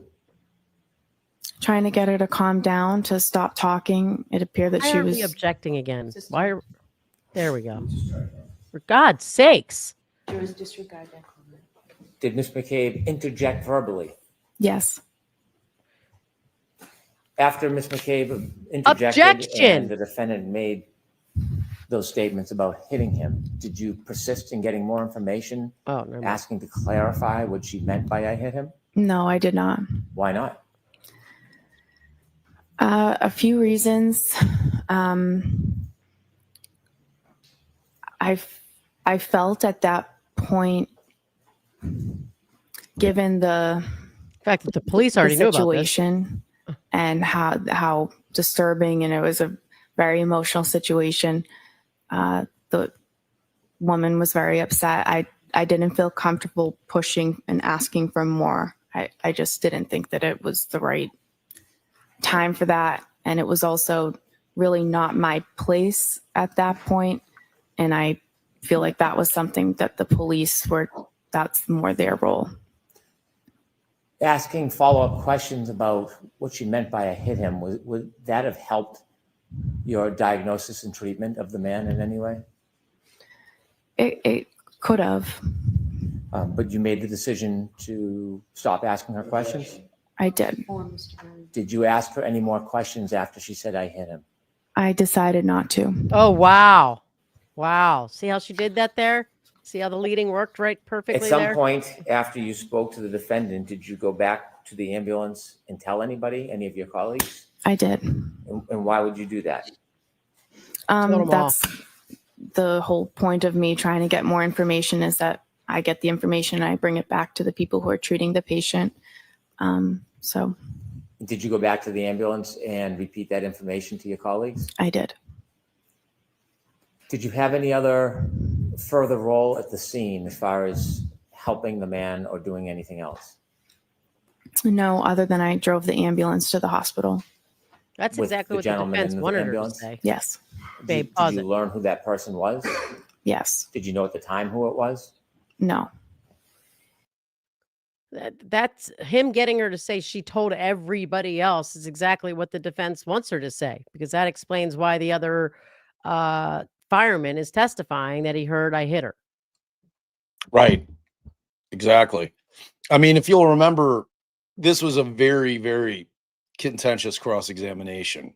Yeah, she's in a hot tub, wasn't in a hot tub. They found the pictures after the fact. They wanted to call her back. That whole thing, right? That's her. Yeah, it was like she's super tight with various McAlbert. So I mean, I don't know how they're like. She's clearly better.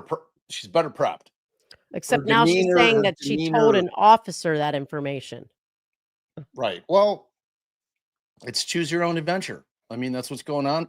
That's what this trial is. It's like Brendan's just making shit up as they go along, and people are willing to testify to it. It's pretty scary shit. And Pretty scary again, shit. we saw how leading works perfectly with a, law enforcement / firefighter testimony where he says, so you decided to stop asking her questions, objection. Okay, did you ask her any questions after that? I decided not to. Yeah, Milo's mom, I think I just paused it with her looking super stoned. Sorry. It's just bad Muted. timing. Bad time.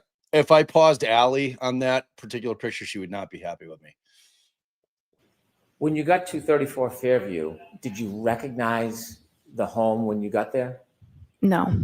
Did you later learn who lived at that home? Yes. Did you know somebody who had lived at that home? Yes. Did you know that person lived there prior to that night? I learned that she lived there. Okay. And that person that you knew lived there, what is their name? Caitlin Albert. How did you know Caitlin Albert? We went to high school together. We're in the same grade.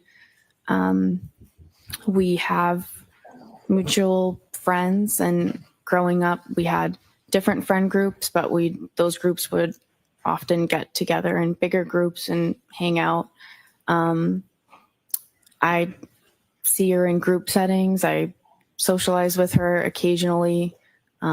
I don't have a personal relationship with her. I wouldn't consider her to be a friend of mine, but I do see her occasionally because of social events. I don't have a one-on-one. I don't have a close personal relationship with her.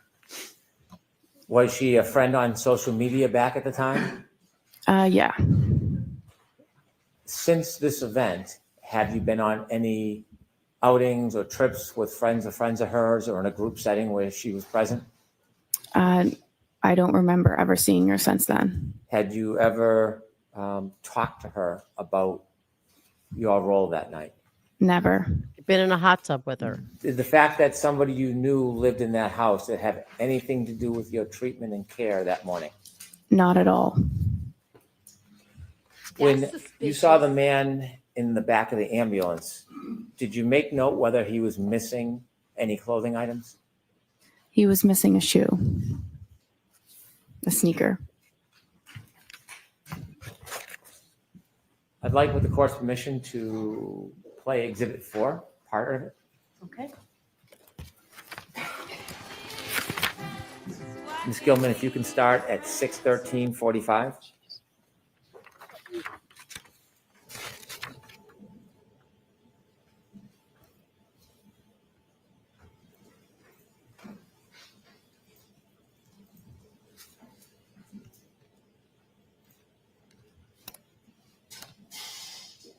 Stop, please.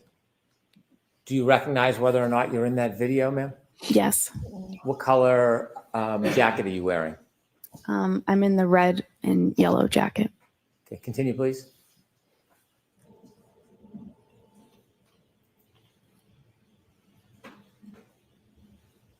I don't even see a red and yellow jacket. I guess that's the yellow jacket.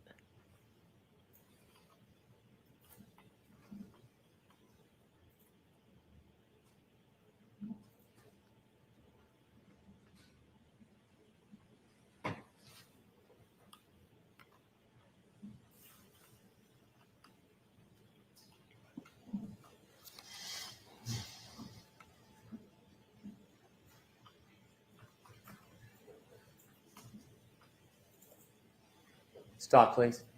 There are two yellow jackets, one on the left, one in the middle of the screen. Do you know which one is you? I'm now in the middle of the screen. Continue, please. Who's McCabe talking to? She has a lot to say.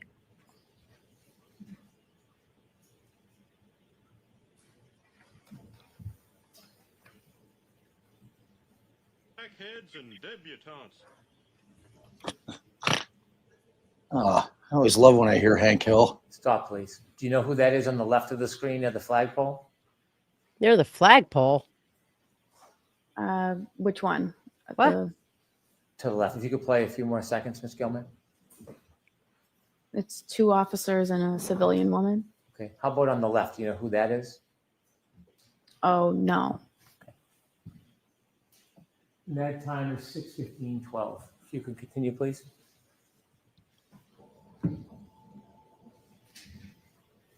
What is that? What is going on over there?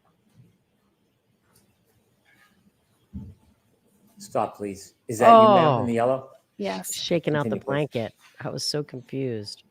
It's like there's a ghost having a seizure.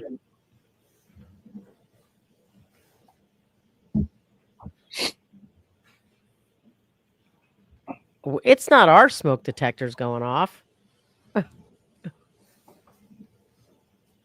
Wait, do you hear smoke detectors? I think they're hearing them in the courtroom, but someone asked, I don't know if it was a joke though, if we Oh. replaced all the batteries in our smoke detectors.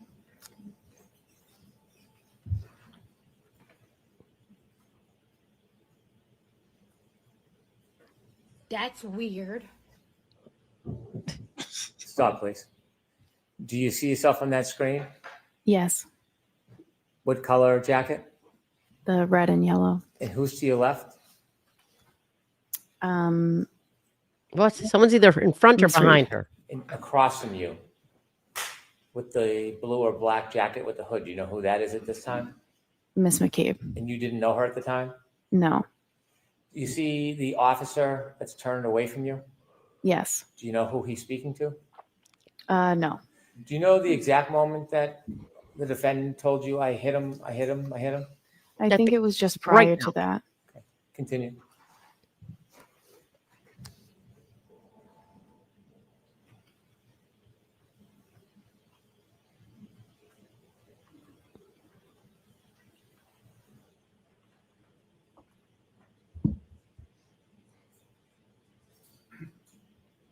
Stop, please.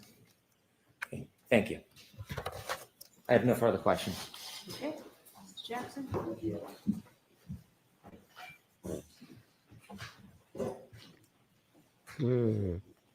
See how Jackson's going to approach this.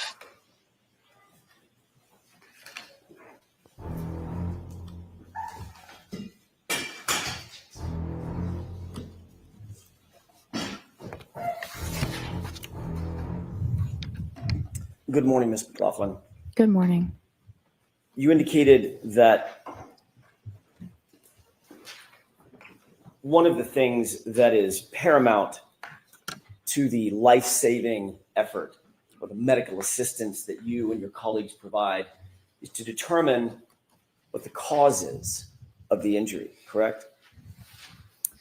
To determine, just to gather as much information as we can about his history and like recent events that could have precipitated how we found the patient.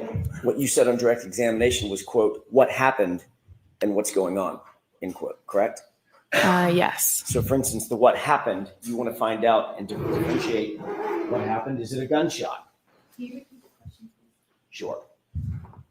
When you're asking what happened or trying to determine what happened, for instance, one of the things you're trying to do is differentiate between a gunshot and a knife wound, correct? Yes. Or poison or ingestion of a poisonous substance or a heart attack. Yeah, in this particular I'm this not asking about scenario, this it's instance. So, next question. Thank you. I'm asking about in general, when you're taking on information, trying to download information at a scene, you're trying to determine, as you said, quote, what happened, correct? yeah, That's important to determine, correct? yeah, You want to get the person's age. You want to get the person's date of birth. You want to get the person's allergies, for instance. Yep. But you also, paramount among those, you want to find out what happened. Why are we here? Correct? yes, Did a person fall out of a tree? Or right, stumble down a stair step? Correct? right.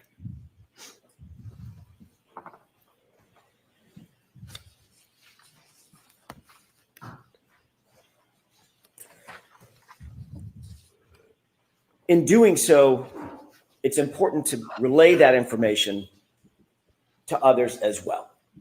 You would agree with that, correct? Yes. That's the whole point, Ms. McLaughlin. You want to gather the information and then let others know exactly what happened, document that as best you possibly can so that the life-saving efforts or the medical assistance can continue for the patient, correct?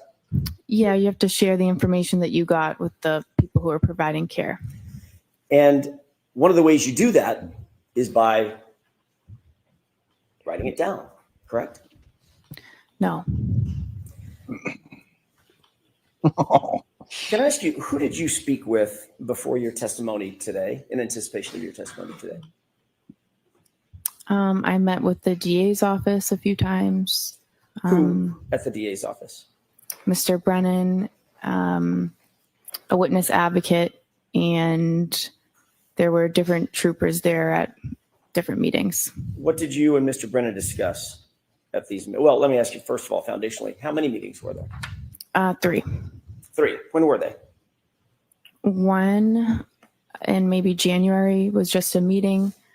One a few weeks ago, we reviewed the testimony from the last proceeding.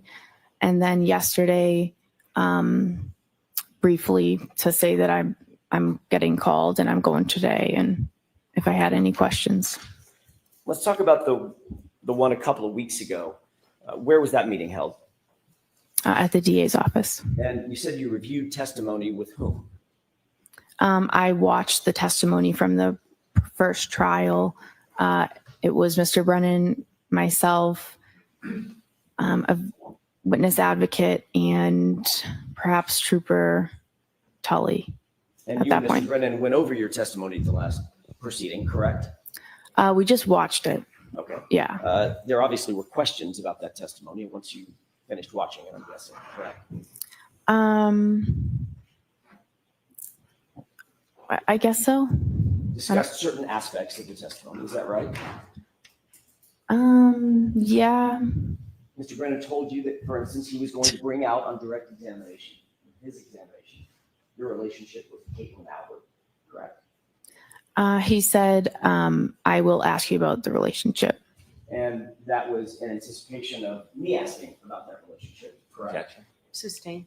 Did Mr. Brennan tell you that he wanted to make sure that he brought out that information so that it wasn't brought out on cross-examination by me? Objection. Sustained. What did Mr. Brennan say about the reason he wanted to bring out the relationship with Caitlin Albert on the examination? There was no reason that he gave.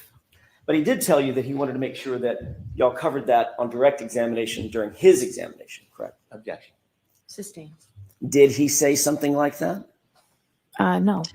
Did you say something like that? I would like this information brought out so it's not brought out on cross-examination. No. At the last hearing when you testified about a year ago, that wasn't brought out on direct examination, was it? Objection. Sustained. Maybe approach. Okay. Yeah, give him some leeway, Canoni. He's got to be able to establish a change in testimony. She's got to be able to establish that she testified differently the first time. That's where you should just say what she said. Well, but he's trying to, warm up to Say it. what she said. And then impeach her. Well, he's not impeaching her. He's showing, I guess, Kind of bias is. coaching. Right. Impeaching her testimony last time. That's what I mean. Right. Well, but that's, I guess, goes to her bias. Right. I mean, this, he's going to have to go at her hard. Her demeanor changed immediately as soon as he stood up. She was very, very, low key on the direct, and she got defensive immediately.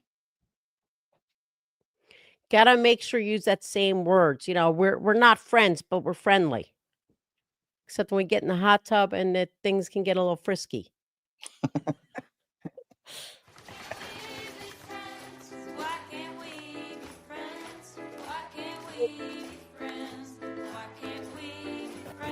Oh, we had some blooping. Ms. McLaughlin, we were talking about very briefly your testimony about a year ago. In your testimony a year ago, you did not disclose in your initial conversation the fact of your relationship with Ms. Albert, did you? I object. I move for an instruction. So the objection sustained. Next question. Who was it that asked the question about Ms. Albert a year ago? Objection. Sustained. What did they just do at the sidebar? Anyone, Trooper Proctor, any investigator, anybody from the DA's office last year about your relationship with Caitlin Albert? Objection. I'll allow that. Yeah. No, only when there started to be a lot of harassment and things insinuations and stuff that started coming out online. I had said maybe once to them that I was concerned I was being harassed. My question, Ms. McLaughlin, was before the information was disclosed. I don't mind it. During the first proceeding. Objection.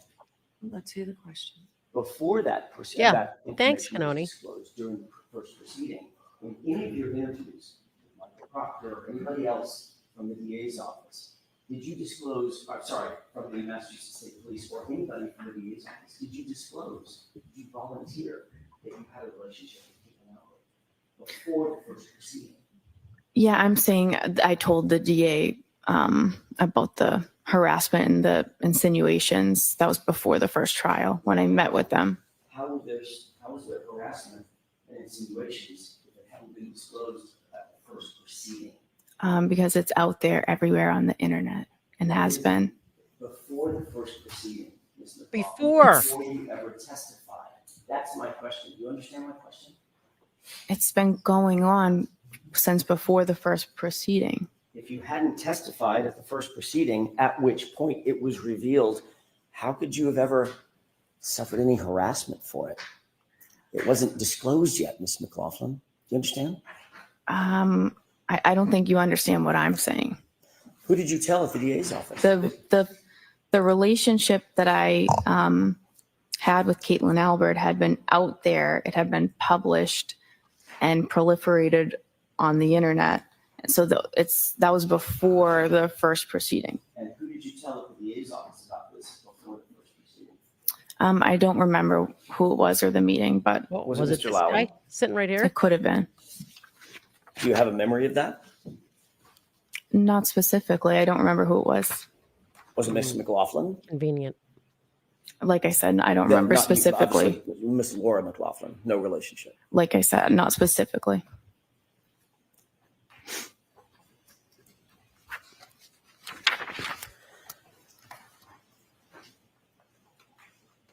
Let's talk about that initial call to 34 Fairview. You responded to the call of a unresponsive male in the snow. That was early morning hours of January 29th, correct? Yes. Once you were there, Mr. O'Keefe had been placed on a gurney and moved to the ambulance. You were instructed to go get information about the victim. Yes.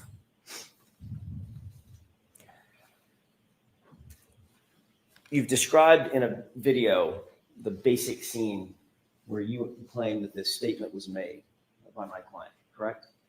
Yes. That was a situation in which you're standing there, Ms. Reed is standing there, It's possible, MS Wild. Kate is standing across from Ms. you. Wild. The hell? That wasn't us. No. Miss Reed was on the right, Miss McCabe was on the left, and then there was a officer kind of diagonal across from me. Yes. Yeah, I like when AJ does his quiet voice questions too, as long as he stays in front of the mic. Mr. McLaughlin, can you tell me if you recognize the still shot depicted in that photograph? I recognize me in it. Yes. Wasn't us. When is that approximately, does that approximate what you're describing? Is that time in which you're standing there, I'm guessing in the yellow jacket, Ms. Reed's to your right, Ms. McCabe's to your left, and there's an officer standing directly across from you? Yes. Is this the time that you indicate that that statement was made? Around this time. I'd like to have that marked as next in order, Your Honor. Any objections to Brennan? None, thank you. May I retrieve? He's like none, but he doesn't None, realize thank you. he doesn't realize defense is walking him into something here.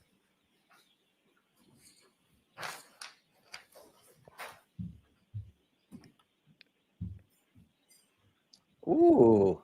Do you remember the name of the officer? Thanks, Megan. That was standing directly across from you when you indicate that this statement was made? I didn't know, but I am aware now. But, and by the way, that officer's name is what? Officer Sarif.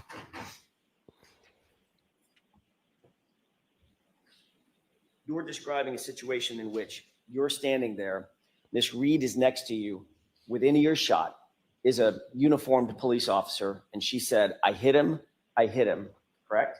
Correct. Then he said, what? Is that right? So it's I hit him. The Miss McCabe interjected, and then she said I hit him, and then the officer said you what? And then she said I hit him, and he said go get Goody down here. Okay, so is that 3 times or 4 times that you indicate she said I hit him? 4 times.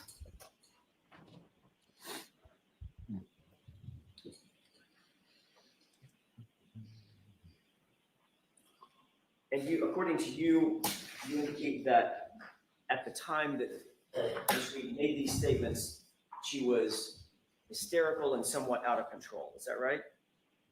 She was upset. I would say hysterical. Yeah. Did you describe her last year as obviously upset, overly frantic, and almost hysterical? Yeah, I believe it. I remember that. Okay. If we could play Exhibit 4. Okay. Starting at 9, Court Commission. Let's go to the tape. 9:15. Roll tape. About 9:46.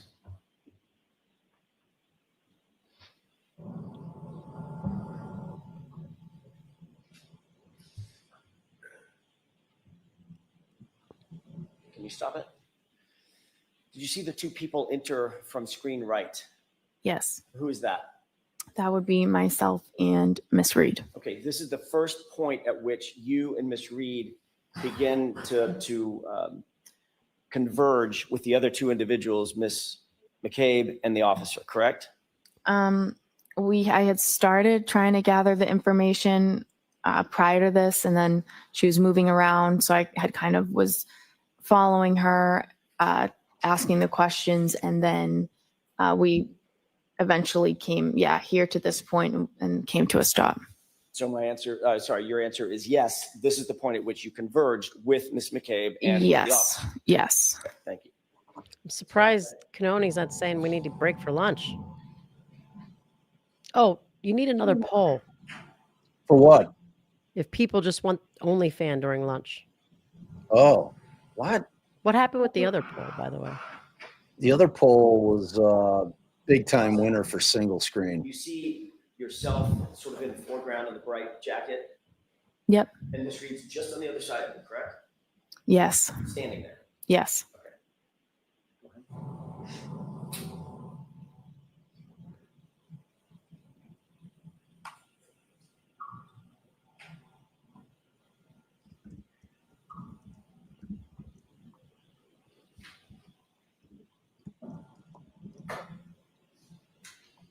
Well, I mean, Carrie's she's just taking care of business. She's fixing her car.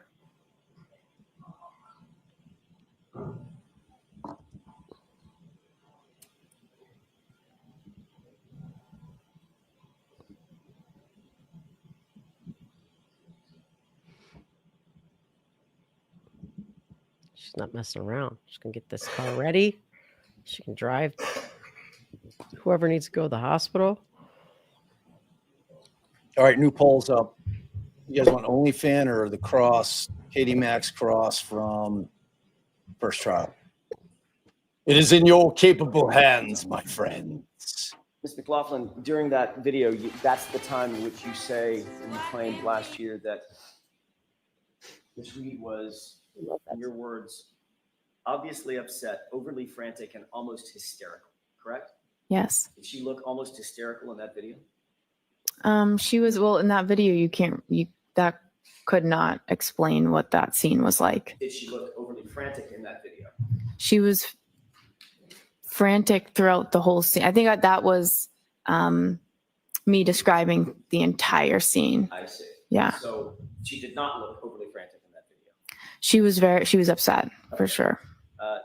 Was she overly frantic? And Well, I could definitely vote over a video game. Just now. I don't know that you could really see from that video. Or an audiobook. Because the answer is no, not in that video. Almost hysterical?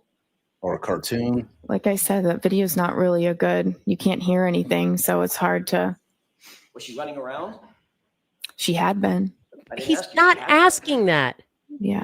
There are a lot of things that happened. Yeah. She's standing there with you. Was she running around? No, she had just stopped running around. Was she gesticulating? I don't know. I'm not sure what that means. I sir. don't. Was she using her arms and going crazy? With her hands and arms and running in circles? She had been, but like I said. What Yeah, in but the I think fucking before hell? you got there. I'm asking you what happened. Was she doing this? I'm sorry. Thank you. Thanks, Billy. In I'm not that asking you what happened video. Before we got to that video. Right? I'm asking you about the video in which you described her previously as being overly frantic and almost hysterical.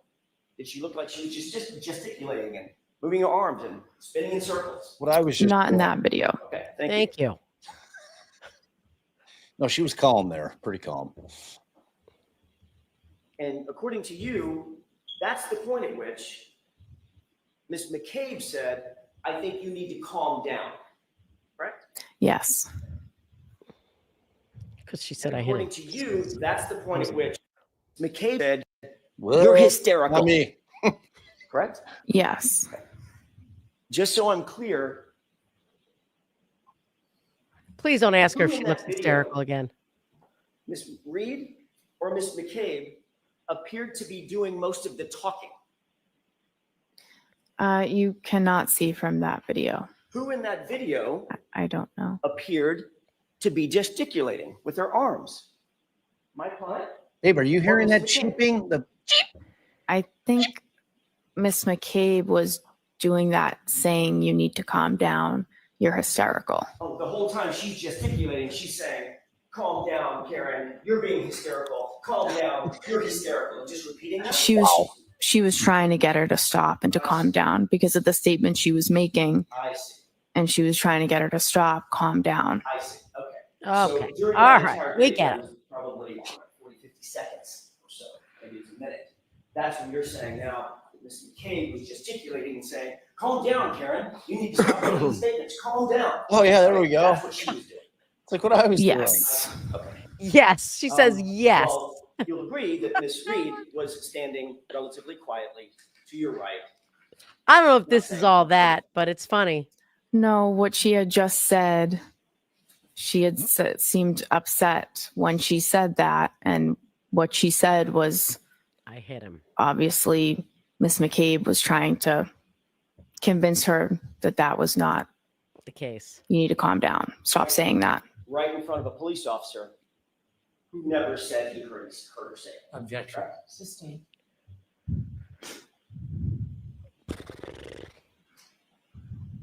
Well, why don't we circle back to that? We're standing 18 inches, 2 feet from Officer Seraph, correct?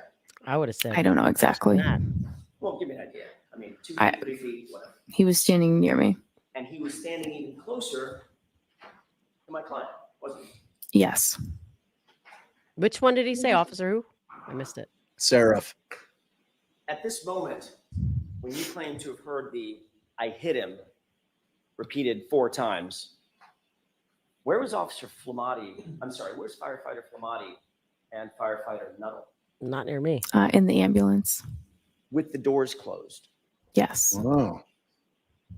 And the ambulance, this is my ignorance, I'm assuming the engine was running. Yep. I'm assuming that there's some sort of heating system inside And that then ambulance. to keep it nice you and went in warm for there patients. and told them Yes. what she So that said. was running as well. Mm-hmm. Yes. Yeah. So with that door closed, those doors closed, how many feet away, by the way, from where we're looking? How many feet away? How many yards away? I don't know. We were fairly close to the ambulance. Further than you and I are from each other right now, or closer? I think closer. Okay. How about now? I'm not sure. The ambulance was behind us. I'm not sure how close we were. Right. At least a few yards. It's got Sure. a big diesel engine. And those doors are pretty thick, secure metal doors that lock. Is that right? Yes. And then you went in there and told them what she said. Obviously, when you saw them, I mean, I know you don't know what was happening inside the ambulance, but when you saw them, Firefighter Nuttall and Firefighter Flamati were engaged in life-saving measures with Mr. O'Keefe, one doing the bag, one doing chest compressions as they entered into the ambulance, which you did see, correct? Yes. When those doors closed, would you presume, from your experience, that those life-saving measures and their focus was on John O'Keefe, that continued? Yes. Who was gesticulating at that time? You testified that you went back to the ambulance at some point and you told them Firefighter Flamati and Firefighter Nuttall what you claim to have heard. You told this jury, correct? I went back to the ambulance after that and I told them what was said and gave them the demographic information that I got. Okay. So in other words, Firefighter Flamati and Firefighter Nuttall heard it from you. You didn't say it to somebody else and they reported it to those two. They heard it directly from you, correct? I went back and I said, I gave the demographics and I said, she's saying I hit him. Right. So in other words, they You heard told them that. from you. I gave them. Is Objection. that yes or no? Objection. She answered the question. Next question. Wow. He did answer it, but come on. The guy with the taillight video did do an arm one. He was on I Yeah. want to ask you a couple be in questions trouble. about 31. He's got an arm one up. Caitlin Albert. You were Here, asked rewind because we're talked at a over. hearing about a year ago, Yeah. back in May last year, May 3rd. Plus, Alan's not in front of the mic. Caitlin Albert. You were asked at a hearing about a year ago, back in May last year, May 3rd, as a matter of fact, 2024, about that relationship. Do you remember what your answer was? No, not specifically. Do you remember saying in response to the question, who's Caitlin Albert? Asked by me. I don't remember specifically what I said. Did you say, I went to high school with someone named Caitlin Albert? Have the page number in line, please. I have the page number and line page. 10-24, lines 2 and 3. If you don't have this ready in front of you, Brennan, then can't help you. Did you say I went to high school with someone named Caitlin Albert? I believe so. Refresh your recollection, take a look at your transcript. Sure.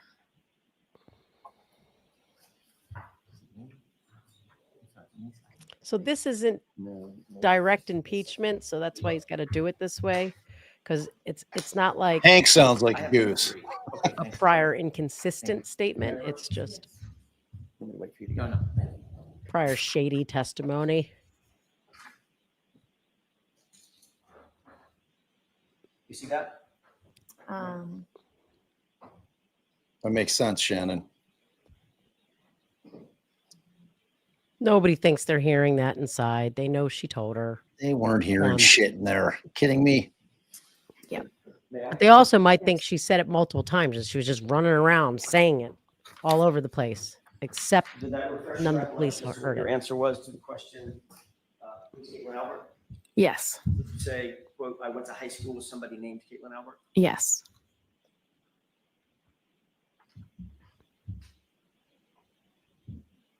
But when you just asked on direct, That was not a full and accurate statement of your relationship with Caitlin Albert. look at her squirm. Was No. Was that accurate? I mean, that's a fact. That's Okay, next question. Was it?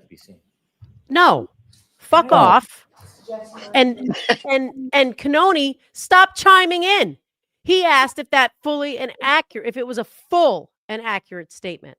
Just ask it differently. Just say, did that statement fully encompass the nature of your relationship, that you went to school with a girl named?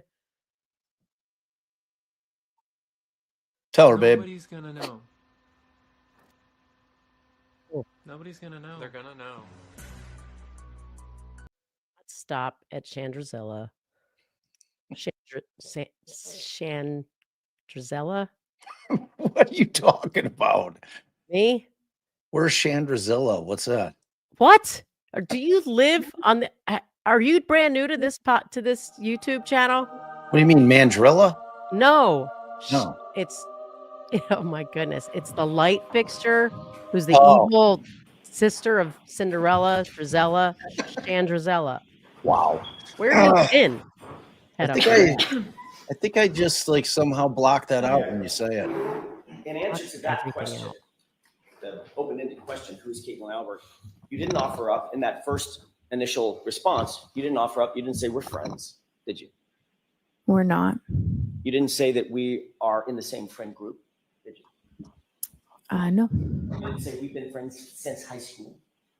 No. You said I went to high school with someone named Caitlin Albert, correct? Yes. Almost as if you just saw her name in a yearbook. No, I don't agree with that. That's I not do. true, is it? I mean, that wouldn't be true, correct? Because you did know Caitlin Albert. That is true. And you asked me if I knew her, and I said yes. And you asked me if I'm friends with her, and I said I wouldn't say friends. You wouldn't say friends. Right. Even as you sit here today, you would not say that you're friends with Caitlin Albert. No. You wouldn't say that you've been friends for years. We've known each other for years. That wasn't my question. We've known each other for years, but we are not close friends. We don't have a relationship, just her one-on-one. I've been knowing her Just for group years. settings. You grew up in the same town together, correct? We did. Went to the same middle school together. Correct. Went to the same high school together. Yes. We're in a Socialized hot with tub her. together. Yes. Taken day trips with her and others. Yes. Taken beach trips with her and others. Yes. Taken 4th of July weekend getaways with her and others. Oh God. I don't remember that, but Oh please, we're doing this One again. of your best friends named Michaela actually lived with Caitlin Albert at college, didn't she?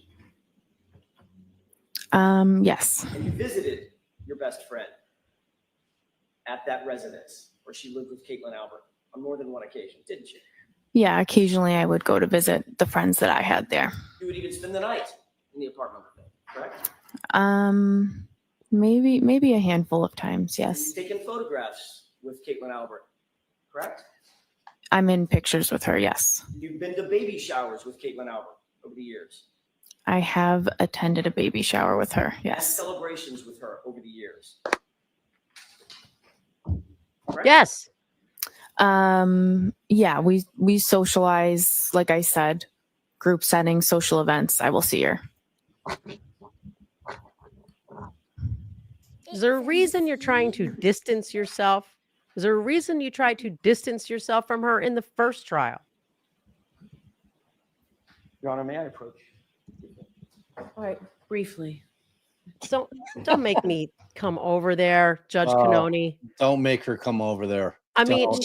he needs a wide berth to show bias, lack of credibility, all of that. So she needs to just rein herself in and let it happen. Yeah.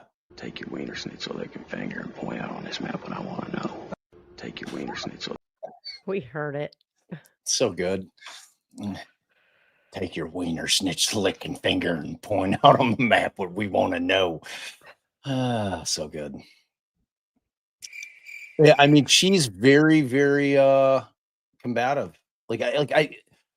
That's the question. What you just said that he needs to ask. Why are you trying to distance yourself from her? Please explain to me. I'm 5 years old. Are you sure? That one was me. Which one? Are you sure? Yeah. No. All right. Who said bukkake? I thought bukkake came straight out of the mouth of Jennifer McCabe. What? I need to check because I saw I hopped on X for a little yesterday and I saw somebody asking Sleuthy actually. Bukkake. Yeah. That is that McCabe? Bukkake. Bukkake. Bukkake. Bukkake. Bukkake. No, it was Julie Albert. Wow. See, that's one of those things. You could had you guys not said that, I would go to my grave believing I saw it with my eyes. And I think that McCabe, like in my mind's eye, I literally can see her saying it. So that's wild. Bukkake. that was so funny when that happened. It was so good. God. It was Oh my crazy. God. All the turtle riders were like, whoa! It was amazing. It was so good. I mean, if there was any question if the Alberts were watching Aiden shit, it was answered right there. Right there. Oh. I mean, I might have actually. No, I guess you couldn't bring him up. That you can't. Oh, word on the street. I think Aiden posted not revoking the bail. Not revoking the bail. Yeah. Thank God. Good. For speaking on a street, for God's sakes. That one was for a YouTube live. Oh. It was even worse. It was even worse. I was worried about that. I've been telling you that. Like he when he's talking on a YouTube live, unless it's in a he's got to do them in member only type of setting, where I told him he's like at this point just reel it in. Well, right now you might as well just you're done. Yeah, I mean he's done what he needs to do. Like there's that's no use definitely putting himself in indirect communication. Right, indirect third party contact is what they were Right. trying to say it was. Yeah.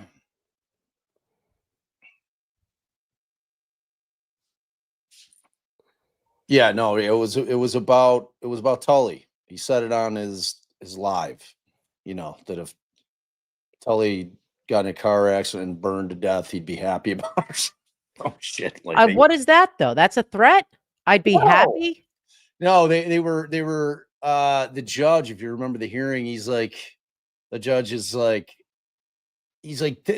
talk to me about the word revenge. Tell me about revenge. What does the revenge mean? That's what you need to talk to me about, Mr. Bradle. Talk to me. Talk to me about revenge. He said the word revenge. The whole thing was crazy. I mean, if anybody had any doubts that this was to shut this man up, that all of this is to shut that man up. Yeah. No question about it. No question about it. No question about it. I'm not sure that I agree with you 100% on your police work there, Lou. Do you have any bloops? I think we have very few bloops. I'll try blooping a little though. Bloop bloop bloop bloop bloop bloop bloop. We have some blooping. Bloop bloop bloop bloop bloop bloop bloop bloop bloop bloop bloop bloop bloop. All right, bloop this right into action.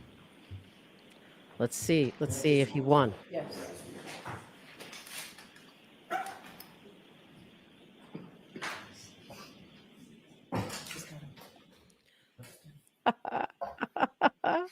Yeah, don't. I don't even know how to spell it. Is that the correct spelling for bukkake? Might be. Yeah, if you don't know what bukkake is, definitely do not Google it on your work computer. Or otherwise, who knows what kind of shit you'll get. Ha ha! Shit. See? Wow. No, it has nothing to do with shit. You don't even know what bukkake is. You just outed yourself right there. And I'm not telling you on a live. No, I know what bukkake is.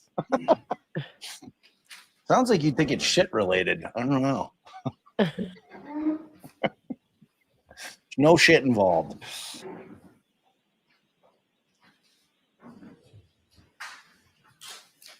Yeah, I did. I was mixing it up. I was thinking. Yes, you were. I remember now.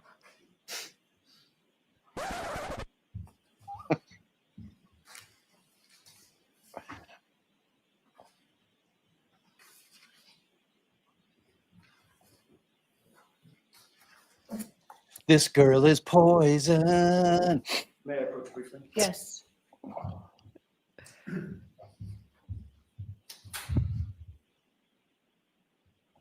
May I stay on the witness stand just so I can take the photographs back? I mean- Describe, first of all, take a quick glance through that series of pages and tell me if you recognize what's depicted in those pages. He's pretty bad.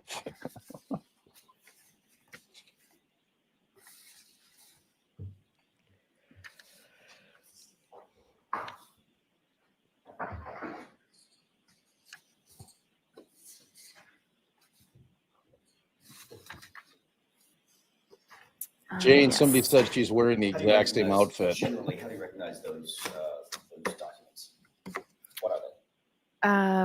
Objection. What? Are those What? photographs? Yes. Oh. The photographs. Next question. Who's depicted in the first photograph? Myself. What? I'm so Do you see- confused. Does every one of those photographs include you?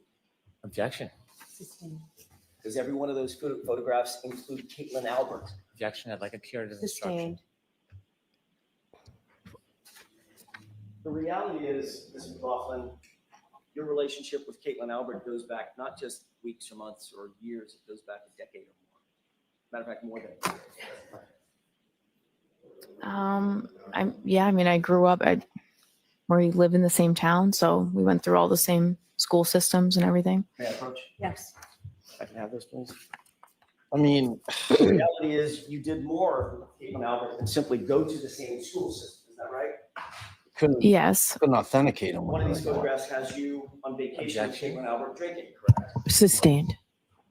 She can authenticate them if she would have let him. He didn't try, really. He did. What is it you in there? Photographed with Miss Albert on many occasions at many celebrations with your girlfriends, correct? Like a sidebar, please. I'm going to allow that. Is that right? Been photographed on occasions. On occasions, yes. That wasn't my question, Your Honor. Go ahead, ask My it. question was, you've been photographed on many occasions and many celebrations with Caitlin Albert and your girlfriends, that group of girls that we just looked at. Yeah. Ugh. Pulling teeth with this one. And those include, as we went over just a second ago, 4th of July vacations, correct? I'm not sure the dates on them. I didn't ask you about the dates. I don't know the dates either. Well, I don't know that was a 4th of July celebration. I'm not sure. Do you see a beach photo with American flags in the background? I'm objecting. Sustained. So you've had, those photographs represent some of the celebrations that you have had with Caitlin Albert and others in your friend group, correct? I'm objecting. Sustained. You've gone on overnight vacations with Caitlin Albert, isn't that right? There was one that I can remember, one overnight that I can remember with a big group of people. Who was that? Where was that? That was in Maine. was in Bethel, Maine, wasn't it? Could have been. It was in Maine. Have you been to more than one vacation in Maine with Caitlin Albert? No, I don't know. That's the name of the town. I don't remember. You've indicated that you've had baby showers where you've attended with Caitlin Albert, correct?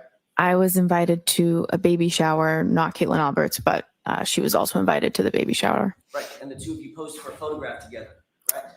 We posed around the girl that was having the baby. Right, you and who else? A bunch of other girls, her friends. Right, was one of them Caitlin Albert?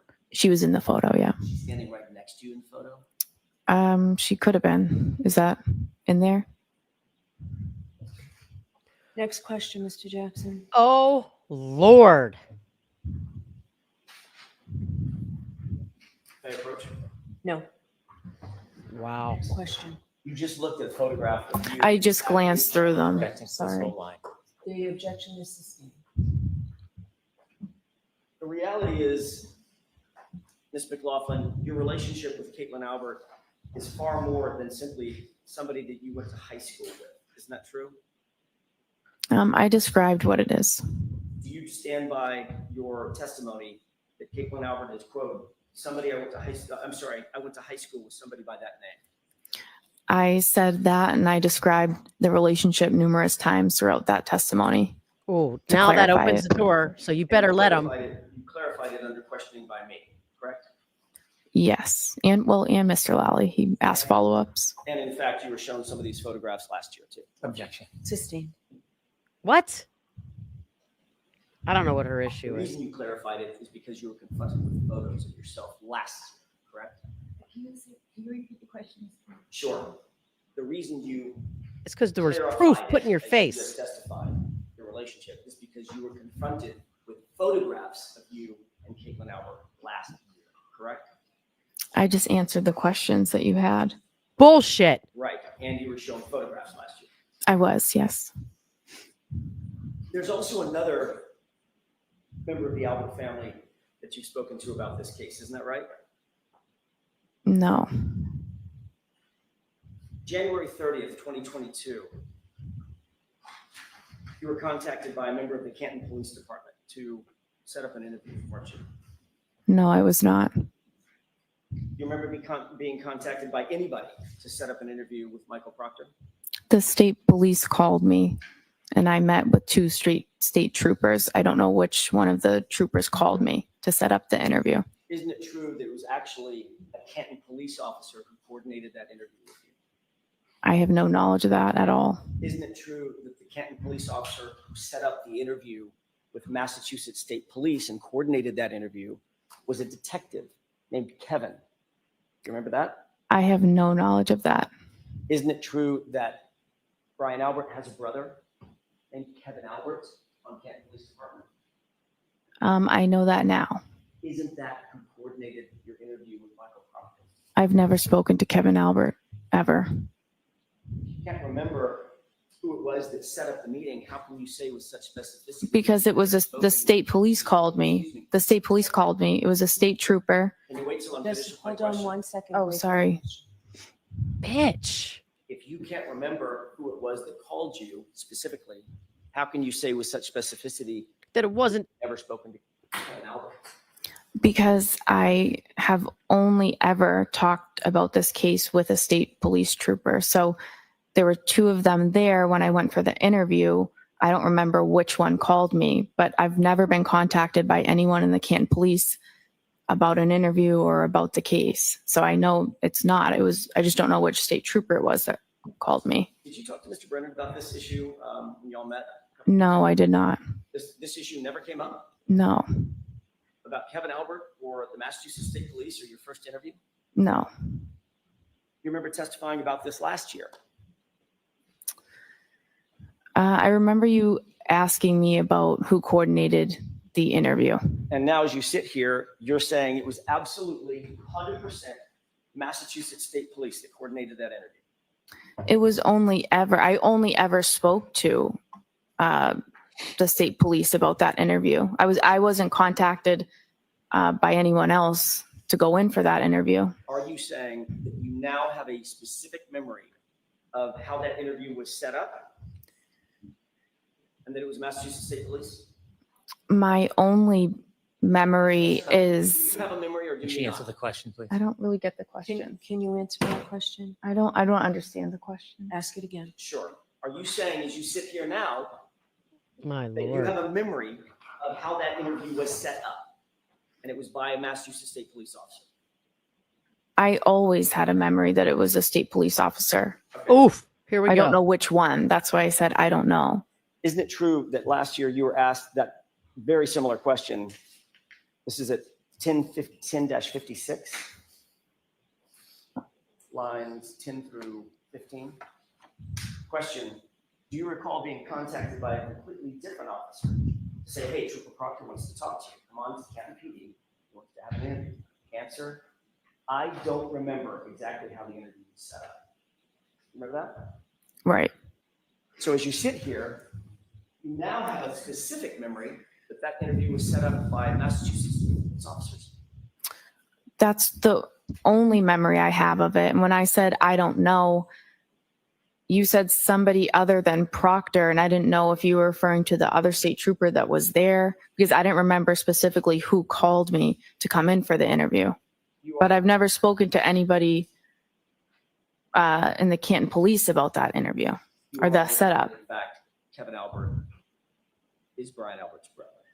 I'm aware of that now. You're aware that Kevin Albert is Caitlin Albert's uncle. I guess so. How many conversations did you have with anybody before you actually sat down with Michael Proctor?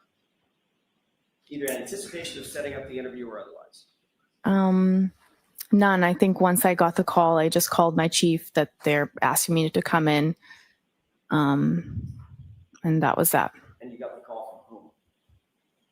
I don't know which state trooper called me. But as you sit here now, you're very specific in your memory. It was a state trooper. I only ever met with state troopers, and no one from the Canton police ever contacted me about an interview, setting up an interview. During your interview with Michael Proctor, did you disclose to Trooper Proctor that you had a pre-existing relationship with any member of the Albert family? No. Did Michael Proctor disclose to you during that interview that he had any kind of relationship with the Albert family? Objection. Sustained. Why?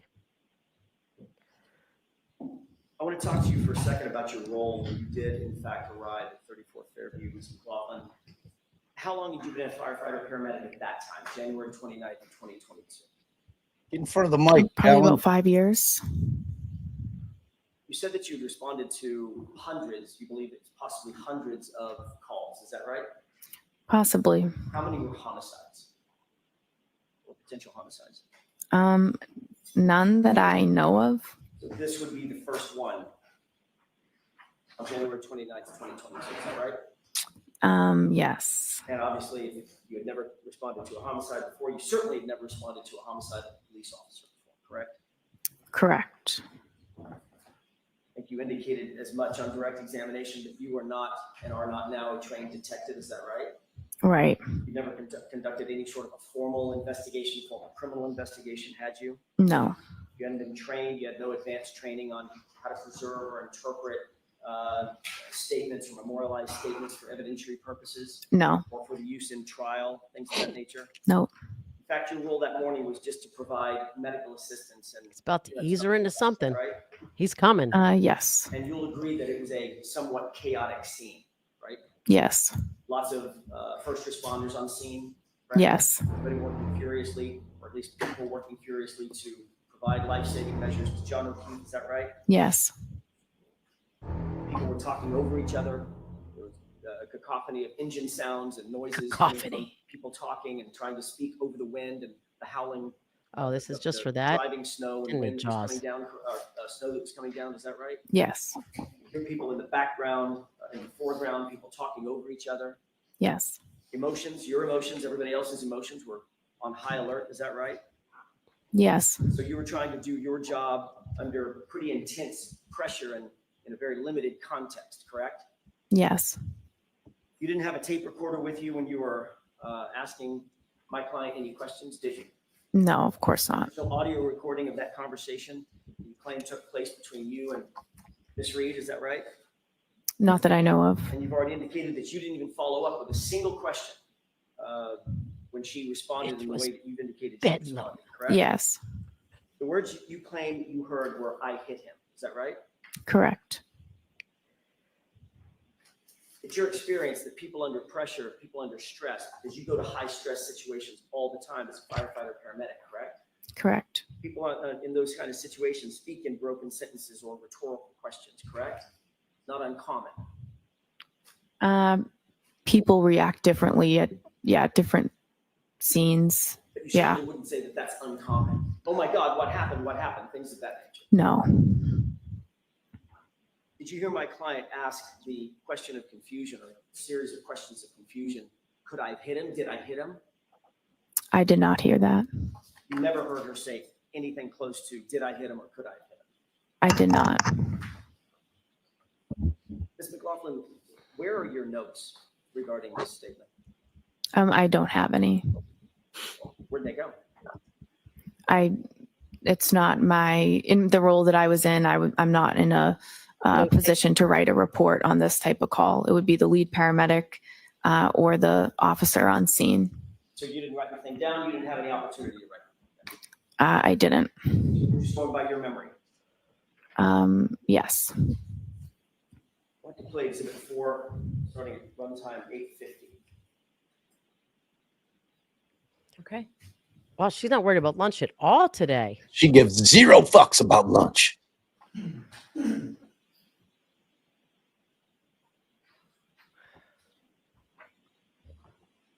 I want to see those likes going up, people. Just minimize the chat. Just to orient us, can you tell me where you are in that video? I might be in the middle there, although I didn't get a good look. With the yellow and the red. Yes. Okay. I'd like you to pay special attention, Ms. McLaughlin, to your right and your left hands as this video plays. Could we go ahead? Ooh. Uh-oh. What you doing? Are you on your phone? No, she's taking Oh, notes. I see what you're saying. What is she doing? Yeah, I would write like stuff on my glove. That's something I'll do as I'm getting the information. Was that your question about notes? So you were taking notes. That's just me jotting down the demographics. Let's keep playing. On a glove? What? Like the actual glove on her hand? She writes in her hand like you do, babe. In the snow? Yeah. Definitely in the snow. Okay.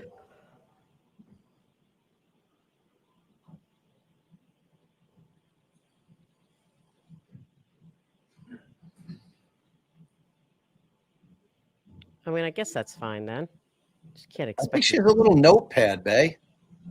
Don't expect her to save her gloves. I think she has a little notepad, hon. I don't think she's writing on her gloves. She said on my glove. What? That's outrageous.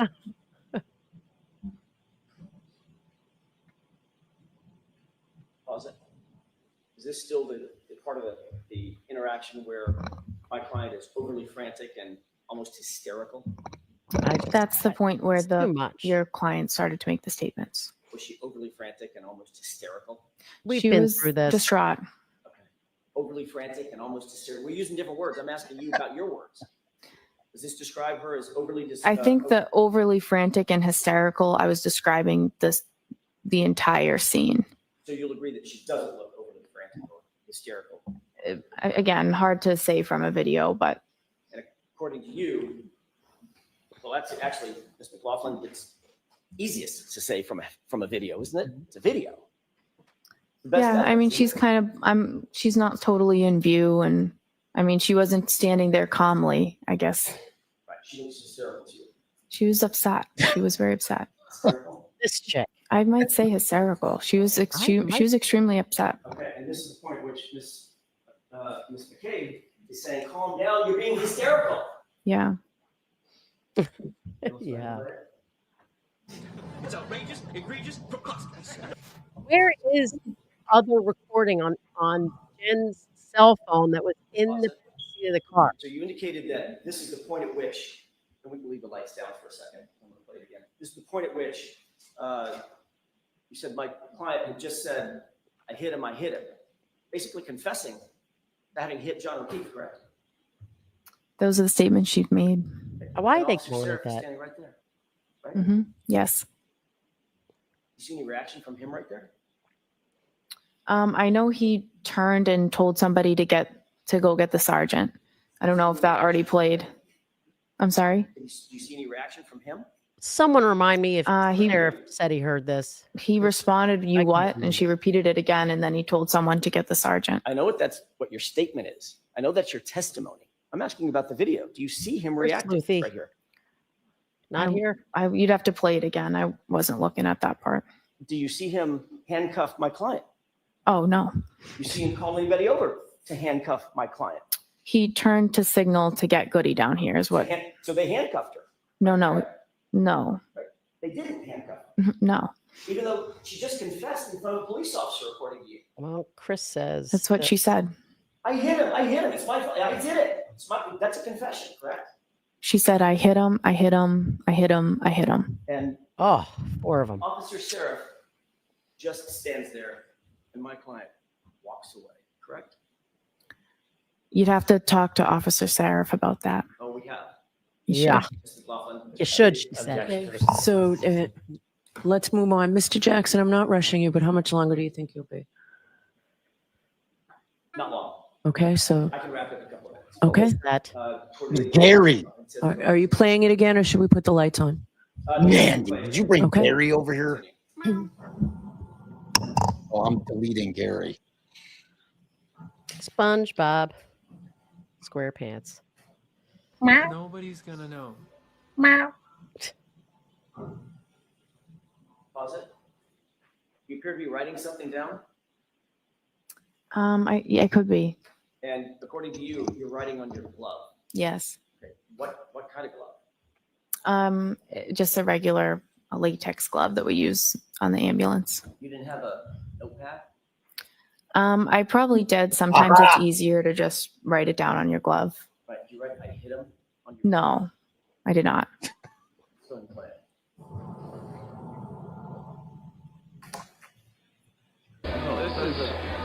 This is a Hobbit bot, huh? I thought there'd be like equations and shit on the walls.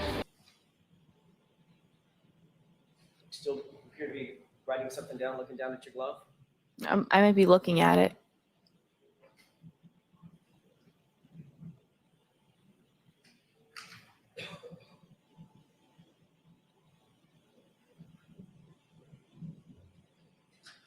Pause it. Is this also an example of my client being overly hysterical and frantic? Oh, I wasn't paying attention to her. Don't forget to vote on the poll, guys, for what you want for the lunch break.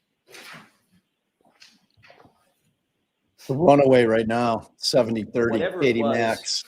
that you were talking to Miss Reed about, it was important enough that you had a pin out. You were writing things down, correct? Well, I was still finishing writing down some of the other. Yes or no? It was important enough. Yeah. To write things down. Yes or no? Yes, I wrote down some of the things that were said. Some of the things that were important, correct? Yes. So for instance, you write down John O'Keefe. That's his name, right? Right. You might write down a circle with a slash through it. Allergies. No allergies, right? Right. You might write down I hit him. 46, his age. Right. You might write down how he was injured, hit by a car, correct? I did not know that was. What I meant is what Well, I I didn't know what those statements meant. You might write down 3 little syllables. It was just told to you. I hit him, especially if it had been repeated 4 times as you claimed, correct? Yeah, I We had all that in assumed my she head, meant and I was going to punch go him in tell the them face. that. And you had a pen, because he looked punched in the face. right with your right hand, writing things, correct? Yeah. You never wrote that down, did you? I wasn't going to write that statement down on the glove. I remembered that, and I went back to the ambulance and told them. Told everybody. You didn't memorialize that statement on any note that we have, correct? No. You didn't memorialize that statement on any glove that you were wearing, correct? No. Whatever you wrote down on that glove, where is that now? Yeah, I don't have it, obviously. That's How obvious it is, suspicious. what'd you do with it? You just scratch everything out and you throw out the glove. Just threw it away. Hmm. Is that right? Hmm. Is Yes. that yes? Yes. So we don't know what was actually on or not on that glove, do we? I didn't write those words down on that glove. As we stand here, we don't know what was or wasn't on that glove. Name, date of birth, no meds, no history, no allergies. And then I wasn't writing that statement down on the glove. I went back to the ambulance and just reported it. And importantly, it was important enough, as you say, to go back and report the statement, but not important enough to write it down with that pen. It's very conveniently in your right hand, correct? It's not about importance. I was relaying that information to the ambulance verbally. I didn't need to write it down.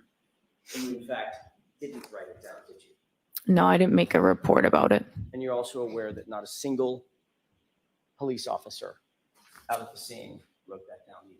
Objection. Sustained.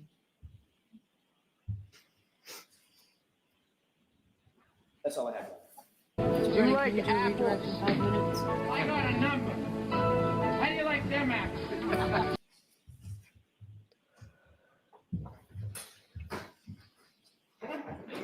She wants him to get done. She figures she breaks for lunch now. He's going to take longer. Ma'am, when Mr. Jackson would show you part of your testimony from a prior proceeding, was he leaving something out when he was showing you that, asking you questions? Sustained. When he asked you about whether you knew Caitlin Albert, and you said you went to high school with her, did you immediately then answer questions? Objection, regarding that leading. relationship? Correct. Watch the phone. Were you asked immediately other questions about the relationship? Objection. I explained the relationship over and over again throughout the testimony. In fact, you described the relationship over 20 times, didn't you? I'm sure it was that many. You didn't simply just say somebody named Kate. I went to high school with somebody named Caitlin Albert. You didn't leave it at that, did you? No, I didn't. You remember saying, I would say more acquaintances, not close friends? Right. You remember immediately saying after that, I would say we had mutual friends. We might see each other occasionally because of mutual friends. But we don't have a one-on-one. Objection. Leading. God. Right. He's leading. I'm going to allow it. You remember many more statements after that initial answer where you described the relationship.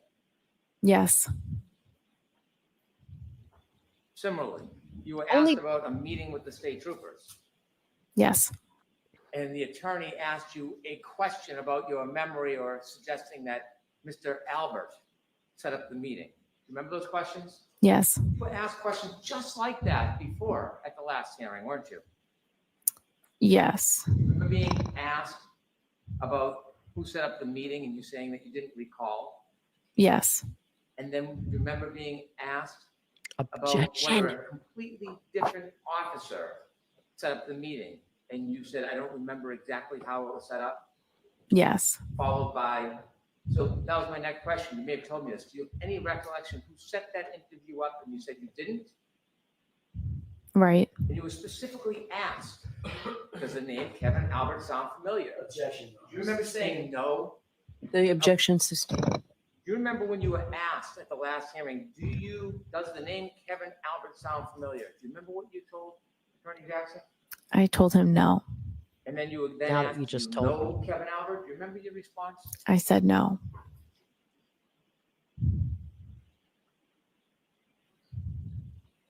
When you were there trying to help the gentleman that was on the ground, did you know this would become a homicide investigation? No. Did anybody tell you this was a homicide?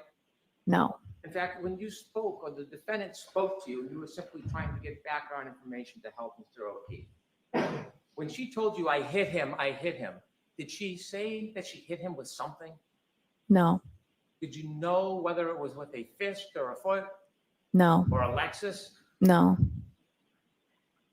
You mentioned this was not part of your role to investigate. Why didn't you persist? Why didn't you follow up and ask more questions about that statement? What about the situation and the dynamics? She gets it. She knows what you want, Brennan. Yeah. Gosh. Persist. Come on, you got a hook? More information from the defendant when she said, I hit him.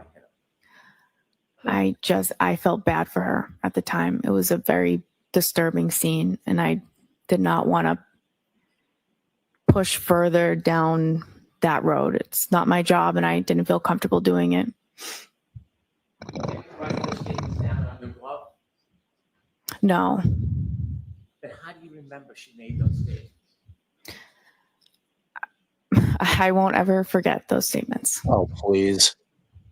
I have no further questions. Anything, Mr. Jackson? Very briefly, that was a disturbing scene, you said, correct? Yes. An emotional scene. Yes. Right? Yes. A scene that was upsetting. Yes. A lot of people, Yes. for a lot of reasons, right? Yes. And that's when things start getting missed.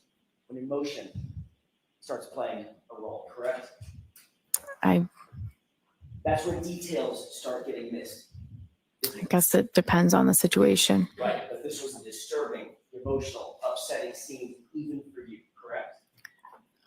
I felt that for a civilian to see it, it was very disturbing for them. Probably wasn't great for you either, was it? It's not. Yeah.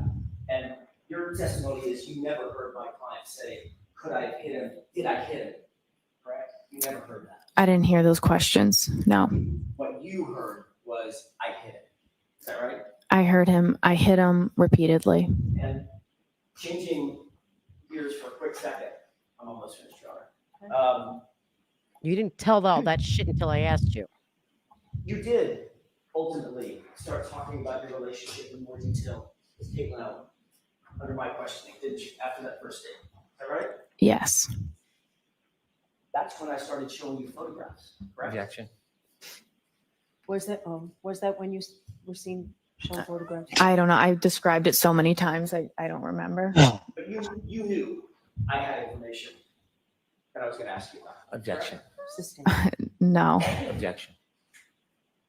Finally, with regard to Kevin Albert, did Trooper Proctor tell you during that interview that he had texted with with Officer Kevin Albert about setting up your interview? Did he tell you that? I have no knowledge of that. Did Trooper Proctor tell you that the reason we're here, the reason we set this up is because Kevin Albert texted me that he had already coordinated with you? Never. No. Thank you. That's all I have. All right, Ms. McLaughlin, you are all set. Jurors, I appreciate you going a little later into the lunch to just finish the witness. So why don't we do that in 45 minutes and that 5 minutes? Nice break. What'd you say, 5 minutes after? Follow me. What? 5 after 2, they're coming back. Oh, I thought you said 5 minutes. I was like, what? No, lunch. All right, so here's the deal. The poll was overwhelming, babe. All right, good. Overwhelming. I just want the people to get what they want. Okay, so let's see. Give them what they want. Now, your homework for this is going to be, I want you to see how drastically different her I don't demeanor- really remember it perfectly. It was very fiery. I'm just doing the cross. I'm going straight to cross. So you can't recreate those fireworks. That's the thing. Like there was just some stuff that happened that first trial. I don't know if the jury's like, I don't know. She lied about being in a hot tub with her. What? Huh? Because the fact of the matter is, well, you guys will all see it, and you'll. All right, so we will When we be come back, live at- especially first trial watchers. I mean, yeah, we'll be back at they're coming back at 2:05 Eastern, so we'll jump back on at like around 1 o'clock our time, or 2 Eastern. and if this is the first trial you're watching, put comments up as you're watching this. Note that you're a first time trial watcher, and let us know if you believe that Alan Jackson's interpretation of you would have probably just left it at that. Oh, there's a girl I know named that, and that all of this information only came out due to his prompting, or if it seemed like she was being more forthcoming, which is the way she's describing it. So Pinning down the girl. All right, let's go. I'm going to pull it up. Did you unshare it? I didn't do a damn thing. She didn't do a damn thing. All right. Shit. Here we go. Go ahead. Objection. We believe that under Rule 14, we were not obligated to have to present these exhibits to the Commonwealth in discovery. Rule 14 does not require such disclosure when the exhibits are used for impeachment only. And that's exactly what those 4 exhibits were going to be used for and what we intended to use them for. Had this witness Talking about the pictures. I know Caitlin Albert. We've been friends for 10 years. We went to high school together. We've been on day trips together. We've been to the beach together, and we've socialized together. What the hell happened? Hold on, guys. I'll figure this out. I'm here live. I'm not a cat.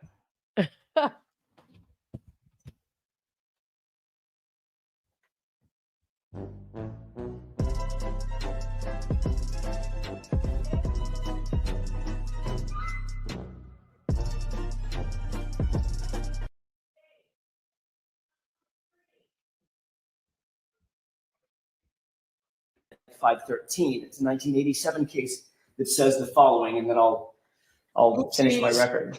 Quote, a defendant has a constitutional right to bring to a jury's attention any circumstance which may materially affect the testimony of an adverse witness, which might lead the jury to find that the witness is under an influence to prevaricate. It matters not that the evidence would reveal an otherwise inadmissible fact, such as the witness's commission of a crime.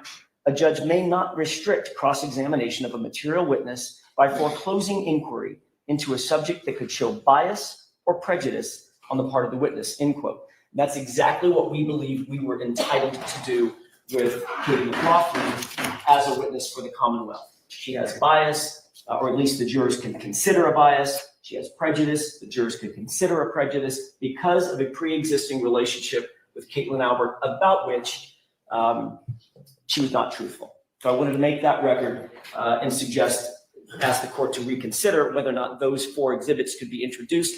I don't need to make any big deal about it. I don't want to call her back to the stand, but I think the jurors, now having had the description of those photographs, should be able to see them in evidence. And I will submit. All right, so that request is denied. The record's clear. So Ms. Reed is not going on this view. She just needs to make sure she's back here by the time we return. So Mr. Yannetti, you're nodding. Yes, you will contact her and make sure she's back here. Understood. All rise for the court, please.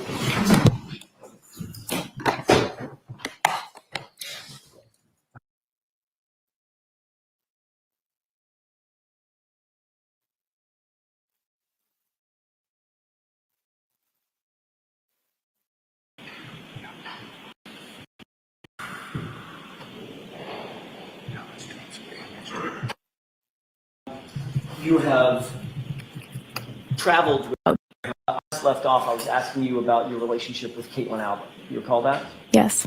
I want to ask you a few more questions about that. You and Caitlin Albert have known each other for how long? Since high school. Which is, give me a span of time. So probably about 10 years. You have traveled with Caitlin Albert and friends. When I say traveled, I don't mean to exotic locations. I mean day trips, etc. Yes. You have a group of mutual friends together, correct? We have mutual friends, correct? Those mutual friends have gone on day trips with you and Caitlin Albert involved? Correct. On more than one occasion, as a matter of fact? Correct. On many occasions, as a matter of fact? I don't know. More than 5? I don't know. More than 10? I don't know. You've seen photographs of you with Caitlin Albert on some of these day trips, correct? Yes. You've seen at least 3 of those photographs. Yes. You're friends with Caitlin Albert on social media? Yes. Other than the 3 photographs that you've seen, we just talked about, there have been other events that you've been at with Caitlin Albert. Pause it, Bay. They weren't necessarily photographed, or we don't have those photographs, correct? Probably. I don't think you need to go back. All right, so Allie's got to pull it up. I got to record a couple of ads during a lunch break, and what I just found out is I can't leave the studio because it stops the streaming of the first trial. So she'll pull it up. And I'll start it from where she says the Let's see. So,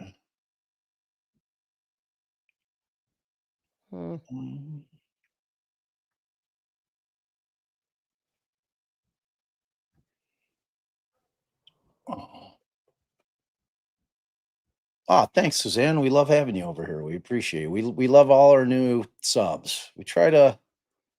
These are heavy things that we watch. I think we're of the mindset that we'll teach you all y'all some things, but we also want to try to have a little fun over here. Call it gallows humor. You know, these are heavy cases we watch. So we love having all you new viewers over here. You having any luck? It's the testimony was called "Firefighter Continues Testimony at Karen Reed Murder Trial." Dang it, Bobby. Bobby, oh, a boy just ain't right. Oh well, we definitely love old subs. There's no question about that. No question. Debutantes. Oh, I've got a narrow urethra, Bobby. Oh, all right, hurry up, I got to get these ads recorded. Just pull it off. I'm trying to find the right spot. You want me to do what? Do what?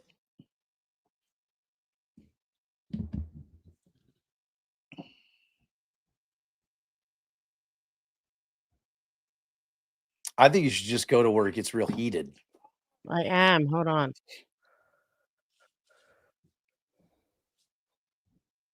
Thanks, PB Shay or PS Shay. Or is it P Shay? P Shay. I want to say PS Shay. All right, I'm right at it. She's right at it. That's Mandy. That's Mandy with the perfectly placed bukkake sound clip. All right, so I'm okay. You pulling it down? Yep. All right. So I'm starting this where he asks the first question, and then we'll fast forward to where we were. Allie's doing it right. Yeah. Wrong. All right. Love you guys. See you in a minute. Bye. All right.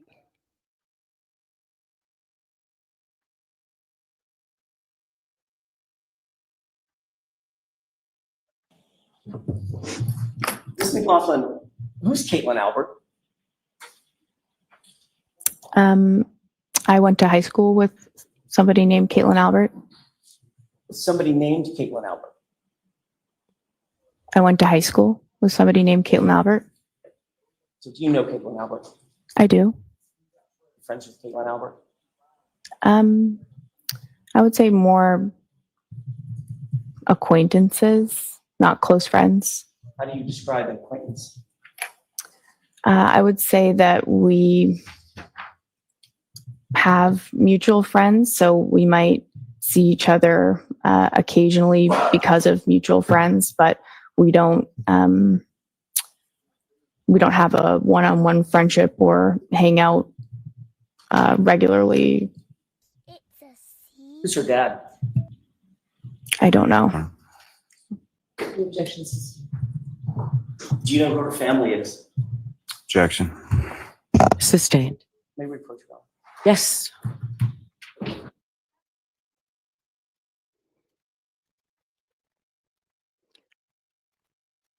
Oh, damn it.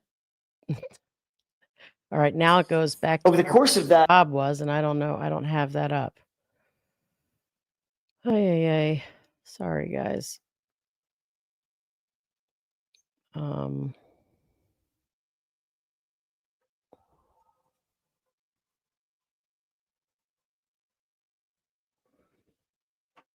Mandy, if you're there, can you tell me what day of trial testimony, the cross-examination of, because all I had was that little clip.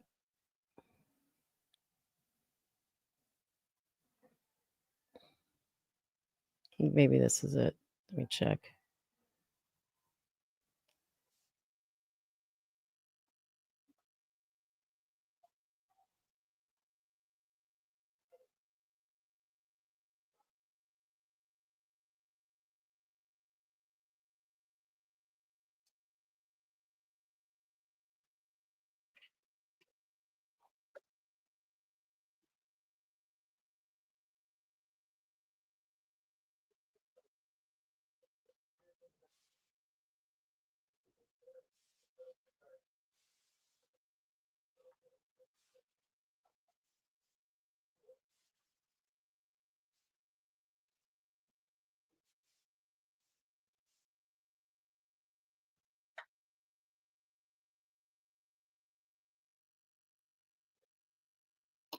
Hey, Allie. All right. You sent it to me, Mandy. I see it. Can you hear me? Yeah. You sent it to me. Yeah, either you can put it up or I can put it up. Well, if you want to stick it up, because I don't know if does this have all the cross too?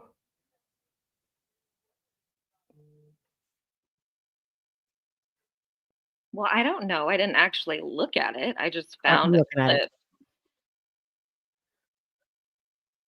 Why would I do that?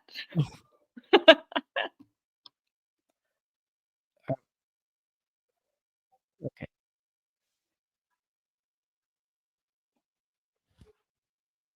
Oh, I have to tell you something. What?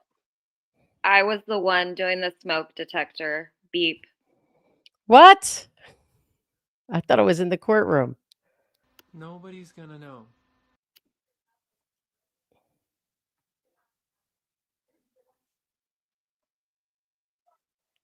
Okay, here we are. I got to it. I just couldn't carry that on my conscience over the lunch break, so I had to let you guys know.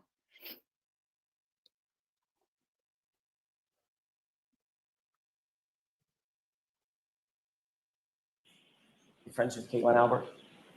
I would say more acquaintances, not close friends. How do you describe an acquaintance? I would say Oh my that God, the lip smacking. Okay, bye. have mutual friends, so we might see each other occasionally because of mutual friends, but we don't have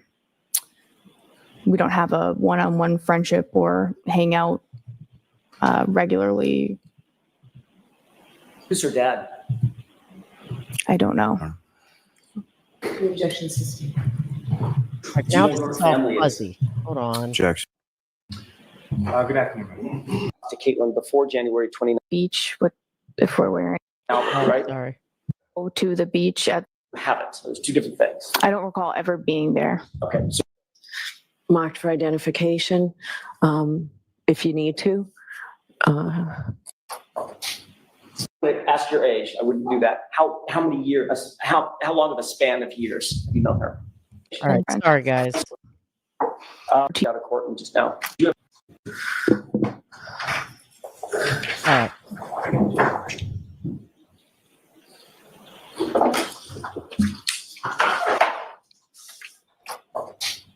McLaughlin, when just briefly as a predicate, when you stepped out, I want to make sure we're very clear. Did you have a conversation with anybody from the Commonwealth between the time you walked out of court and just now? Just about if I needed a drink of water or to use the restroom. Okay, but nothing about the substance of your testimony. No. Ms. McLaughlin, I asked you before we broke if you know who Caitlin Albert is. Yes. You said that you went to high school with somebody by that name, correct? Yes. You in fact know that person as a friend, correct? I know her. She's more than an acquaintance. I would say she's an acquaintance. She's not a close friend. She in a group of friends of yours? We have mutual friends. How long have you known her? Probably since high school. When you say, and I don't want to ask your age, I wouldn't do that. How many years, how long of a span of years have you known her? Since high school, so maybe 10. And you know her family, generally? I don't. You don't know anything about her family? I don't know her family. Had you ever been to her house? Not that I recall ever being there. Not that you recall, or you haven't? Those two different things. I don't recall ever being there. Okay, so you might have been there, you just don't recall. I don't recall ever being there. Okay. If I were to ask you if you have ever been to her house, yes or no, you cannot answer that because you don't know. You cannot recall, correct?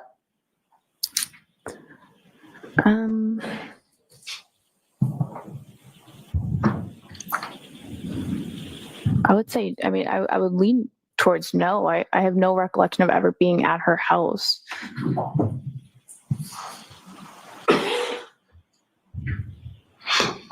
Are you friends with her on social media? Yes. May I approach you on her? Yes. I'm just going to leave all 4 of these up there. I know what they look like. Can you do me a favor and take a look at the first document? What does that document appear to be? It says Caitlin's friends. What does it look like? That's a printout of. I'm sorry? What does that look like? It's a printout of. Does that look like it's from Facebook or one of the social media apps? Yeah, I don't know exactly. Some social media. Okay. Under Caitlin's friends, do you see your handle, for lack of a better phrase? I do. Okay. Is that you? Yes. Okay. Can you look at the next photograph?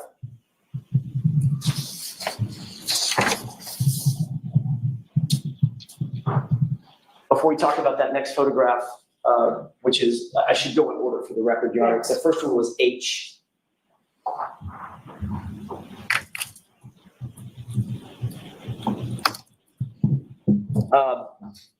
Before we talk about I, which is the next photograph, how long have you been social media friends, quote, friends with Caitlin Albert? I don't know. More than 5 years? Probably. More than 8 years? I don't know. The second photograph, or the second document, appears to be a photograph. It's I, is that right? Yes. Do you see yourself in that photograph? I do. You see Caitlin in that photograph?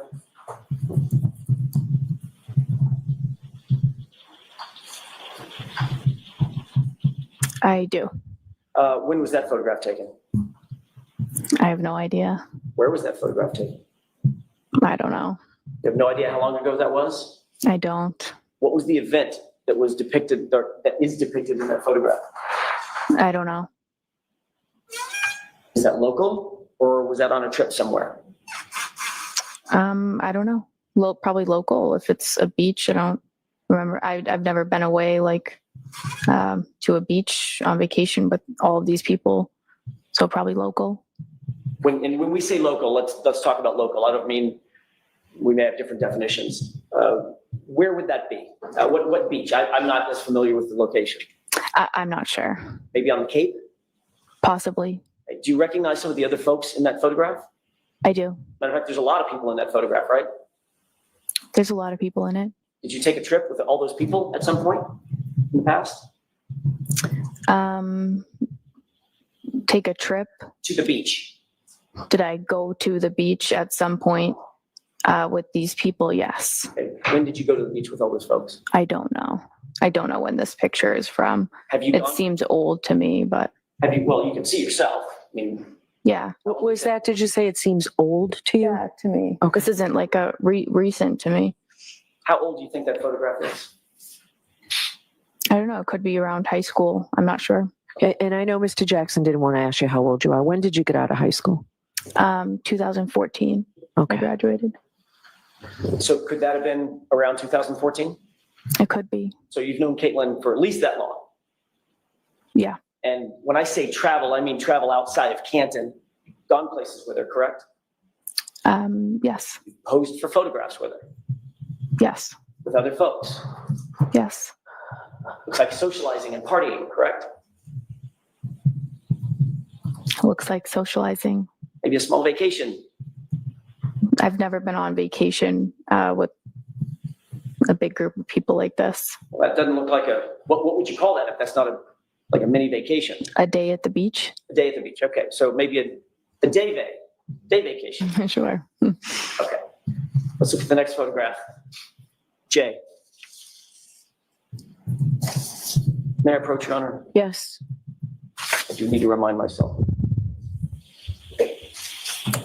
That photograph looks a little older, correct? They both look old to me. I don't know when they're from. I'm going to ask you the same questions about that. These aren't trick questions. I don't want to waste your time. What's that from? I don't remember specifically what or where this is. Do you see yourself in that photograph? I do. You see Caitlin in the photograph? I do. You're all posing for the camera, correct? Yes. What's the location? I don't know. No idea. I don't. This is yet another socializing event with Caitlin that you can't recall. I don't know where this is exactly. I'm sorry, I didn't mean to step on your words. Go ahead. I don't know where this is exactly. So you've had so many socializing events with Caitlin and other folks that you can't pinpoint this one as opposed to any of the others that you've had? No, I'm saying I can't. These photos are old. I don't know. I don't remember where these were or the circumstances around them. That's what I'm saying. You see how you're dressed in that photo? Yes. You see how you see the other friends that are there with you? Yeah. How many people would you estimate are in that photo? Do you want me to count how many people? Give me it. I don't have a photo in front of me, so just give me it. Is it more than 5? 12. 12 people. Ish. Do you recognize those dozen people? I do. Did you go on a day trip with those dozen people? Yeah, possibly. When? I don't know. Where? I'm sorry. I don't know. I don't remember. How many times have you gone on day trips with those dozen people? I don't know. How about turning back to photograph I? How many times have you gone on day trips and socialized with those number of people? So it's like probably double that, 20 or 25 people. I don't know. That's a big group of friends of yours that includes Caitlin Albert, right? A big group of mutual friends. So it's not just that she's a mutual friend, she's a friend. Isn't that right?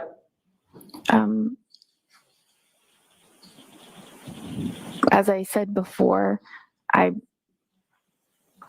would consider myself more of an acquaintance. We have mutual friends. I wouldn't consider her a close friend, but yeah, I mean, that would be my answer. You basically grew up with her, went to high school with her. I didn't grow up with her. I went to high school with her. When I say grow up with her, I mean you grew up in the same town as her, right? Grew up in the same town. Went to the same high school as she did. Yes. Socialized with the same friends as she did. Yes. Went on day trips with her. Yes. And have all the same friend group, right? I don't know that we have all the same friend group. These are people that we're both friends with. But you don't consider her anything more than just an acquaintance? I think I described it to you. The answer to my question is you don't consider her to be anything more than an acquaintance. I wouldn't consider her to be a close friend. Now let's take a look at the last photograph.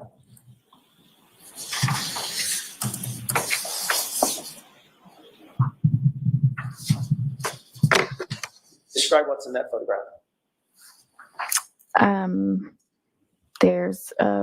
It's a picture of me. Caitlin is in it, and there's seems to be other people in it as well. May I approach? Yes.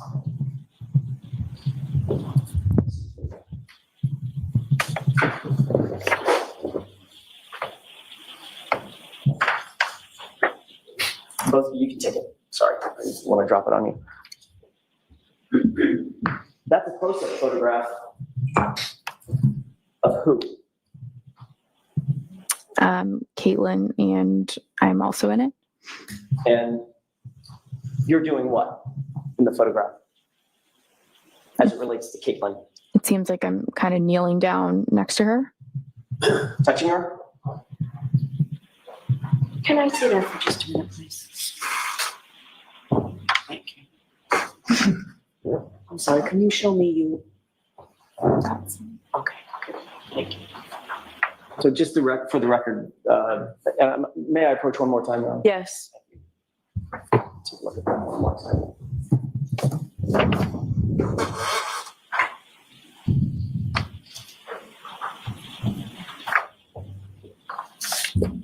You're sort of just behind Caitlin in that photograph? Yes. Caitlin's the one drinking the beer? Yes. You got your right arm around her? Yes. Both appear to be wearing swimwear? Yes. Bathing suits? Yes. And you're giving some sort of sign with your left hand? No, I'm not. Is that somebody else's hand that I saw? Maybe that's Caitlin's. Yeah. I'm sorry, I don't have the photograph in front of me. I don't have it committed to memory. Looks like that's a photograph that you and Caitlin posed for together, correct? It seems like it's a close-up of a bigger, like a picture. It seems to be zoomed in on a group of people. Which was posted on social media. Okay. Is that right? Are you telling me that? I'm asking you that. You ever seen that posted on social media? I don't recall seeing this picture, but if it was on social media, then okay. How long ago was that picture taken? I don't know. Who took the picture? I don't know. Where were you when the photograph was taken?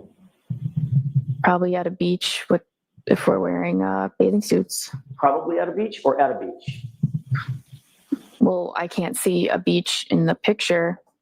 We're in bathing suits. It could be at a beach. Right. Do you recognize the bathing suits that you're wearing in the photograph? No. You literally don't even recognize your own outfit? No. So that doesn't help define where you were and when that photograph was taken? No, sir. Do any of these photographs remind you that you've been to Caitlin's house at some point in your friendship with her? No. Has Caitlin ever been to your house? Not to my recollection. When was the last time you talked to Caitlin? I don't remember exactly. It's probably been a few years. When was the last time you went to an event, socializing event with Caitlin? Again, I don't remember exactly. Did you talk to Caitlin at any point on or around January 29th, 2022? No. When was the last time you had talked to Caitlin before January 29th, 2022? I don't know. Would it have been a day before, a week before, a month before? No, I don't talk to her. Like I said, we're not like close friends, so it's like pretty infrequent that we would interact. So I don't know when the last time before that. What about texting or Snapchatting or communicating in that way? I don't remember. Would it have been a week before the 29th? I don't think so. You don't think so, or you know so? I don't think so. What about after the 29th, after you responded to 34 Fairview? You ever have any communication with her? Not that I can recall. So is that something that you think you might remember if you responded to a house of her father, where there's a police officer dead or dying on the yard, on the lawn, 30 feet from the front door? You might have had a conversation with Caitlin? I've never had a conversation with Caitlin about that call or this case. Did you ever contact any of your other friends about the fact that you responded to Caitlin's parents' house? No. Were you ever asked about this relationship that you had with Caitlin Albert, this friendship that you had with Caitlin Albert at or near the time of the 29th of January? No. Did you ever disclose to anybody that you had a relationship with Caitlin Albert at or around the time of this event? No.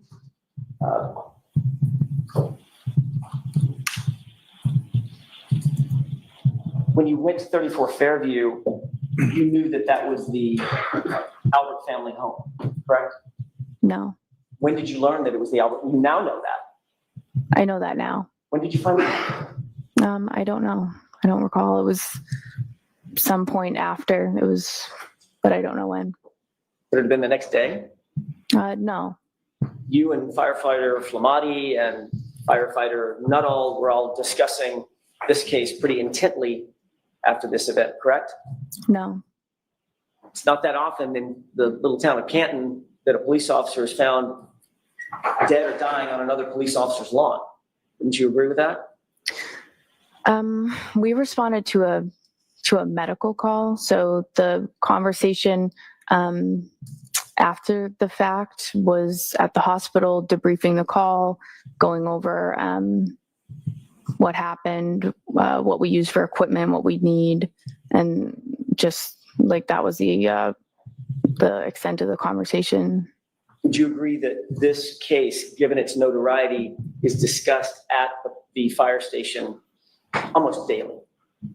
I don't know when I'm not there, but it does get brought up.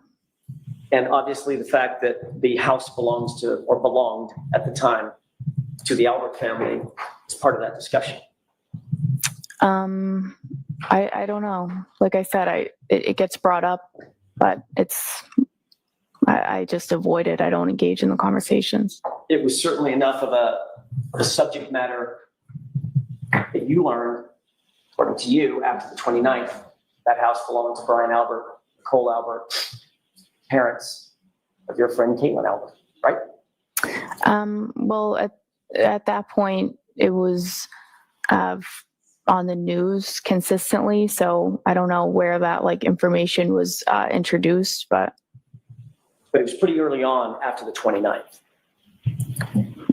I don't recall when it was known that was the case. I mean, you didn't learn that was the Albert family home last week. No. You've known it for going on 2.5 years.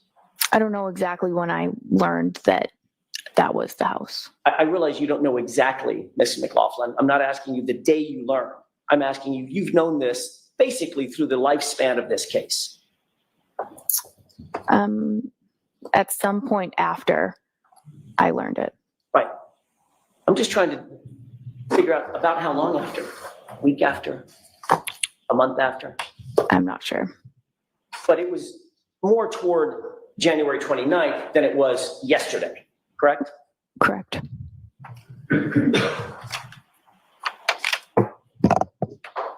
Just a moment, Your Honor. Yes.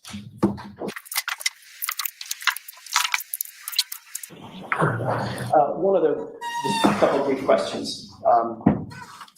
Do you know any of Caitlin's siblings? No. You don't know Brian Albert Jr.? No. You know any of her extended family that might be a little closer in age to you, like Colin Albert? No. You ever met any of them? Not that I recall. Not that you recall, or no? I don't remember meeting any of them. Your Honor, that's all I have right now. All right, Mr. Lally, any questions? Sure. Just a few, Your Honor.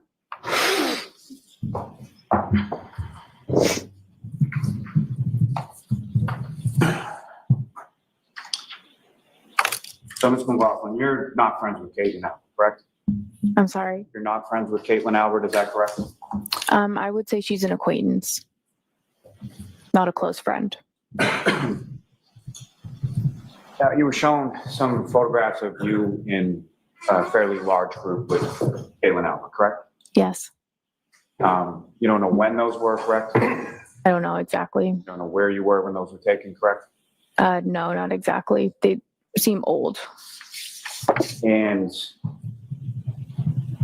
just to back up, you knew her in high school, but you weren't friends in high school, right? I would categorize our relationship as always being just acquaintances. I knew her. We had some mutual friends, but we were never close friends. We don't have a one-on-one relationship. And as far as high school versus post-high school, would you see her more so during high school, the high school years, or after you graduated? Well, probably more in high school just because you're there every day. But then afterwards, yeah, it was only here and there. Like I said, like mutual friends. So maybe events for mutual friends, I might run into her. And to be clear, and I think you made reference to it, but that last photograph that's marked as K, that seems to be a cropped or sort of zoomed in of a larger photo. Is that right? Yeah. Yes. Now, as far as each of those photos you were shown, you're present in a photo with Caitlin Albert in a much larger group, correct? Yes. Have you ever hung out or socialized with Caitlin Albert outside of the setting of a large group? No. You've never been to her house before that date of January 29th that you know of, correct? Correct. She's never been to your house that you know of, correct? Correct.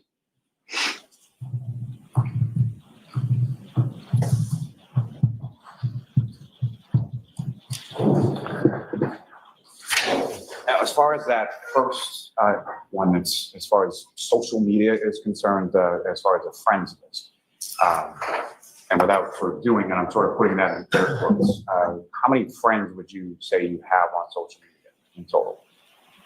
I don't know, maybe over 500. I don't know. And of those 500 people, how many of those 500 people would you consider actual friends? Much less than that. Less than 10.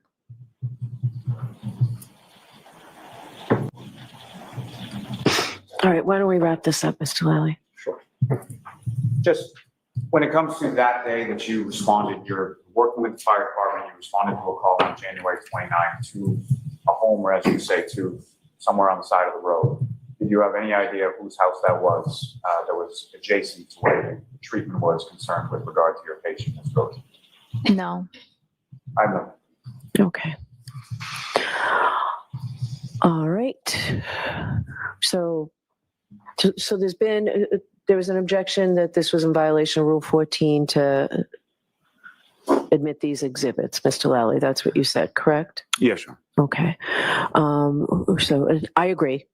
So the exhibits don't come in, but based on this voir dire and the answers, I'm going to give you some leeway on exactly what you did. Okay. The relationship, the socialization and the extent of it, friends on social media, those areas. You didn't quite get everything that you mentioned at sidebar you thought you'd get. So that's not coming in. So If you stay within the parameters. So why don't you come over here then, just because.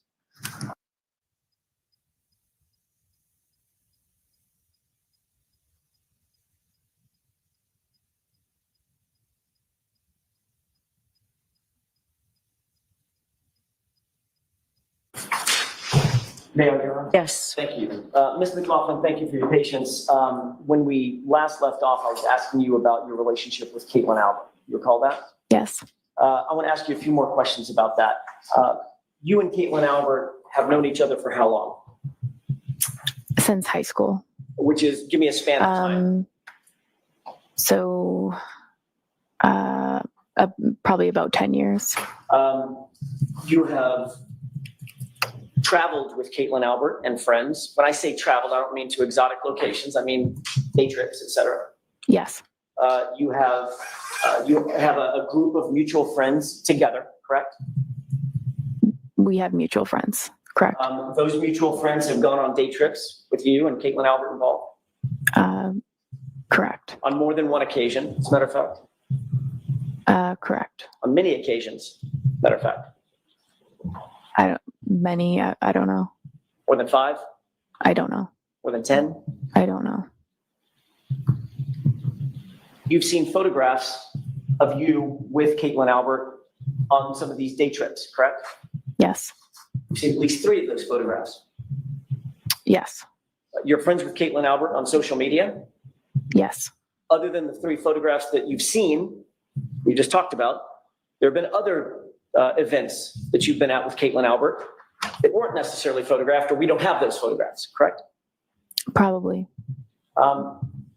You know that Caitlin Albert is the same Caitlin Albert that's the daughter of Brian and Nicole Albert, as you sit here. Yes, as I sit here today, yes. And you know that Caitlin Albert also has siblings, Brian Albert Jr., correct? As I sit here today, yes, I know that. And you also know, as you sit here today, that 34 Fairview was, at the time of January 29th, 2022, the Albert home, correct? I know that as of today.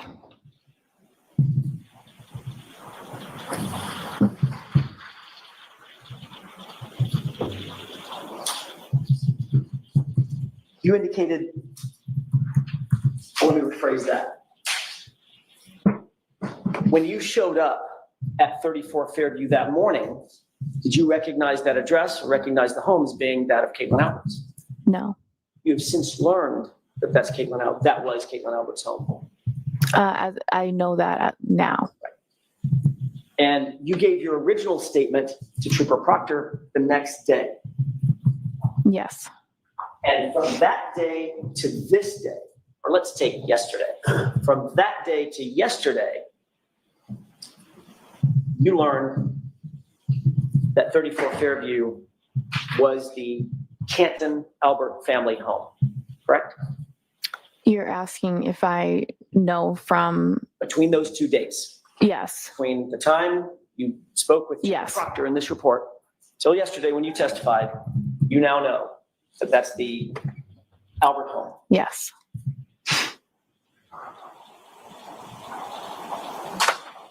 And you also indicated that between that report that you gave to Trooper Proctor, that statement that you gave to Trooper Proctor, and yesterday's testimony, your statement has evolved. You've already admitted that, correct? I don't think I agreed with you on that. It's changed. It's different. I've always testified to I feel as though my testimony has been consistent. I appreciate how you might feel. I'm just interested in the actual facts. You didn't tell Trooper Proctor anything about this officer questioning my client. Correct? Objection. So I'm going to see counsel at sidebar because I think this morphed into a different.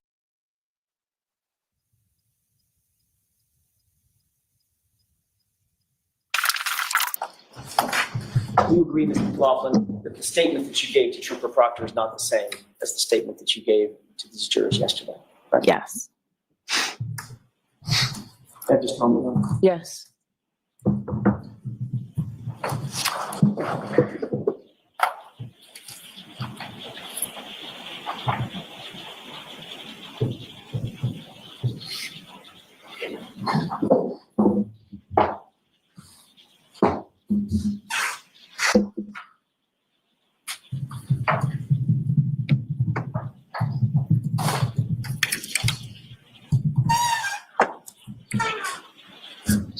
A couple of other questions. When you did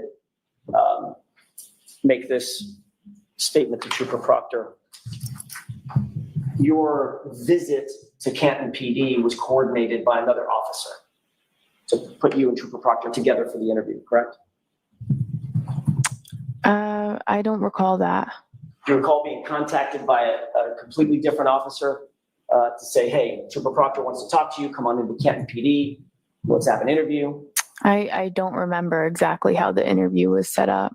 So that was my next question. You may have just told me this. Do you have any recollection who set that interview up? I don't. His name Kevin Albert sound familiar? No. You know Kevin Albert? No. You know him to be a police officer at Canton PD? No. You know him to be the brother of Brian Albert? Objection. No. The objection sustained. That's all I have, Your Honor. Okay. Lally, any redirect? Yes.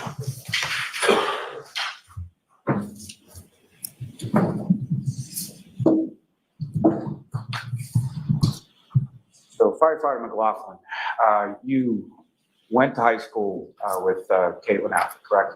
Yes. And could you describe the nature of your relationship, if any, with Caitlin?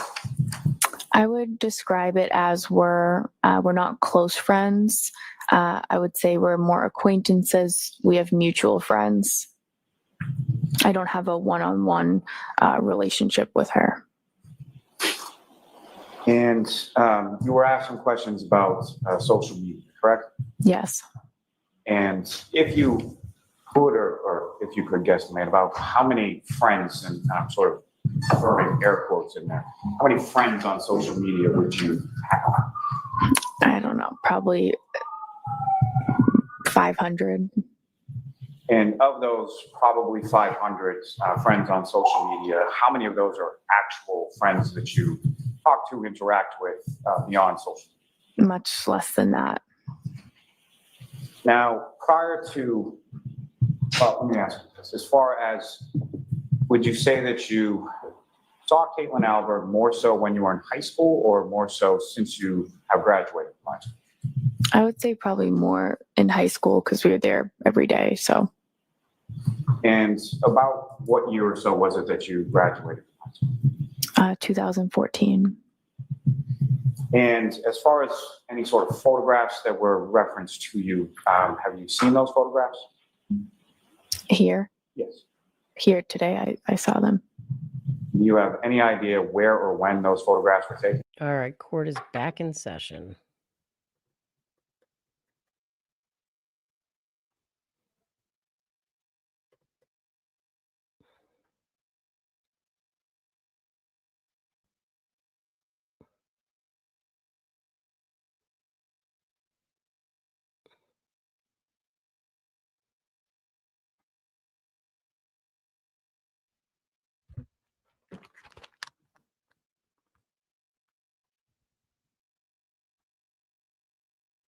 Let's figure out what happened. You may be seated.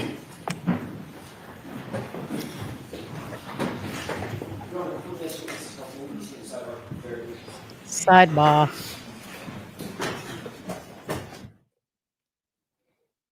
All right, sidebar it is.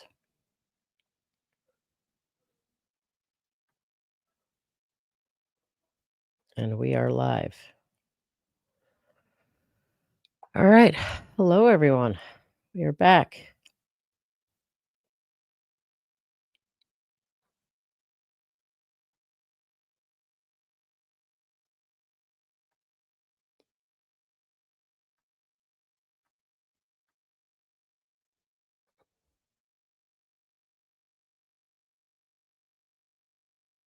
We don't know who's on the stand yet, so I'll just leave this thing blank.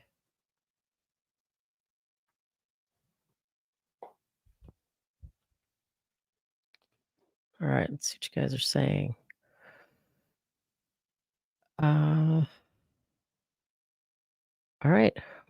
Weird Debbie N gifted 5 Defense Diaries podcast memberships. Thank you very much. Thank you very much. Let's see what you guys.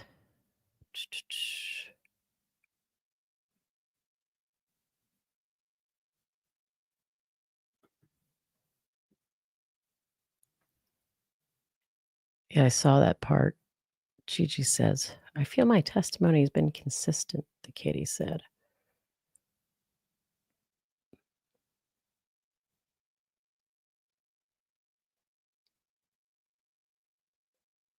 Do we even know who's coming up? Just went right to a sidebar.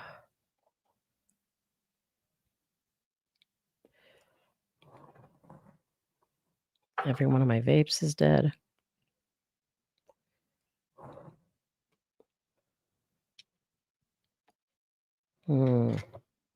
That's problematic.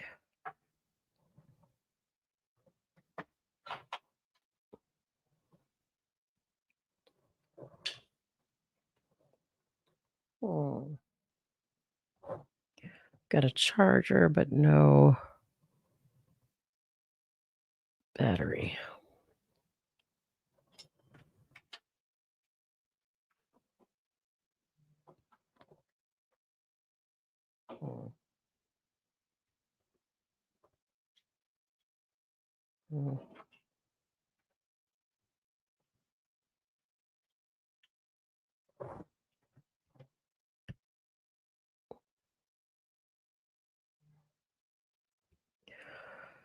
All right. Well, I am assuming right now they either know who is coming up and there's an issue, about whatever testimony is about to happen,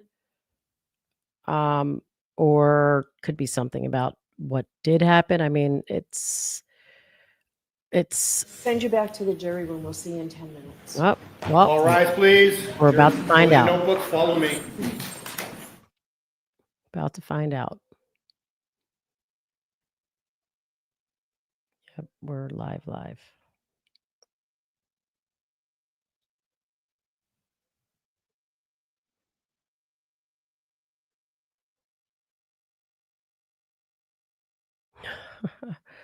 LexisNexis says motion to stop Bev from interrupting confrontation with impeachment.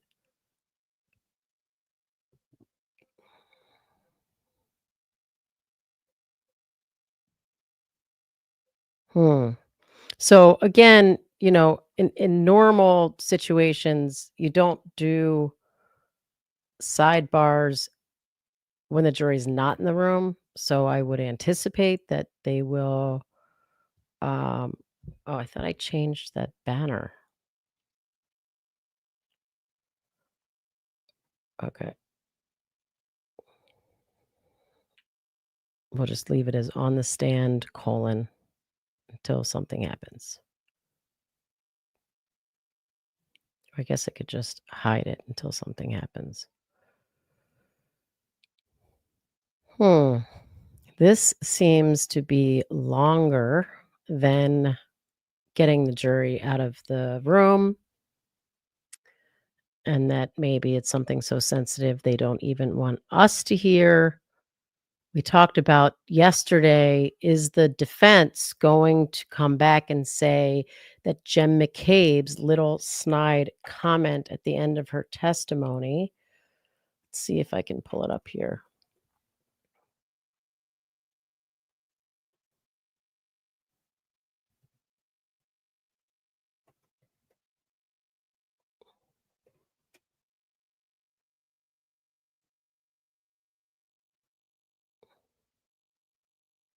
Hmm.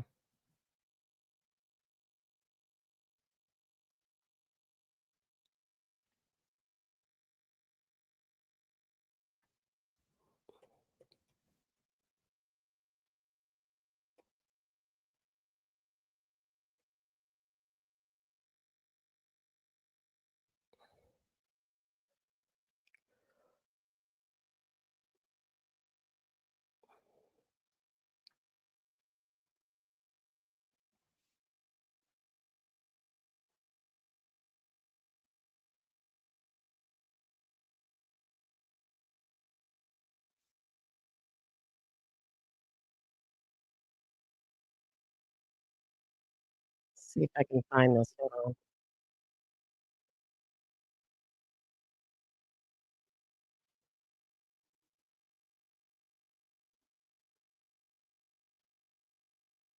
Let's see. She said,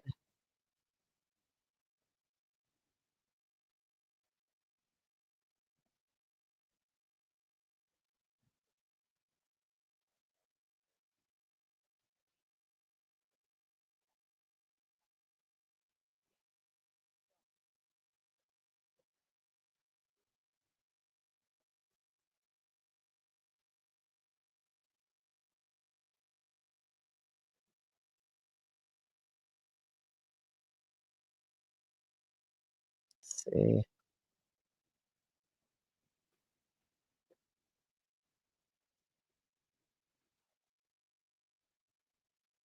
Hmm.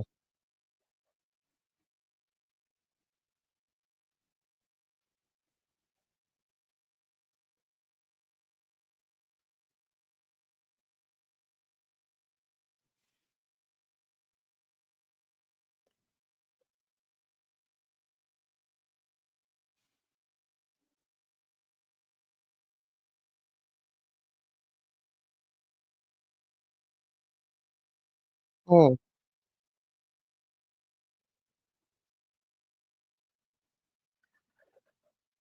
Oh, I can't find it. Let's try. I was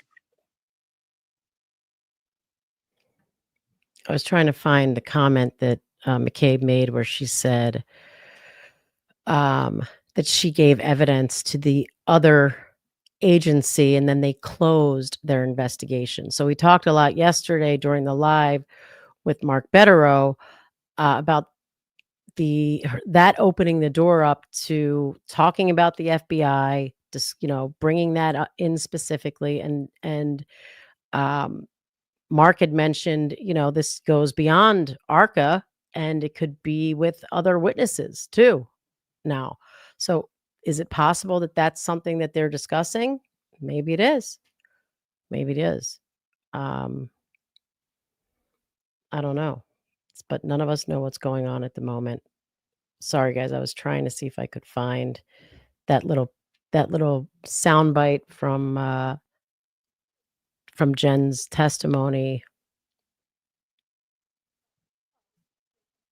Oh boy, did I do my homework? Mandy wants to know. No, mommy. I don't think so. Let's see. She says, talk about the DOJ thing. Did you read the link I sent last night? Oof. I'm in trouble. Let's see.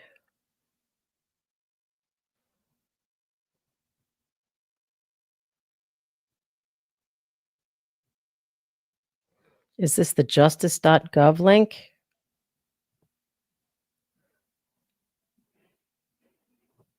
Mandy?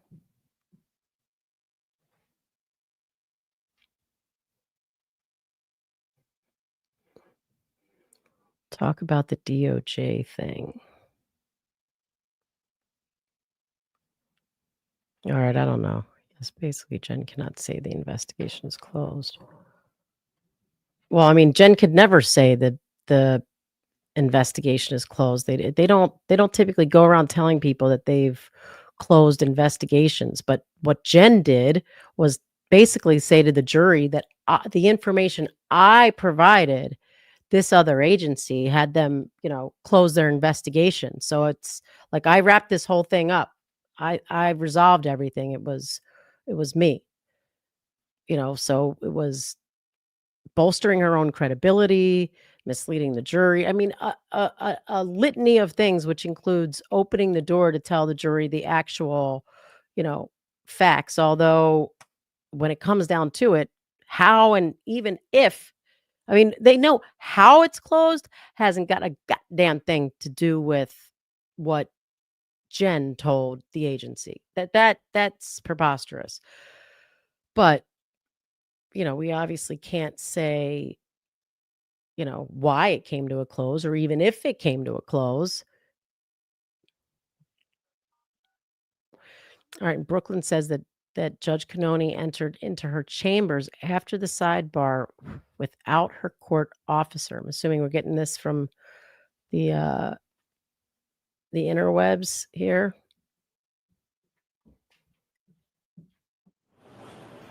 Oh, well, she's So back. we're bringing the jurors over. I'll see Counselor Tucker. And bring the jurors in.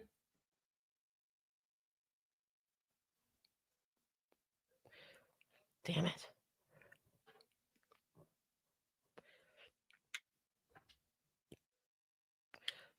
All right.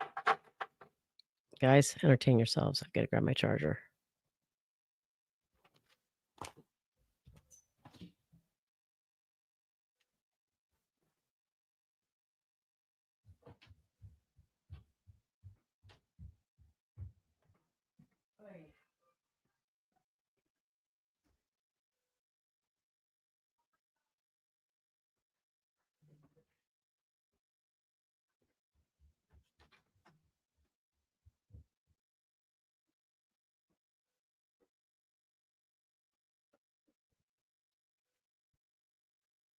Why have the jury come back in the room if you're on an extended sidebar?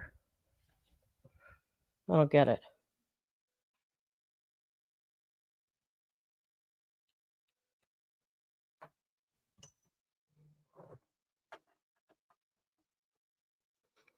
All right, I can get my nicotine back. Whew. Disaster averted. So, I don't know. I don't know what this is about.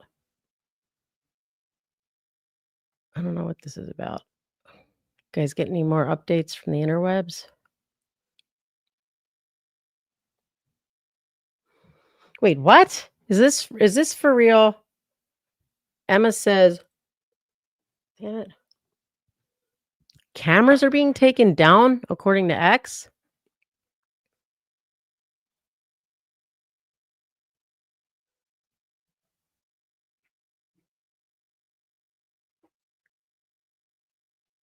Huh.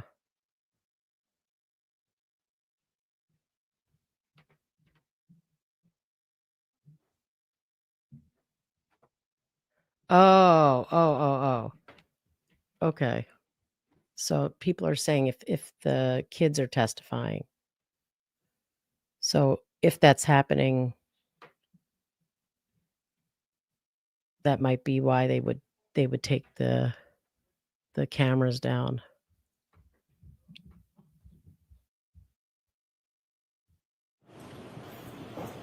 Oh, let's see. Instead of us speculating, see if we find anything out here.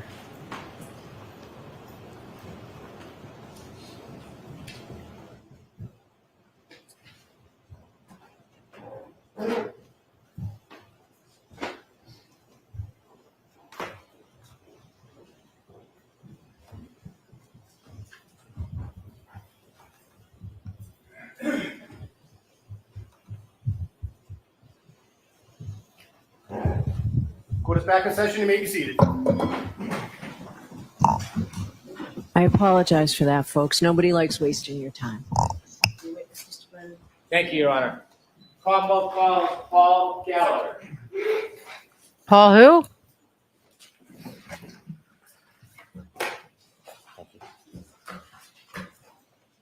So follow me, please. Okay, so far, raise your right hand, please. You solemnly swear the honesty of the court and jury in the case now hearing to the truth, the whole truth, and nothing but the truth, so help you God. I do. Thank you. Gotcha. Do, Your Honor.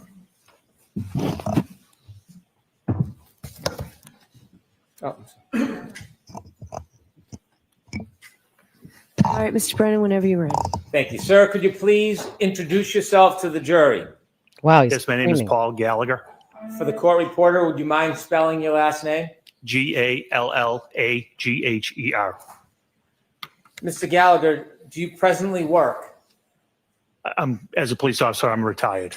When did you retire? August 31st, 2024. When you retired, what department were you working for? Canton Police Department. How many years had you worked for the Canton Police Department upon your retirement? I was credited with 32 years, 8 months of service. Did you have a particular rank when you retired? Yes, I was a lieutenant. I want to go back to the beginning of your law enforcement career and share your background with the jury. When did you begin your career in law enforcement? I became a permanent intermittent police officer in Canton in 1992. What a permanent intermittent police officer is, it's basically a part-time police officer. You're required to attend a 16-week part-time academy. Your duties include regular patrol duties that a regular police officer would do, but you're only utilized during special events, short staffing, and you're allowed to work paid traffic details. Did that status change at some point? It did in 1994. 1994, were you a patrolman? Yes, and that required me to attend a full-time 18-week police academy. In addition to the police academy, did you continue your training over the years? Yes, I did. Can you share with the jury some of the training that you would attend over the years? Oh, sure. So I did constitutional law. I did interview and interrogation, terrorism, international terrorism, domestic violence, buccal swabbing, and DEA basic narcotics course. And last duties were I did background checks, so I attended background training, and I did internal affairs. Before I talk a little bit more about your experience over the years and your progress through the Canton Police Department, I'd like you to share with us generally and briefly the structure of the Canton Police Department.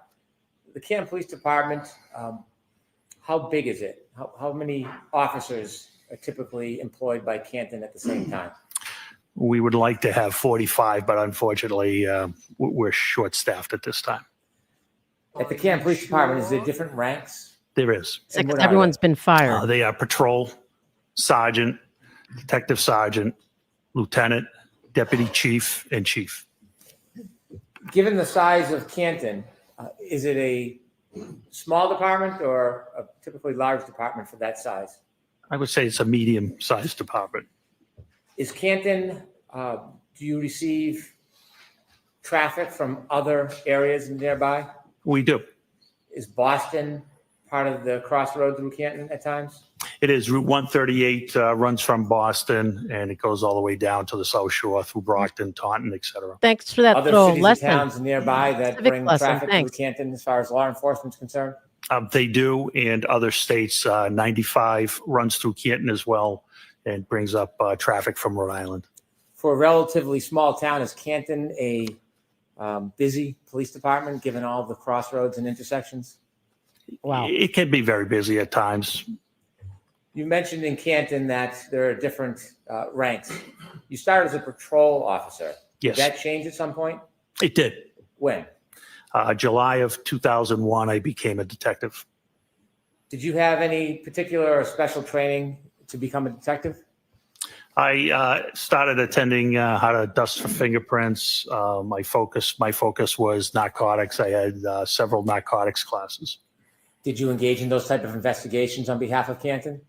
I did. Did you work with other agencies? I did in 2005. I started working with the Drug Enforcement Administration in 2006. I was assigned as a task force officer for the DEA, initially out of Worcester Tactical Diversion Squad, which their mission goal. Well, I found all this background highly prejudicial. The jury's going to give so much more weight to this witness now that we're giving all of this background that doesn't matter. Except that's the way the judge sees it when it's ARCA. But when the prosecution puts on their witnesses all their fluffy background and who they worked for and that all comes in. That's not prejudicial. Was to eradicate OxyContin and oxycodone distribution at that time. It was during our oxycodone phase. Highly decorated. Highly. In 2008, I was moved to Boston Division, and there we focused on all narcotics, not just oxycodone, heroin, cocaine, etc. How many years did you spend as a detective before you received your next promotion? Approximately 15 years. What happened next in your career as far as progress? I took the sergeant's exam, and I became a sergeant. In order to become a sergeant, do you have to pass an exam? An exam and an assessment, yes. Is that enough to become a sergeant, or is there another process you have to go through? That's where they rank you after the exam and the assessment. I'm anxious What to year see did you this say you training became a at sergeant? work, how he applies Became a it. sergeant in 2017. Was that your first supervisory position?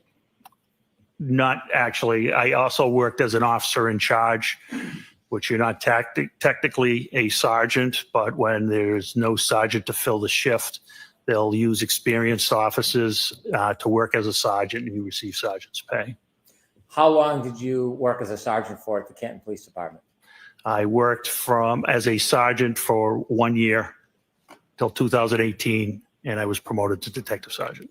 As a sergeant, did your duties change or expand from that of detective? I was still assigned to the Drug Enforcement Administration at that time.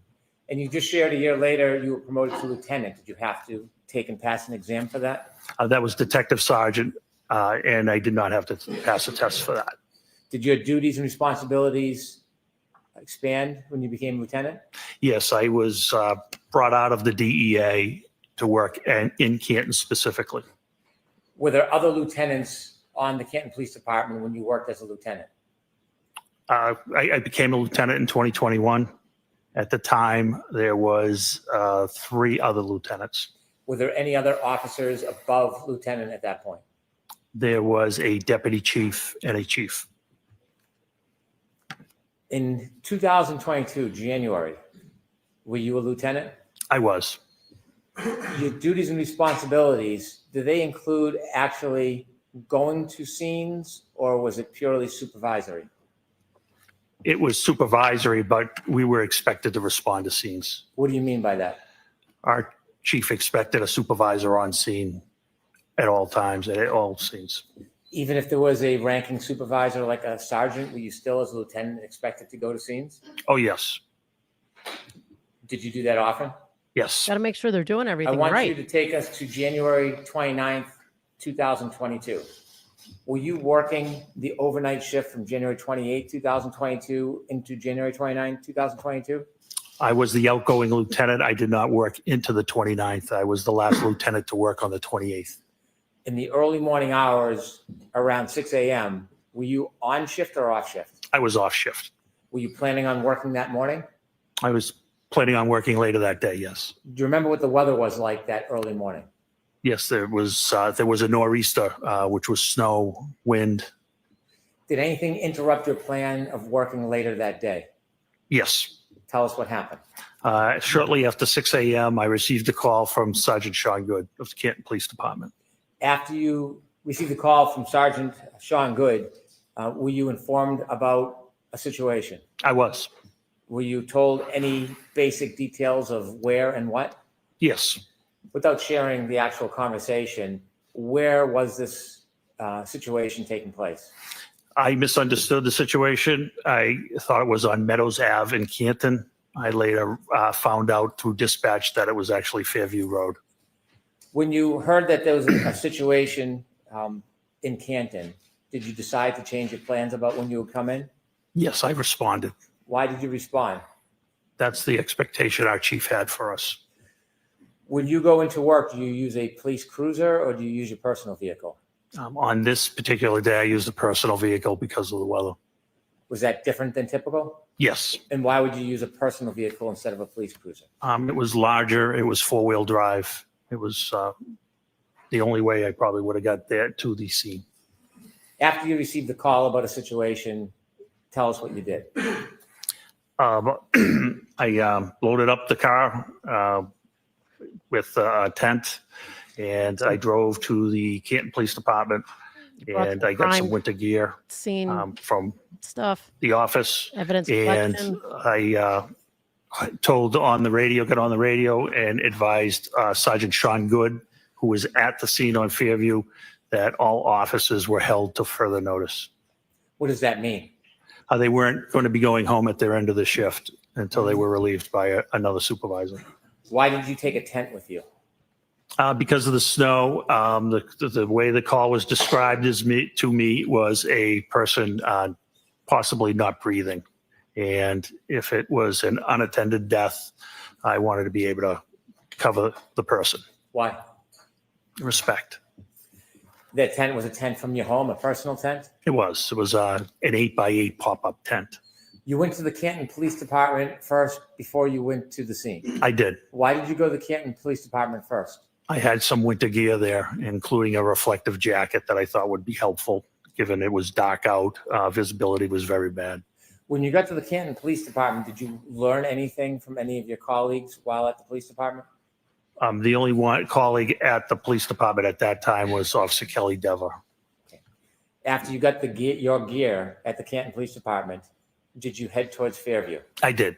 Other than the general description that you had heard, did you know anything about what was going on there? Just that a gentleman was found unconscious in the snow, possibly not breathing. You mentioned the term unintended death. What does that mean? An unattended death is a death where someone dies alone, and you don't know the reason. It doesn't mean there's foul play. In fact, 99% of the time, it's natural causes. Is there a process for the Canton Police Department when they learn of any death, unintended or not? Is there a process you need to follow? Yes, there is. And what is that process? That's to call the Norfolk County DA's office, their CPAC unit, Crime Prevention and Control. They have jurisdictions over deaths and unattended deaths. You mentioned a CPAC unit. What type of office? So they're saying unattended deaths. This guy's voice does not fit his face. I'm sorry. It just doesn't. I don't know what it is. Like, if I was listening to this guy without seeing him, Excuse me, sir. Are you real? I think he was like 280 pounds, like a big beard. He just sounds like a big gruff dude. He doesn't look like this guy. Sorry. Continue. right. Moving Okay. on. Moving on. Moving on. Officers or law enforcement is the CPAC unit. It's manned by the Massachusetts State Police. Are you required by statute to contact CPAC or the Massachusetts State Police, even if it's an unintended death? Yes. Did Unattended. you follow that process? Sergeant Lank.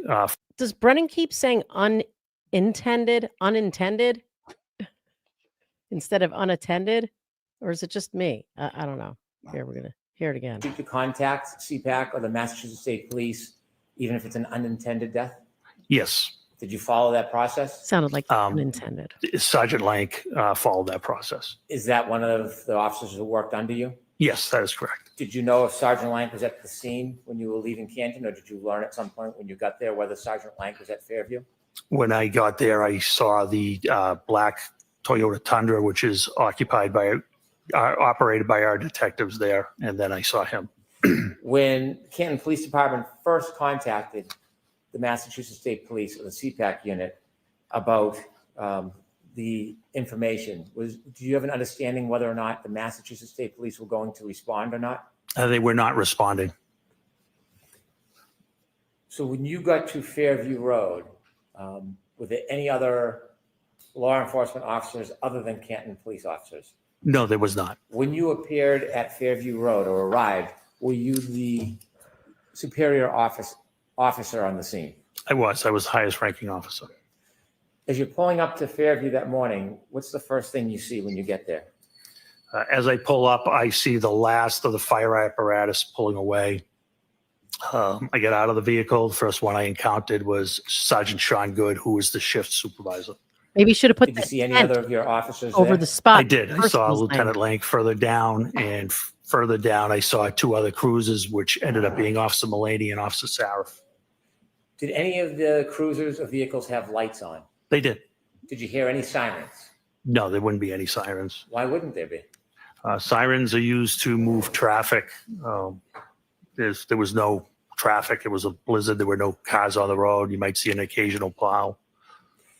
Did you ever learn the general area where the person was found? Yes, Did you put a At that tent time, around did it? you know who the person Did he? was? I don't think he I did. I knew him by name, yes. Did someone inform you of who the person was? Sergeant Sean Good did, yes. Okay. And who was the person that you learned was on the ground? John O'Keefe. Had you known John O'Keefe? I knew of John O'Keefe. I had never met John O'Keefe. When you first arrived at Fairview, was Mr. O'Keefe still on the ground? He was not. Was he at the scene? He was not. So when you got to the scene at Fairview, Mr. O'Keefe was already gone? Yes, he had been transported to the hospital. So did you ever firsthand see exactly where Mr. O'Keefe was lying when he was found? I did not. Did anybody point out to you the general area? Yes. Did you have a chance at that point to, well, obviously you didn't have a chance to examine or look at Mr. O'Keefe. Wait a minute. The ambulance is just leaving, and you don't notice that green patch where there's no snow because a body had been laying there since before there was any snow. So you don't know where the body was? I mean, shouldn't he have seen that outline still? You would think. Did you have a chance to look in the general area where you were told he was found? I did. Tell us a little bit more about the weather now that you're standing outside Fairview Road. What's the visibility like? What's the temperature like? What are the conditions like? How hard's the ground? So it was terrible. It was blizzard-like. The wind would blow in your face. It would change directions. The snow was an icy snow. In the wind, you had to actually talk loud to be heard. Oh, had to Somebody talk right loud, next to did you? And it was your typical New England blizzard, basically. At this point, did you have any position as you assessed the area, whether this was a criminal investigation? When we had no crime at that time. When you were there, were you looking for anything? Yes, I was examining the scene. At that point, did you have any reason to start a criminal investigation? Not at that time, no. What? When you learned that Mr. O'Keefe was found out, None of those officers, all those officers who heard her say, I hit him, and the lieutenant doesn't know about it? Wow. I mean, according to McLaughlin, what's his name? Officer Sarif? Sarif or Saraf. Yeah, Sarif. You know, he heard it and he told Goody. All these people heard this confession and no one told the lieutenant. Ty, did you go look at the particular area? Yes. Can you describe the area that was shown to you where Mr. O'Keefe was found? Sure. It was on the left side of the property of 34 Fairview. You could see where first responders and witnesses and police officers had walked up to the area. It was by a flagpole on the property line of number 32 Fairview. What was the lighting condition at that point in that area? It was dark.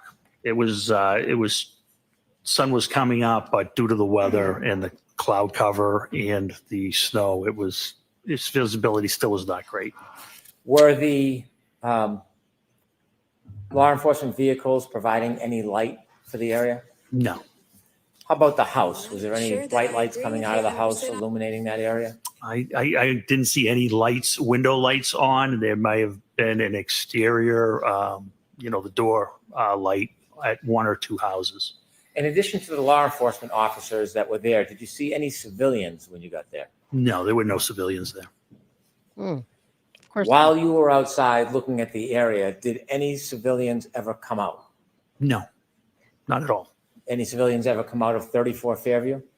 No, How about next door, 32 Fairview? Did you ever see any civilians come out of that address? nobody ever came out of the house. Across the street, is there homes across the street from 34 Fairview? There is. Did you see anybody come out of either one of those houses? Did not see anybody come out of those houses. See them watching from their windows. When you were outside and you were shown the area where you were told Mr. O'Keefe was found, did you try to do anything regarding that area to identify the area itself?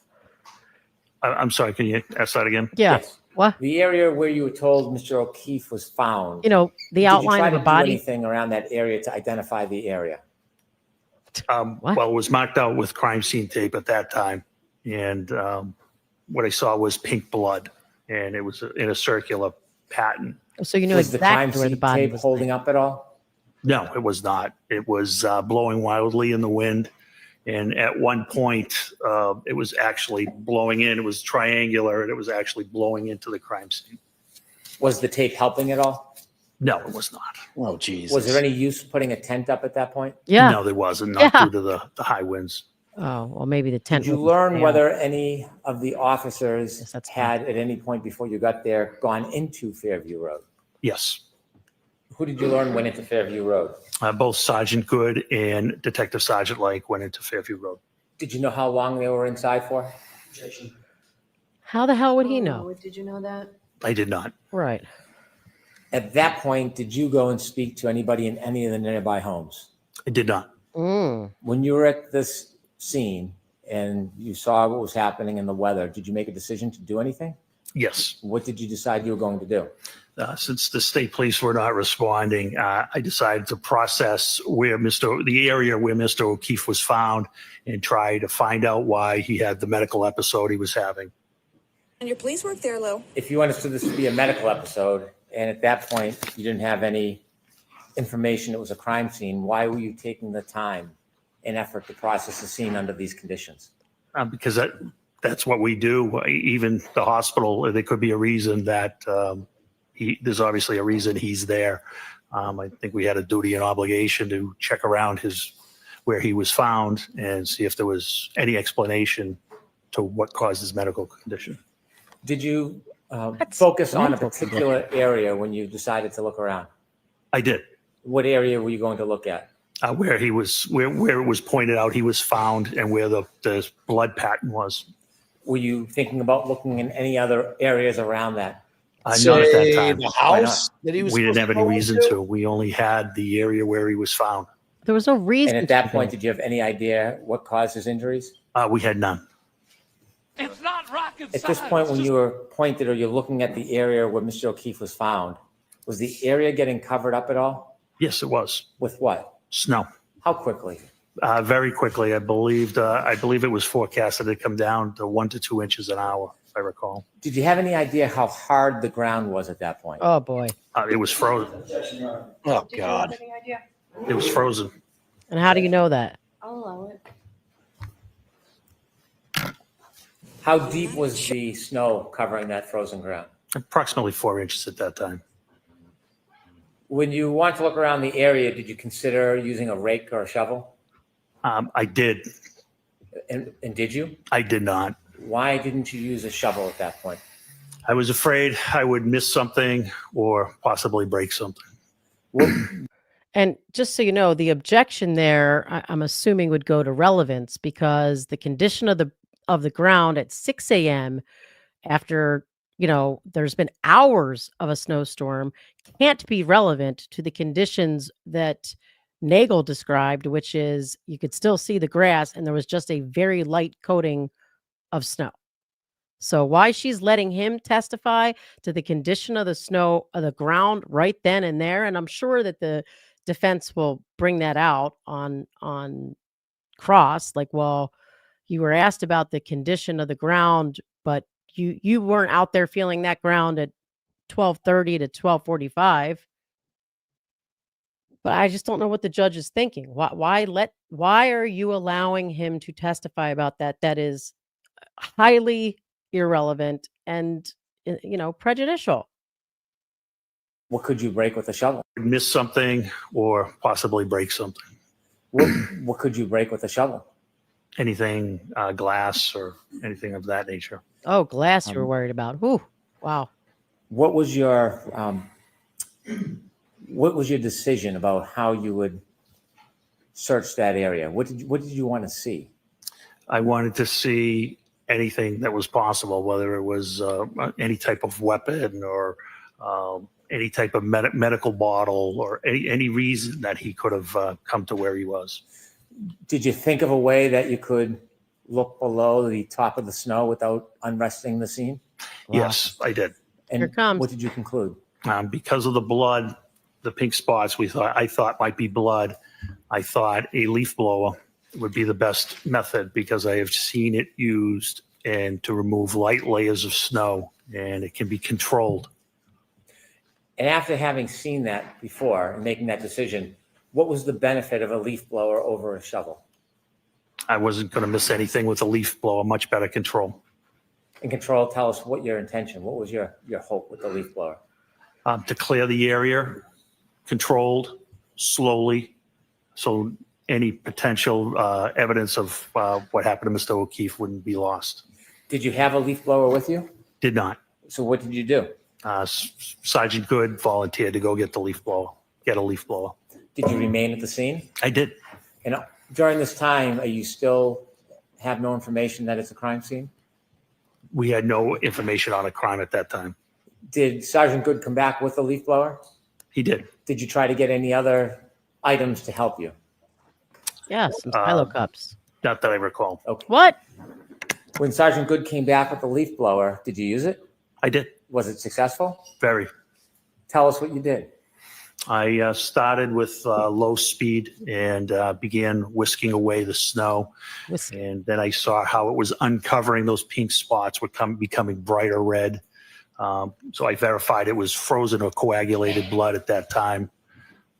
And so out of the abundance of caution, I decided that that was something we may want to collect. Why did you want to collect that? Just out of abundance of caution, DNA. I expected it to be John's DNA. And I wasn't going to get a second chance at it. It was either collect it or never have it. Were you making quick decisions under these circumstances? Yes. Did you ask somebody to get a container to put the coagulated blood in? I ended up getting the containers. Where did you get them from? I got them from Lieutenant Kelleher, who lived in the neighborhood. Did Lieutenant Kelleher ever come over to the scene? He did not. Did he work for the Canton Police Department? He did. Why didn't he come over to the scene with you? Because he originally thought the scene was at 32. Right. Did you ask him to come over to the scene to help you? No. No. Did you expect him to come over to help you? No. Did you prefer he not? Objection. So when you get the containers, were they plastic cups? Yes, they were red Solo cups. And what was the purpose of using the red Solo cups? They were plastic. They weren't going to leak. They weren't going to get soggy. They were large. I needed a small sample. My thought was because it was frozen or coagulated, that we could collect it, transport it, and transfer it to the crime lab, who could extract the DNA however they saw best fit. Do sometimes the crime lab test evidence and sometimes not? Of course, yes. Is that your decision? No. You were telling us about the leaf blower. Did it serve to excavate the area? It did. Did you begin that process? I did. And when you did that, did you try to memorialize it? Yes, I did. How did you do that? I had Sergeant Good videotape it. Why did you have Sergeant Good memorialize your efforts to excavate the area? I thought someone may wonder why I decided to use a leaf blower, so I wanted to demonstrate its effectiveness. Because I thought it was ingenious. I'm going to move to introduce two videos that council has. I thought all police departments across the universe would want to learn my method. That I agree with you 100% on your police work there, Lou. Right? I'm not sure that I agree with you 100% on your police work there, Lou.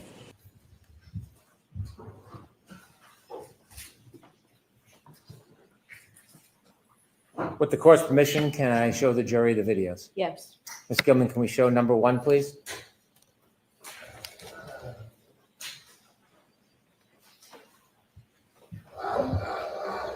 He thought he might break glass with a shovel. He's already thinking about glass. I don't see shit moving.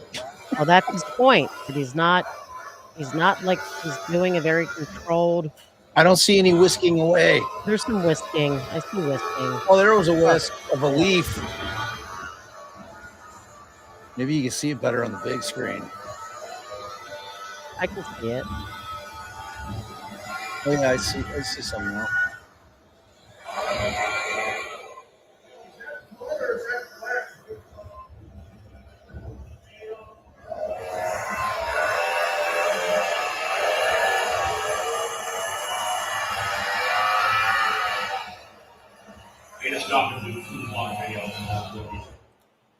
Could you, Ms. Gilman, stop at the end of the video so it's a still frame? That's good right there. Sir, who's the person holding the leaf blower? That is me. Did the leaf blower work as you had hoped? It was great. Great. You see Terrific. other footprints around that area. Correct. Do you know how those footprints got there? Some of them were from first responders. Some of them were for witnesses. The ones up top by the flagpole were for when the officers put out the crime scene tape. Did officers try to wrap the crime scene tape around the flagpole? They did wrap it around the flagpole, yes. I see. And from that vantage point, could you see the side and front yard? Yes. Did the side yard have any footprints or evidence that anything was dragged through the side yard? No, not at all. How about the front yard? Did the front yard have any evidence that anybody had walked across it or dragged anything across it? It had one set of prints from Sergeant Lang. Other than Sergeant Lang's footprints across the front yard, was there any other impediment? No, not that I saw. I'm going to ask if we could see the How are second these video, footprints please, an Ms. Gilman. impediment? Exactly.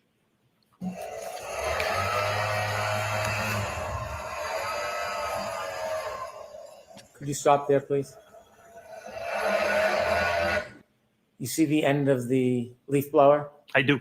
There's an object just below it at like 7 o'clock. Do you see that? I do. Did you discover something in that area? We did.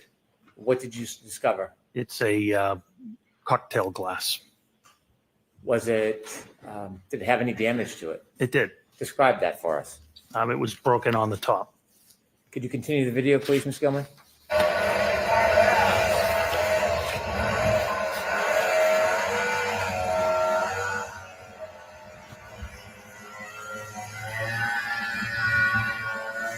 I was gonna say, I think this worked perfectly fine.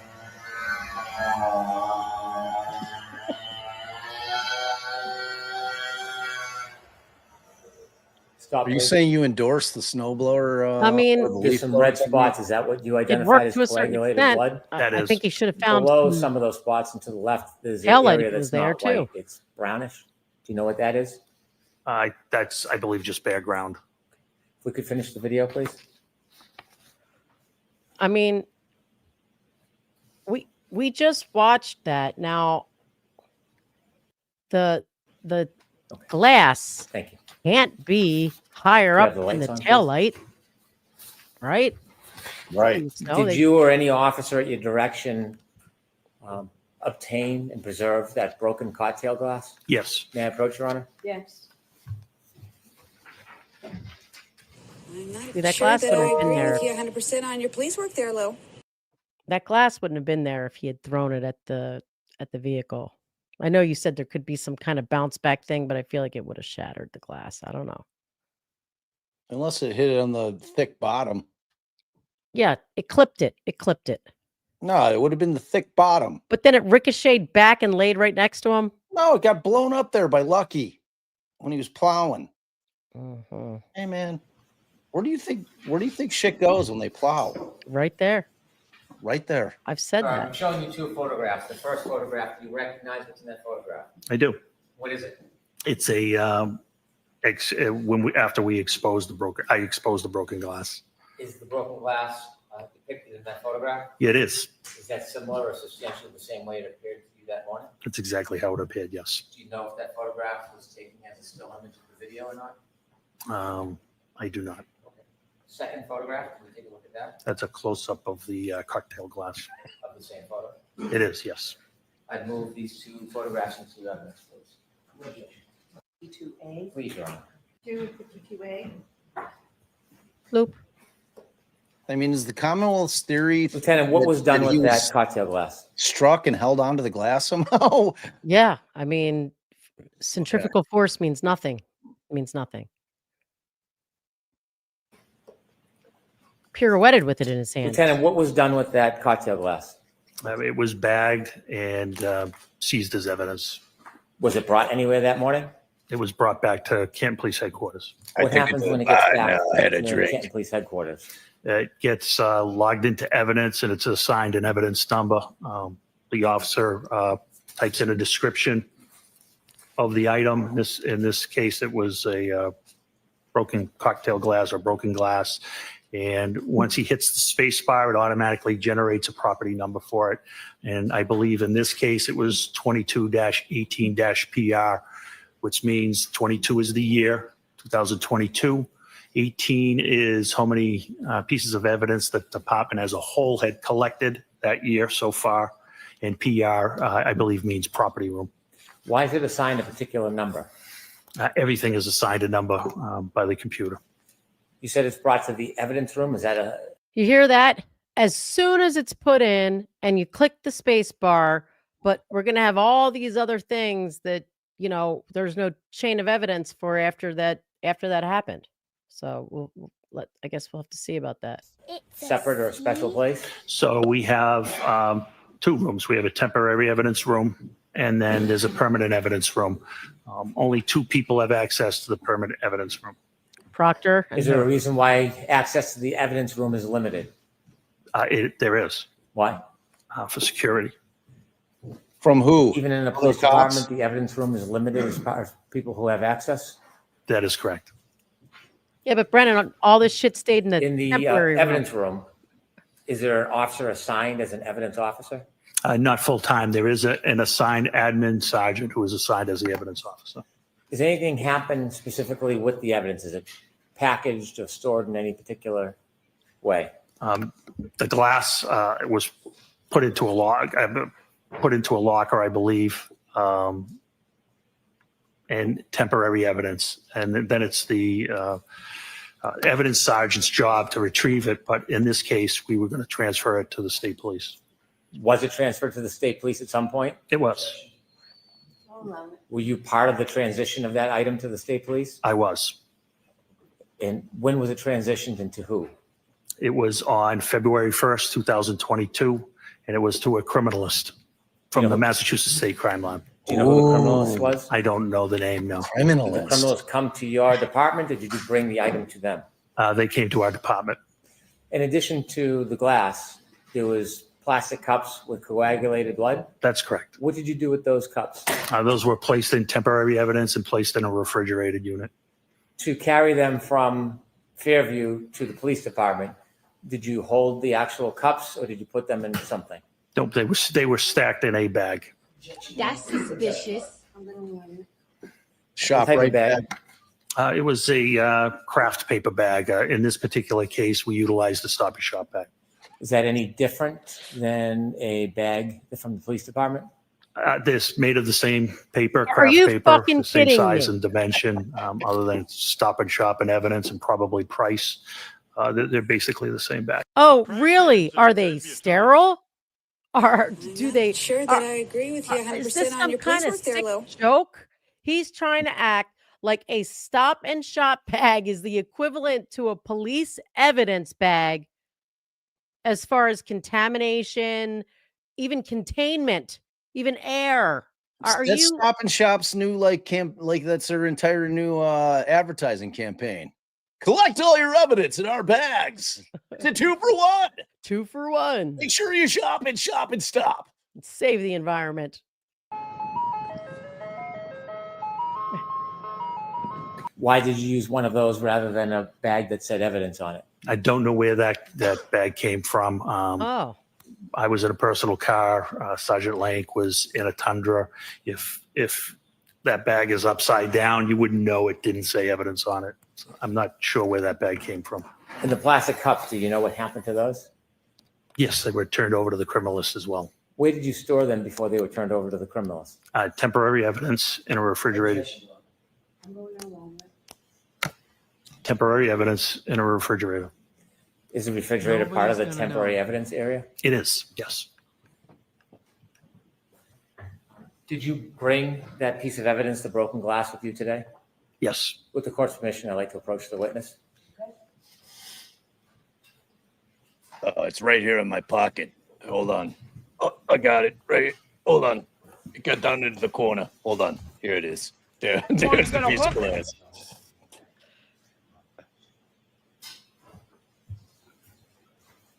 Handing you a box, gloves, and some scissors. Oh, now you want them to wear Let gloves. me ask you about that box. It has red tape on it. Why? It's a secure and transfer of custody. Yeah, I see what's going on here. Your Honor, we don't like them trying to act like they have all these procedures in place. It's making them sound like they're far less incompetent than they really are. It's an awful big box for a small piece of glass, though. I Yeah, will say that. and you should have different colored tapes because I'm assuming that box has been open. I don't know what's in that box because the piece of glass right here in my pocket. Here, hold on. I'm going to pull it out. See, here it is. It's just a piece of glass. That's all. I've been Why- keeping it in my glove box in my car. It's good. I mean, maybe there's initials on all the pieces of tape, so that would, I guess, clear up even though there's not different colors. But all right, let's bloop. Get some blooping. Got a little bit. Let's get some hot blooping action going. That's it. No more blooping. Oh, Oh, wait a minute. Wait a minute. Oh, you blew past the Whoa. opening of the box. Oh, we can't have that. Anything but that. Wow, it's really frozen. Okay. You had to bloop all the way back. Just in case something exciting happened. Like somebody's really messing with our blooping. Lieutenant, before you open the box, were you one of the officers that discovered that broken glass? Yes. We Did just you went over personally that, bring Brendan. the glass from Fairview to Canton? No. Do you know who did? Yes. Who? Detective Sergeant Lang. Did you see him Sergeant do it? Lang? Yes. When you went back to the station, you said that the evidence was then put into an evidence locker. Did you place it in the evidence locker? I don't recall. And then inevitably, it was transitioned to somebody from the forensic unit?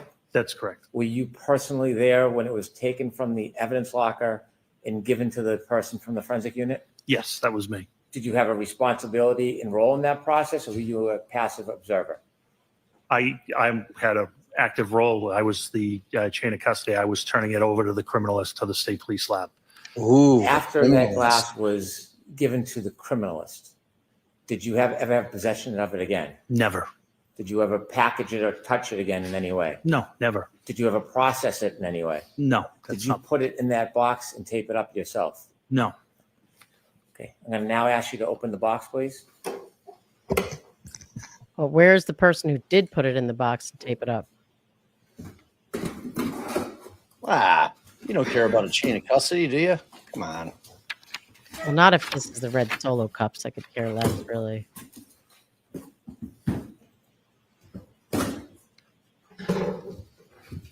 I don't see any initials on there. Any signs of? Is there an item in that bag? There is. Would you please open the bag and show us what's in that bag?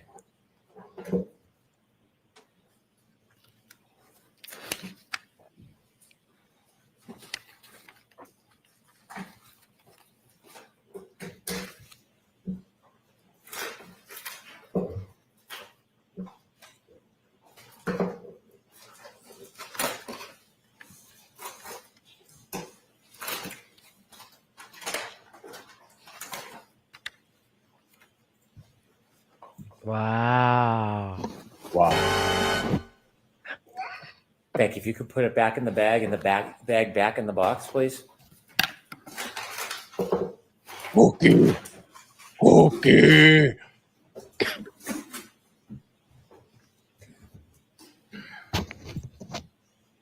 Lieutenant Gallagher, does that appear to be the same item that you found in the area where John O'Keefe was at Fairview that morning? Yes, it does. I'd like to have the box and the item marked for identification, please. Okay.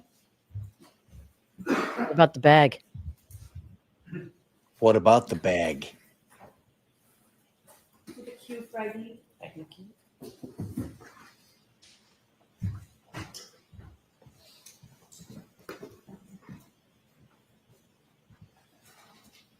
When you were looking around the area that was pointed out to you as where John O'Keefe was found, did you expand across the front lawn into the street during your search? No, we didn't, with the exception of uncovering the 6-foot asphalt berm. Did you say 6 foot or is it? Excuse me, 6-inch. What's a berm? It's it's basically a curbing, but it's made of asphalt. It's curved. You probably have seen it. It's curb? asphalt. It's curved. It separates the street from property line. It's called the Why curb. did you clear that piece? Wanted to see, we were trying to find out why John was having a medical issue, and we didn't know if he could have tripped over a curbing or what turned out to be an asphalt berm and possibly hit his head. After you made efforts to look in that area, did you return to the Canton Police Department? I did. About what time? It was shortly after 8 a.m. After you returned to the Canton Police Department, did you receive any information or have a reason to return back to Fairview? Yes, About what time? a little after 9 o'clock. Why did you go back to Fairview after 9 o'clock? Sergeant Lank got a phone call that Jen McCabe had more information And where did you understand Mrs. McCabe was? at 34 Fairview. Did you go back to 34 Fairview? I did. Did you go with anybody? I went with Sergeant Lank Did you travel together or separate? together. When you got back to 34 Fairview outside, what did you do? We parked in the driveway. We walked up, and next to the garage, there's a side door. I don't know if we rang the bell or knocked, but Brian Albert, the homeowner, answered the door. As you Oh, walked up to the Brian Albert came door, out. did you have a chance to look around at the doors in the area in front of that side door? Yes. Did you see anything out of place? No. You've been What was he a supposed police to see officer out at of that place? point for a long time. Yes. Do you receive any training in observing areas or people? Always. What type of training? What are you told to look for? Brian when Albert you're look speaking to weird? people? I've been BOSAR trained, which is behavioral observation, suspicious activity training. Wow. Shut it and, down. You Shut look for clues it down. when you're speaking to people. Fuck off. You know, whether they cross their legs, cross their arms, there's certain Oh, no. behavioral characteristics. At this point, did you have any understanding that this would later be a crime scene? I did, yes. What happened? What happened? Can How you- did you come to that conclusion? Oh, not at that time. Oh, not at that time. No, Okay. not at that time. When you went into the house, what part of the house did you go into? I went into the room. It's adjacent to the kitchen, and I stood there with Brian Albert. Can you describe what kind of room that would be? Yeah, it was just a typical family room type room. It was not large. It was between the garage and the kitchen. You met with Brian Albert? Brian Albert answered the door and let us into the house. Did you understand what his relationship was to that house? He was the homeowner. Did Sergeant Lank walk in with you? He did. Did he stay in that living area? No, he went to the kitchen area and sat down with Jen McCabe. Could you see the kitchen area from where you were? I could see a portion of the kitchen area. Did you see anybody else in the kitchen area with Mrs. McCabe and Sergeant Lank? There were people in the kitchen area. There was nobody with Sergeant Lank or Miss McCabe. Could you hear their conversation? No, Were you trying to listen? no, Were you speaking to Mr. Albert? I was. Did you take the time to make observations of him? Yes, thank I'll you. allow it. What? Did you take the time to make observations of him? Yes, Did you speak to him? yes, Did he speak to you? yes. Was there anything about his mannerisms or affect that caused you any concern? Objection. No, it was just a social conversation. There was nothing of concern at all. Was there anything about it that caused you to hone in or be concerned? Objection. I'll allow that. Wow. No, Did you get a chance to look around that living area? Casual at the conversation. items? I didn't look around, or just with my eyes. Did you get to see that area? As opposed to your nose? Did you see anything broken or looked out of place? No, nothing. Anything that caused you any type of concern? Nothing. When you looked towards the kitchen, did you see anything that looked different or suspicious in any way? Nothing. Was the How do you know if interaction, it's did it different? cause you any alarm or concerns? No. After Sergeant Lank had an opportunity to speak to Mrs. McCabe and you spoke to Brian Albert, what did you do next? We left. Where did you go? We went back to the police department and were informed that the state police were going to respond to the hospital and that we didn't need to respond to the hospital. When you heard that the state police was then going to get involved in the investigation, what does Canton do when the state police takes over an investigation? Well, it was based off of a conversation I had with my chief in the detective sergeant's office. Was there a decision about Canton's involvement in the ongoing investigation? There was. What was that decision? That we should recuse ourselves from any further investigative interviews. And why was that? Because our best detective, his name was Kevin Albert, and he was the brother of the homeowner. And I didn't want any potential bias, whether unconscious or subjective, to be perceived by the O'Keefe's, by the O'Keefe family. So when the state police got involved and you had the conversation with the chief, was that the end of your efforts towards this? It was the end of our efforts until, I helped facilitate during the search warrant on February 1st. And so at some point, Not the end of your was the defendant's Lexus brought to the Canton Police Department? It was. Was it put in a particular area at the Canton Police Department? It was. What area? The Sally Port. What's a Sally Port? Sally Port is where, when we have an arrest, we bring our prisoners in. It's basically a extra large garage. It has 4 doors. They're numbered 1, 2, 3, and 4. We typically go in door 4 and pull towards door 3. Door 4 is lowered, and then prisoners are walked into the booking area, which is also secure. The exterior doors to the Sally Port can only be opened by the dispatch council. When crime scene services came to look at the car, was that the same day, the 29th, or later time? No, it was February 1st. Did the Lexus remain in the Sally Port area from the 29th until February 1st? Yes. When representatives from the crime lab from the Massachusetts State Police came on February 1st, who provided them access to the Lexus? I was one of the people there that was there. I don't know if I provided them direct access, but I certainly would have. And I assisted them if they needed things. That's when the chain of custody, the exchange of custody for the blood samples and the glass occurred as well. And during their processing of the Lexus, were you there for parts of it? I was in and out, yes, but I did not partake. Thank you very much. Is that it? That's it. Yeah. Please.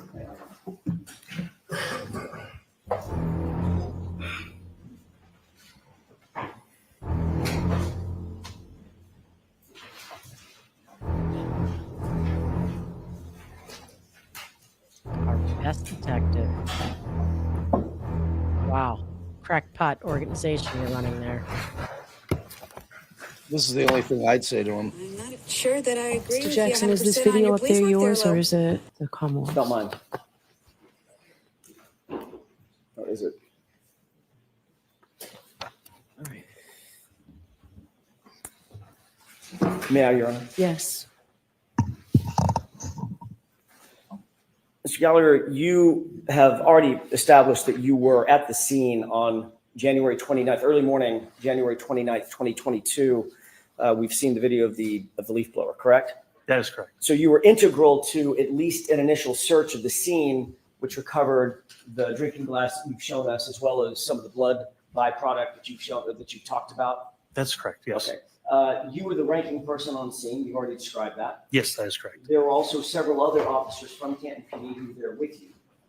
Yes, there was 4 other officers, yes. Can you just name those other officers? Yeah, Detective Sergeant Lank, Lank, Detective Sergeant Good, Goode, Officer Mullaney, Mullaney, and Officer Saraf, Saraf. Okay. When you initially, let me back up and ask a different question.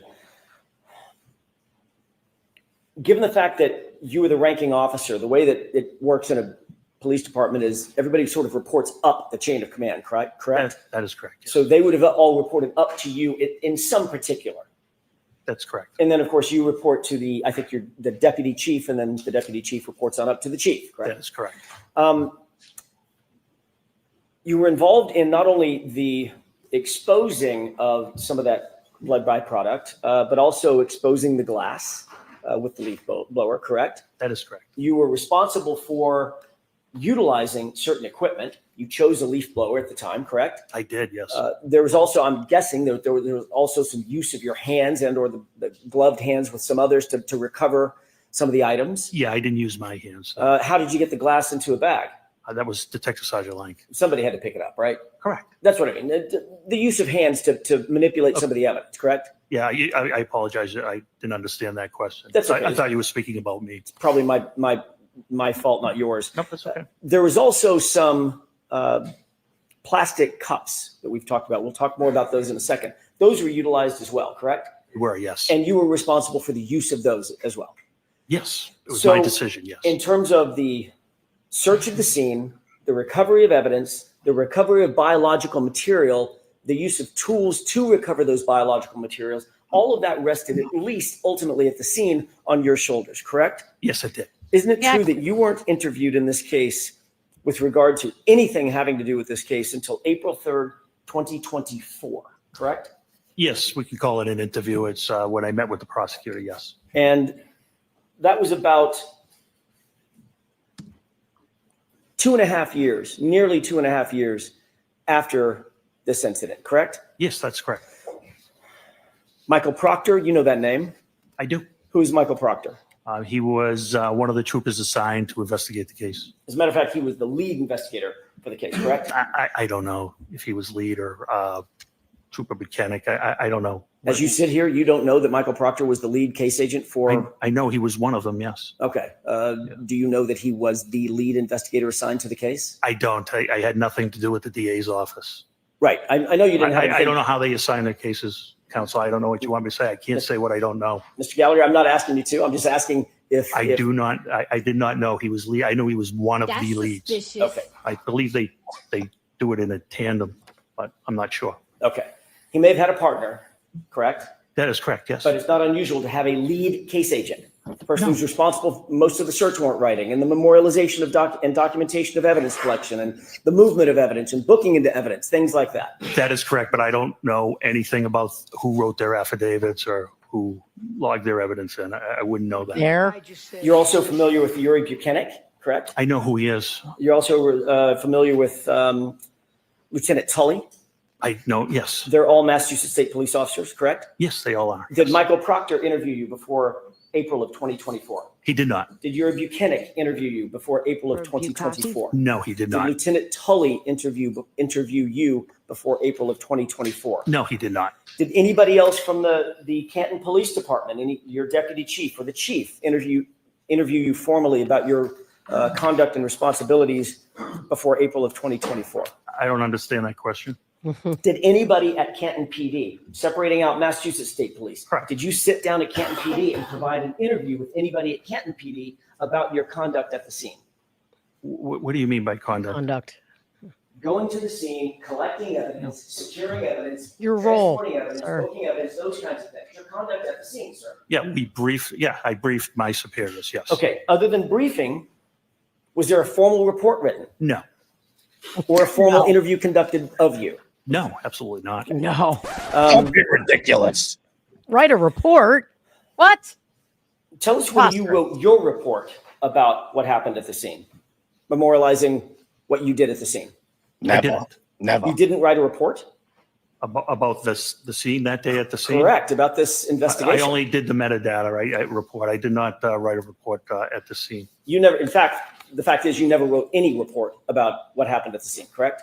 Correct. You didn't memorialize that in any formal way on Canton PD letterhead to describe what you did and how you did it at the scene? No. He's acting like that's normal. Normally, when you report to a scene as a first responder, you would be expected to write a report about that, whatever that conduct is. I'm not the supervisor, no. But you didn't just supervise, sir. What if you're the ranking person You didn't at a scene active- that ultimately turns into a homicide scene? Well, we don't know it's a homicide scene at this time. We don't even Wow. know there's a crime committed at this time. My Understood. responsibilities are to make sure reports are written, not to necessarily write the reports myself. I'm the supervisor. But you weren't. It's my job to make sure You reports did are the written, shit. evidence is logged, those types of things. What in the if you were just standing by supervising, we get what we understand that, sir.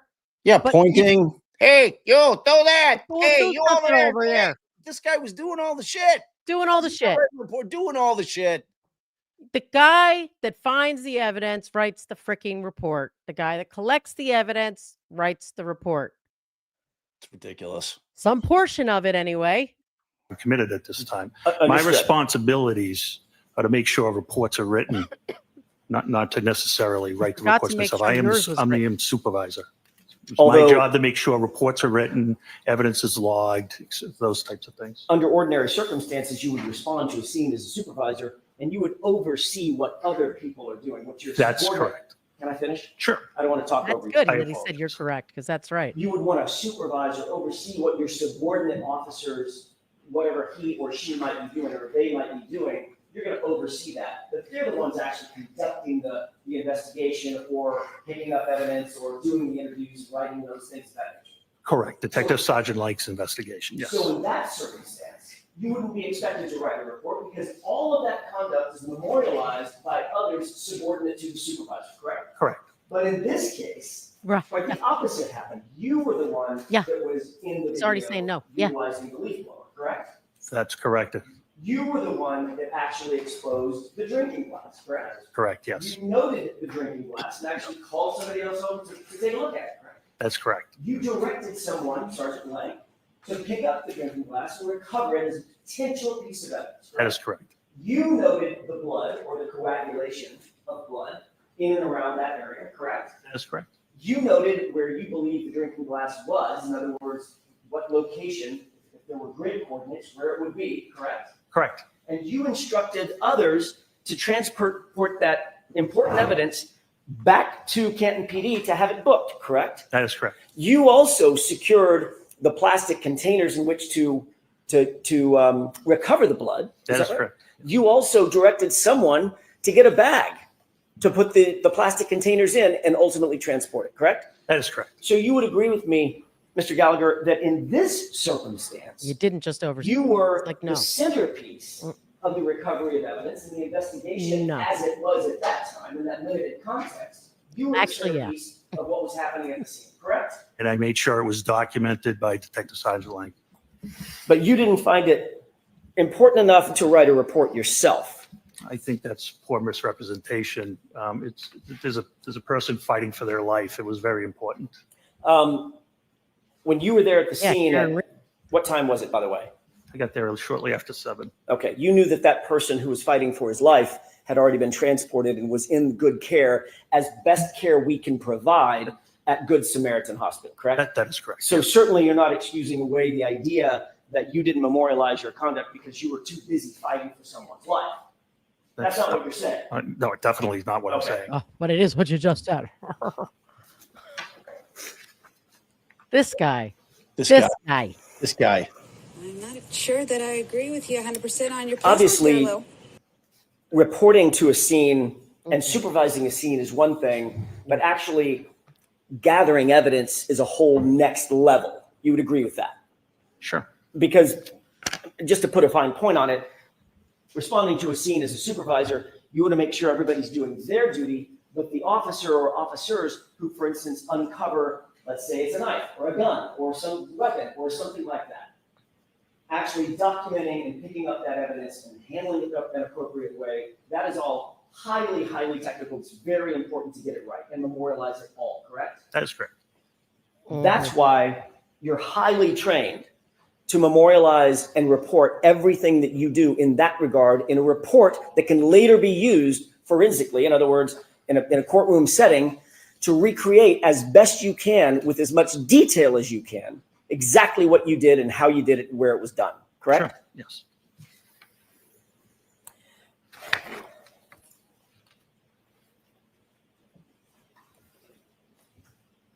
Officer Lank wrote a report in this case. Sure. Did Officer Mullaney? I believe he did, yes. Did Officer Seraph? Yes. Officer Good? Sergeant Yes. Good? Yes, But you did not. I did not.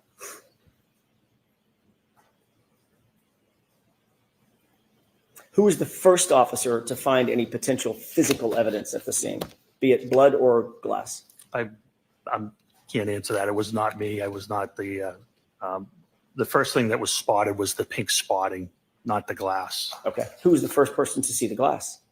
I think it was myself as I uncovered it with the leaf blower. One of the important things that we've talked about, Mr. Gallagher, is documenting the details of evidence recovery, not just the fact that something was recovered, correct? That's correct. So you'd want to know what time of day it was recovered, correct? Sure. You'd want to know who was there and who was around when it was recovered, correct? Yes. You'd want to know what the item is, the condition of the item, right? Yes. You'd also want to know exactly where it's recovered, correct? Yes. In other words, as best you can to pinpoint the exact location where an item was found. That could play a huge role in any investigation, be it criminal or otherwise. It could. It could.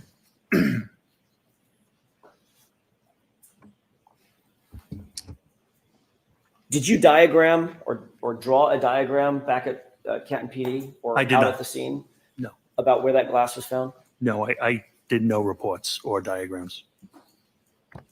Did you diagram exactly where you recovered the blood spots that you did recover? No.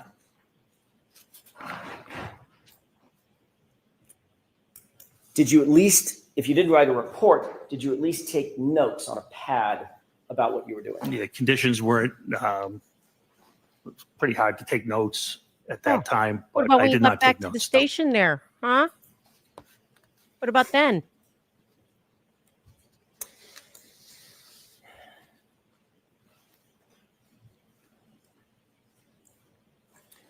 At some point, you mentioned a person by the name of Tom Kelleher, Deputy Chief Kelleher. That's correct. Who is Deputy Chief Kelleher? He's the deputy chief of Canton Police. He was active on active duty at the time? When I say active duty, I don't mean that morning, that hour. I mean just generally. Yes, he was a lieutenant at that time. He was someone to whom, as a matter of fact, probably the only person to whom at Canton PD you actually reported, correct?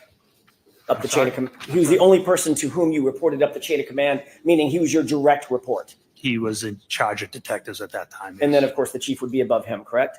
Deputy chief and chief. Okay. When you responded to the scene, Deputy Chief Kelleher did not come out of his house and take over the investigation, correct? Correct. That was yours to detail. That is correct. At least while you were there. That is correct.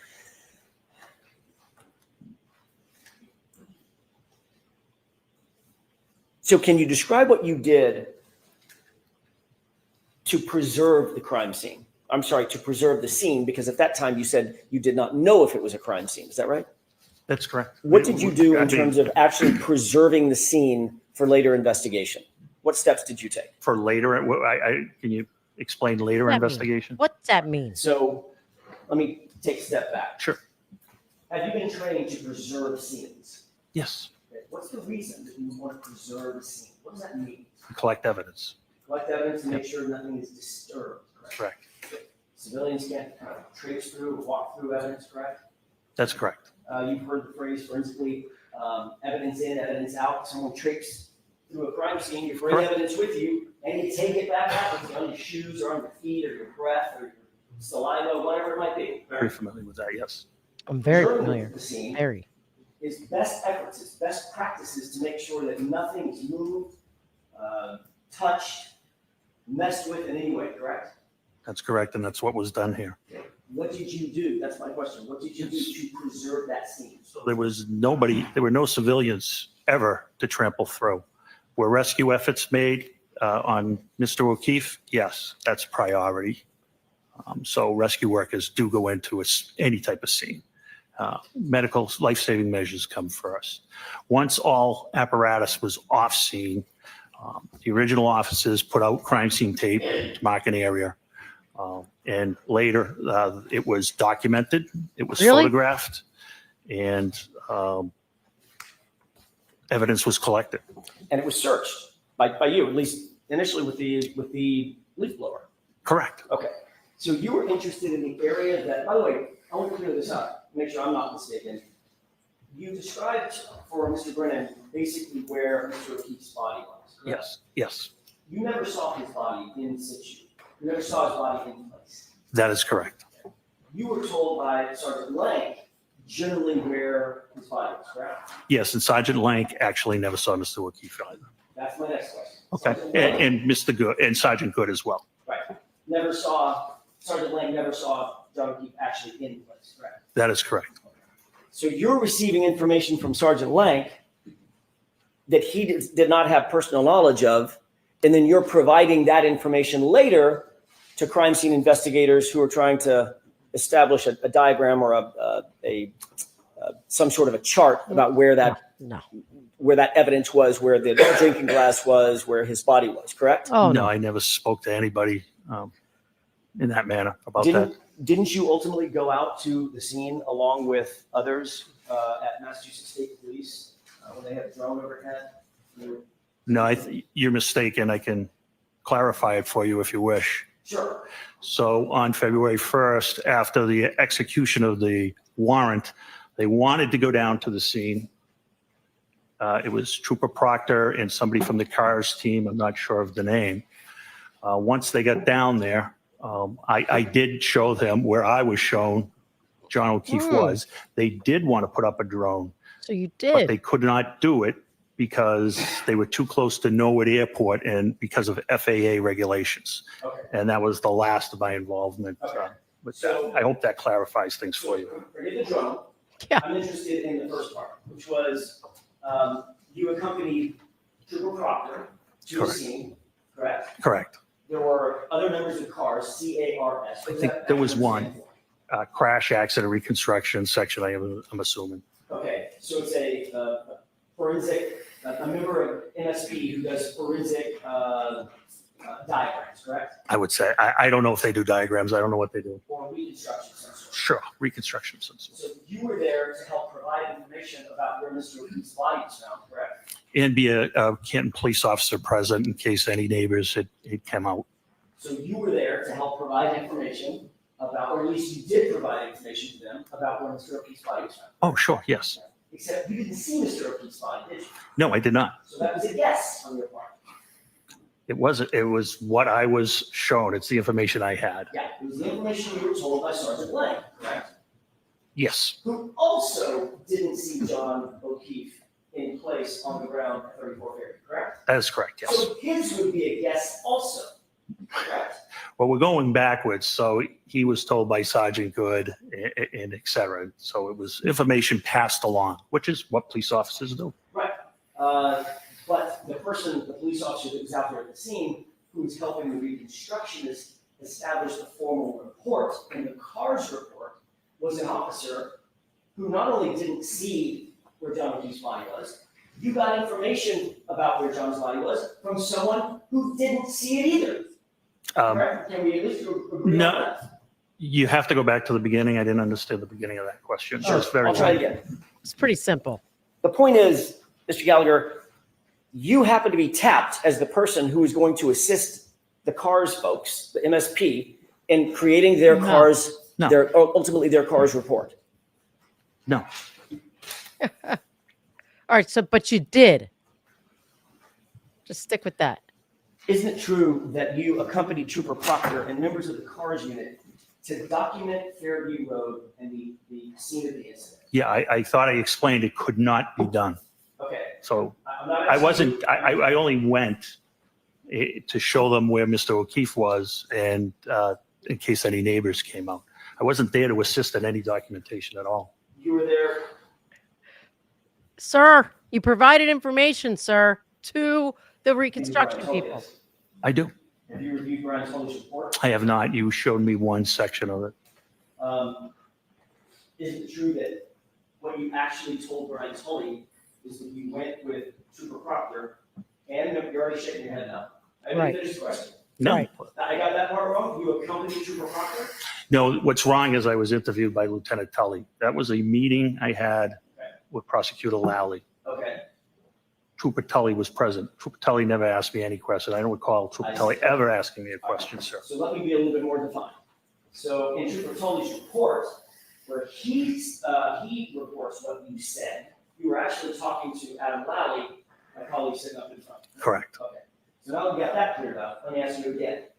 Did you say in front of Trooper Tully that you accompanied Trooper Proctor and members of the CARS unit to document Fairview Road? Meeting, they were documenting Fairview Road. It's not clear. The report's not clear. They were going to document Fairview Road, not me. But you So you provided just them the information. Said something that I want to follow up on. Okay. The report's not clear, correct? That's correct. So that's an inaccurate report. I wouldn't call it inaccurate at all. I'm just saying you're misinterpreting the wording. I see. And I'm misinterpreting it even though I just read it directly from the report? Yeah, sometimes sentences have different meanings. Okay. Yes, you are. Okay.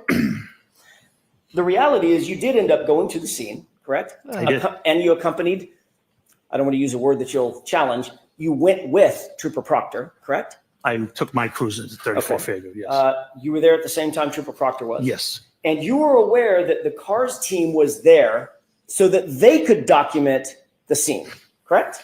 I don't know what the purpose of the drone was. I'm not familiar with that section. I thought I answered that question. I'm not familiar with what they do. But you do believe that as you sit here, you were there, we weren't. You do Right. believe that that's the reason that they were there was to document the scene. Put up a drone. Okay. I don't know what But you you mean by told- document. I don't know if it was to photograph, I guess, Ollie. which if you mean by document photograph, I guess it could, I would agree. If it means take measurements, I wouldn't know. I don't know what's Did a you drone. tell any of the members of the CARS team where you believed John's body was? I believe it was Trooper Proctor, but I believe he was there, yes. Trooper Proctor obviously was not there when John's body was there either, correct? That is correct, So yes. he would have gotten that information. From From you. you. That is correct. So now that's 3 people. It's probably more, quite honestly, yeah. Well, I'm just talking Yeah. about this report. Correct. CARS report. That's 3 people in line. None of whom saw John's body, John O'Keefe's body, as it lay in the lawn when he was recovered. That is correct, yes. Finally. There's no photographs Of, of Mr. O'Keefe oh, no, at the location. no, we wouldn't, nobody would photograph somebody undergoing life-saving measures. Wouldn't be appropriate. There's no video specifically. They wouldn't take video of somebody undergoing there's life-saving measurements There's no either. body cam. We don't have body cameras. There's no dash cam that shows it. Well, dash cameras would be on the road. Mr. O'Keefe was approximately 8 to 10 feet off the road. Well, hang on a second. You're not sure where Mr. O'Keefe was because you never saw him. That's why I used a range, yes. Right. So you don't know- I know where the blood was. I know where the glass was. Right. You don't know if he was 7 to 9 feet off. That's correct. Or 12 feet off. You can't say. I mean, it's I could, only approximately. You are correct, yes.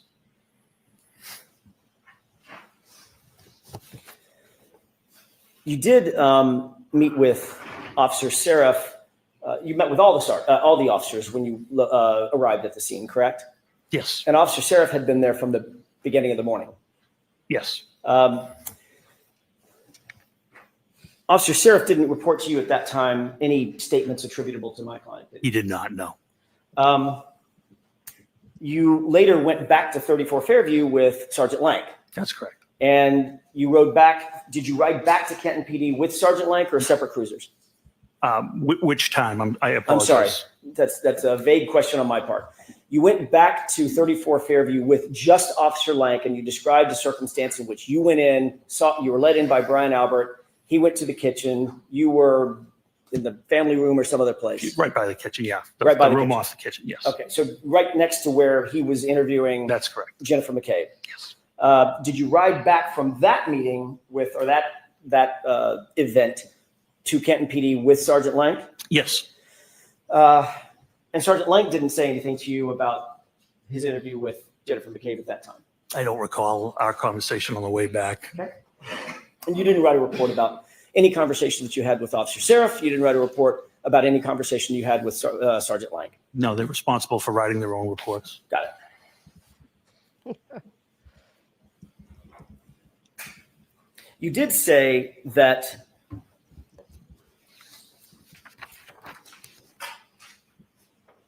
let me back up and ask you a different question. You testified about a year ago in another proceeding. You talked a little bit about the evidence collection of the biological material, the blood, or I'm guessing at that time, presumed blood. You haven't done any testing. That is correct. Yes, sir. But you assumed it was blood just because of your experience and it looked like it could be blood on the street. That's correct. How far were you from Canton PD? Approximately. Mile and a half. Mile and a half. You had your cruiser with you. I had my personal vehicle. Your personal vehicle. In other words, you were an ambulance where you could get from point A to point B if you wanted to. Yeah, I was the scene supervisor. I wasn't leaving the scene. Okay. But you also had subordinate folks at the scene that you could have dispatched had you wanted to. Correct. They all had cruisers. Yes, they did. Or personal vehicles. I'm not sure which. I'm sorry?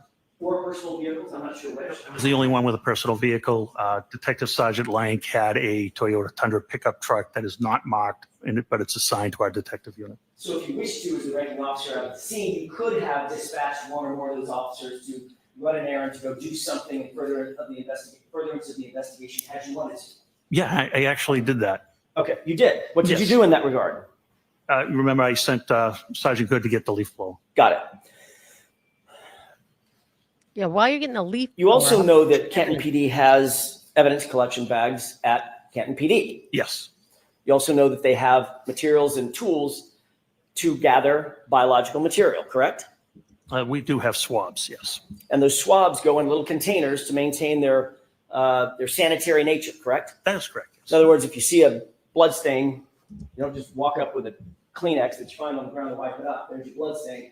There's a process for gathering that type of evidence, correct? Sure. If you're looking for DNA, you can use a bloody Kleenex to your point. Said you wanted.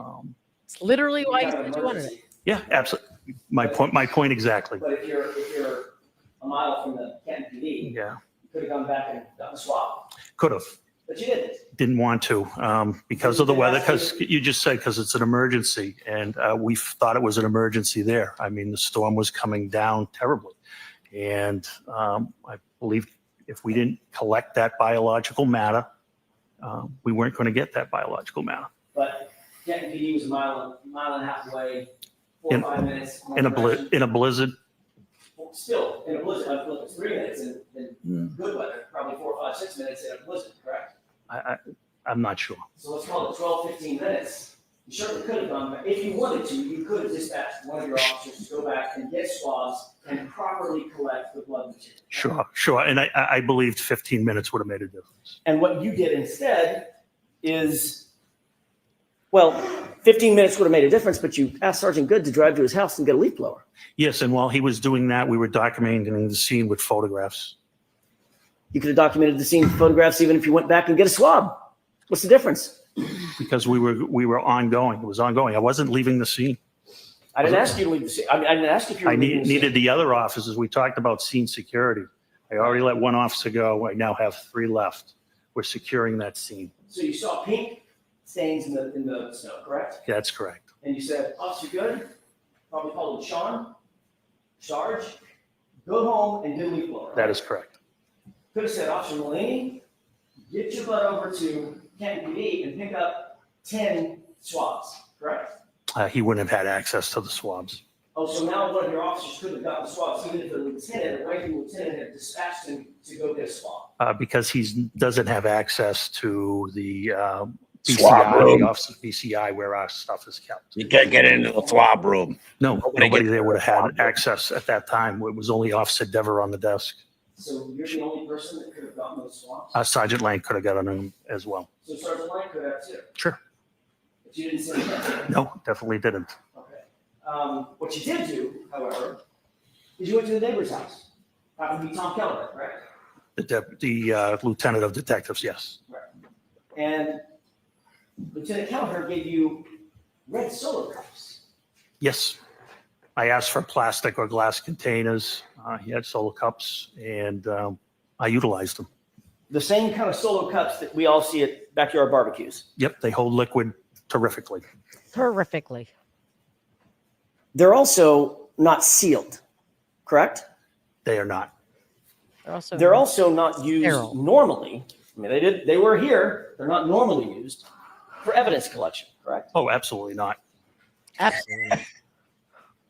Preposterous. And then you decided we needed to transport that very important biological material back to Canton PD for storage and safety, right? That's correct. And why was it important to transport that blood material so quickly? What are the factors that you considered weighing balance in terms of getting that material back to Canton PD in good condition, sanitary condition?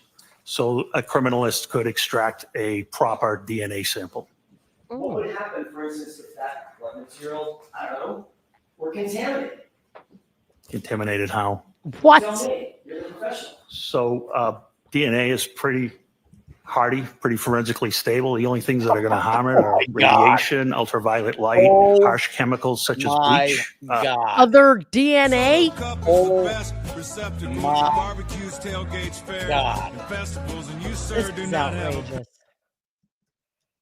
DNA is pretty hardy. You know, I don't Well, get yeah. sure we put it in. Well, that hardy DNA, it sticks around from the guys that made those cups. The I guys that usually bagged stick those DNA cups. in my pocket because it's real hardy. You know, I'll just pull it out. Here, I got a little DNA in my pocket. Here, use this.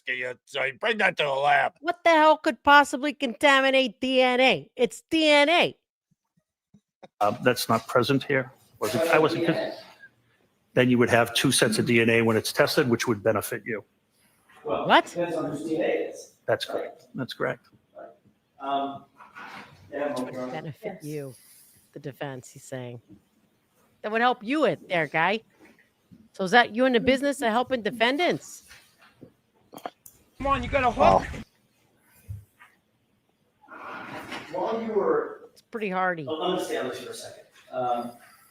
So obviously, there's a reason why blood swabs or biological swabs are handled with such care. For instance, a DNA analyst is going to put on gloves. Correct. Oftentimes, they're going to put on a mask. Right? You just put gloves on right here. Oftentimes, they put on goggles. Is that right? It depends what they're testing. Right. Yeah.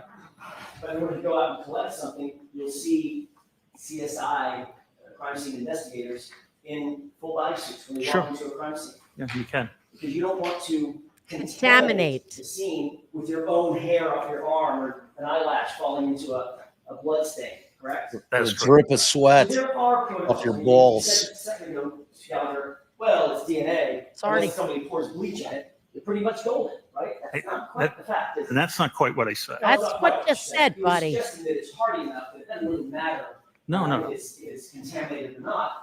If there's multiple people's DNA, it just benefits everybody. No, I simply asked what you meant by contamination. Okay. Oh, because I didn't understand the word. Is that right? Sure, it can. It could be contaminated with other people's DNA. Is that right? It can. It could be contaminated with foreign items, foreign either aerosols or somebody's spittle when they're talking. Correct. Sure. Contaminated with 1,000 things. Hypothetically, Right. Of course, these solo cups didn't have lids on them, right? they did not. They were open. Yes. You didn't photograph where you picked up the samples. No. You didn't document where you picked up the samples. No. So if the samples were in six, how many solo cups were there? 6. 6 solo cups. We don't know as we sit here where each of those solo cups contents came from specifically, do we? Specifically, no. Okay. Then those solo cups with no lids were placed into a bag, right? That's correct. You said on direct examination that this was a brown paper bag, right? It is. Stop and Dang shop, it. I believe. Any evidence bag. And you said that Stop and Shop bag is, other than having the words Stop and Shop on it versus evidence on it, basically the one and the same thing. Same dimensions, made out of the same materials, yes. Right. But with an evidence bag, you know exactly where it came from and who's handling it. Not necessarily.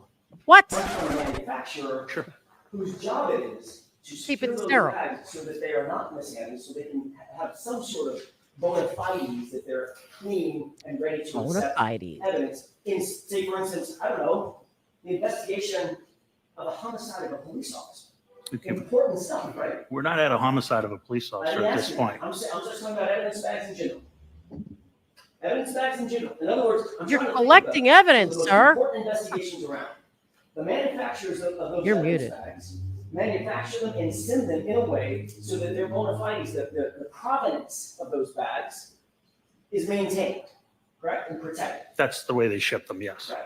And Canton PD pays extra money for those bags for that very purpose. I'm sure they do, yes. You mentioned almost tongue in cheek, look, except for the price, Yeah. they're probably pretty close. Yes. There's a reason that there's a price difference, right? What would the reason? What's the reason? Well, it's not the Oh, shop. I mean, my it's 10 Lord. cents Yeah. for that bag, because I don't really give a hoot where it's been or who's handling it.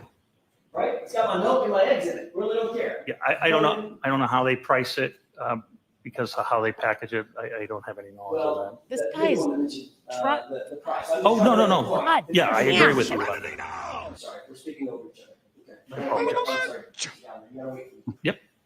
There's a reason. My point is, there's a reason, right? Yes. That evidence bags are more expensive because there is a way they're manufactured and they're taken care of, and Canton PD is willing to pay that extra price, like every other law enforcement agency, because of that. Correct? All right. So they're not quite the same, are they? Bob, No. you're muted. What do you mean? I wasn't trying to talk. Oh, I thought you were from earlier.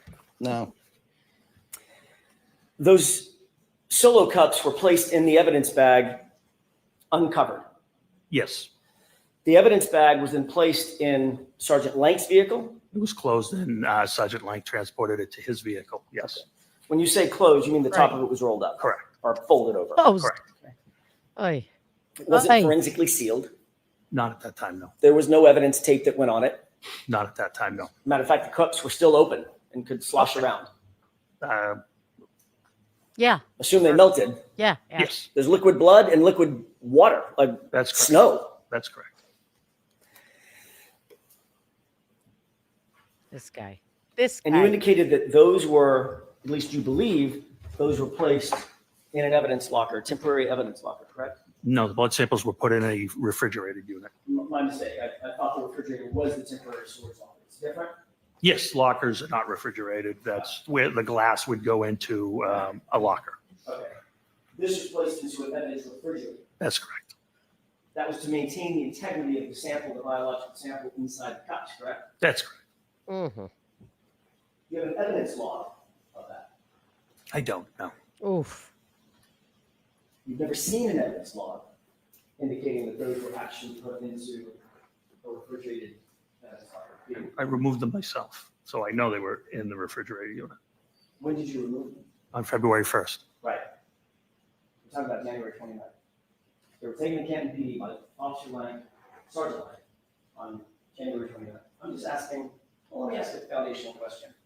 Does Canton PD maintain something called evidence logs?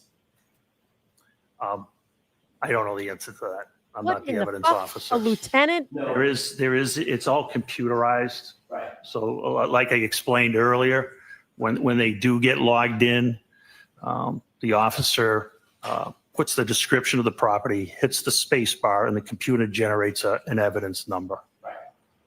And that evidence number is associated with just that piece of evidence. Just that piece of evidence, correct? And every time it's checked out or put back in, there is a log created, correct? Yeah, they do it by computer, yes. It's a digital fingerprint. Correct. All right. I mean, you're a Finally. narco specialist, right? Mhm. You did narcotics for years, right? I did. Drugs, about the most sensitive thing out there, right? I mean, you get a bottle of fentanyl, you're not just going to set it on the course. evidence subject's desk. You're going to make sure that damn thing gets logged exactly how it's supposed to, correct?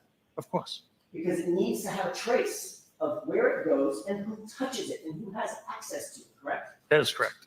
You've never seen an evidence log for these items that were taken from 34 Fairview and supposedly put into the, well, not supposedly because you took them out, and ultimately went into a refrigerated evidence log.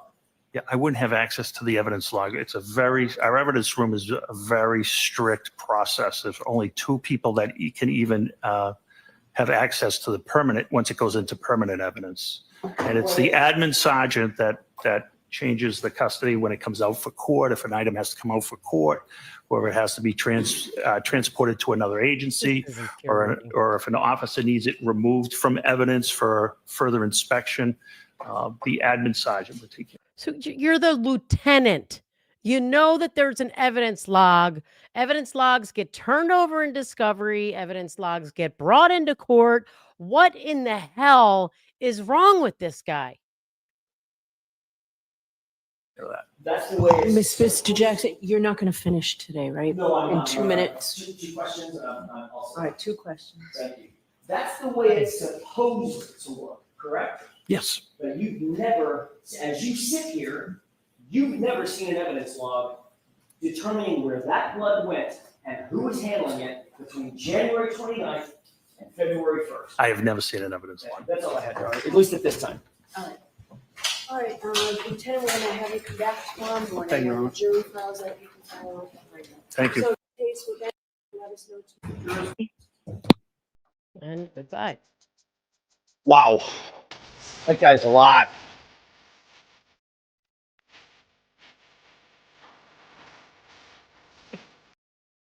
Yeah, we're probably going to get a copyright for that guy for sure. Oh boy. Wow. Mandy. Gallagher.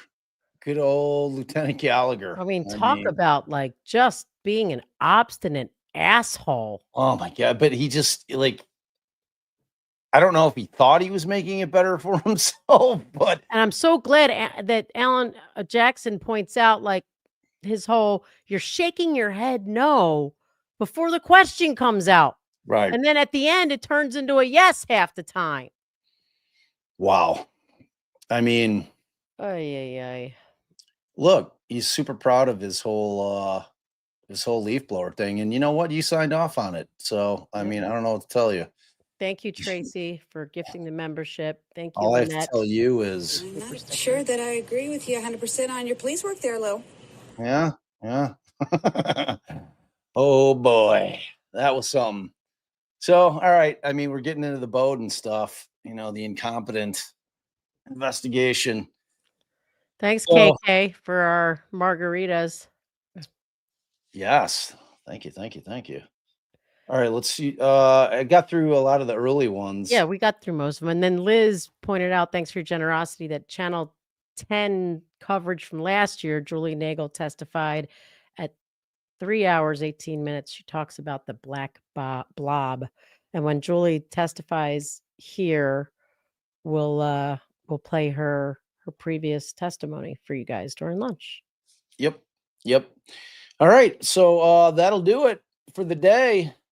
Day 1 of week 3 in the books. Did you give hugs to all the new members? Like you could just do one. Aw, big old family hug to all our new members. Thank We you. love you guys. We're so happy you're here. Mods, you're fabulous. We love you guys so much. Mandy and Tracy, we adore you so Yes. much. You guys are fabulous. We're excited. We're closing in on 43. We broke, I think we're at 42,900. All right, and some change. 100K coming, 100K coming. Oh, it's coming. Just you know, if you guys like, share, and subscribe, really helps the Help us channel get grow. Them's facts. Yes. Them's facts. See you guys tomorrow. All right, we love you guys because without y'all, I'm just an old man Talking about a lot of cases. Boop.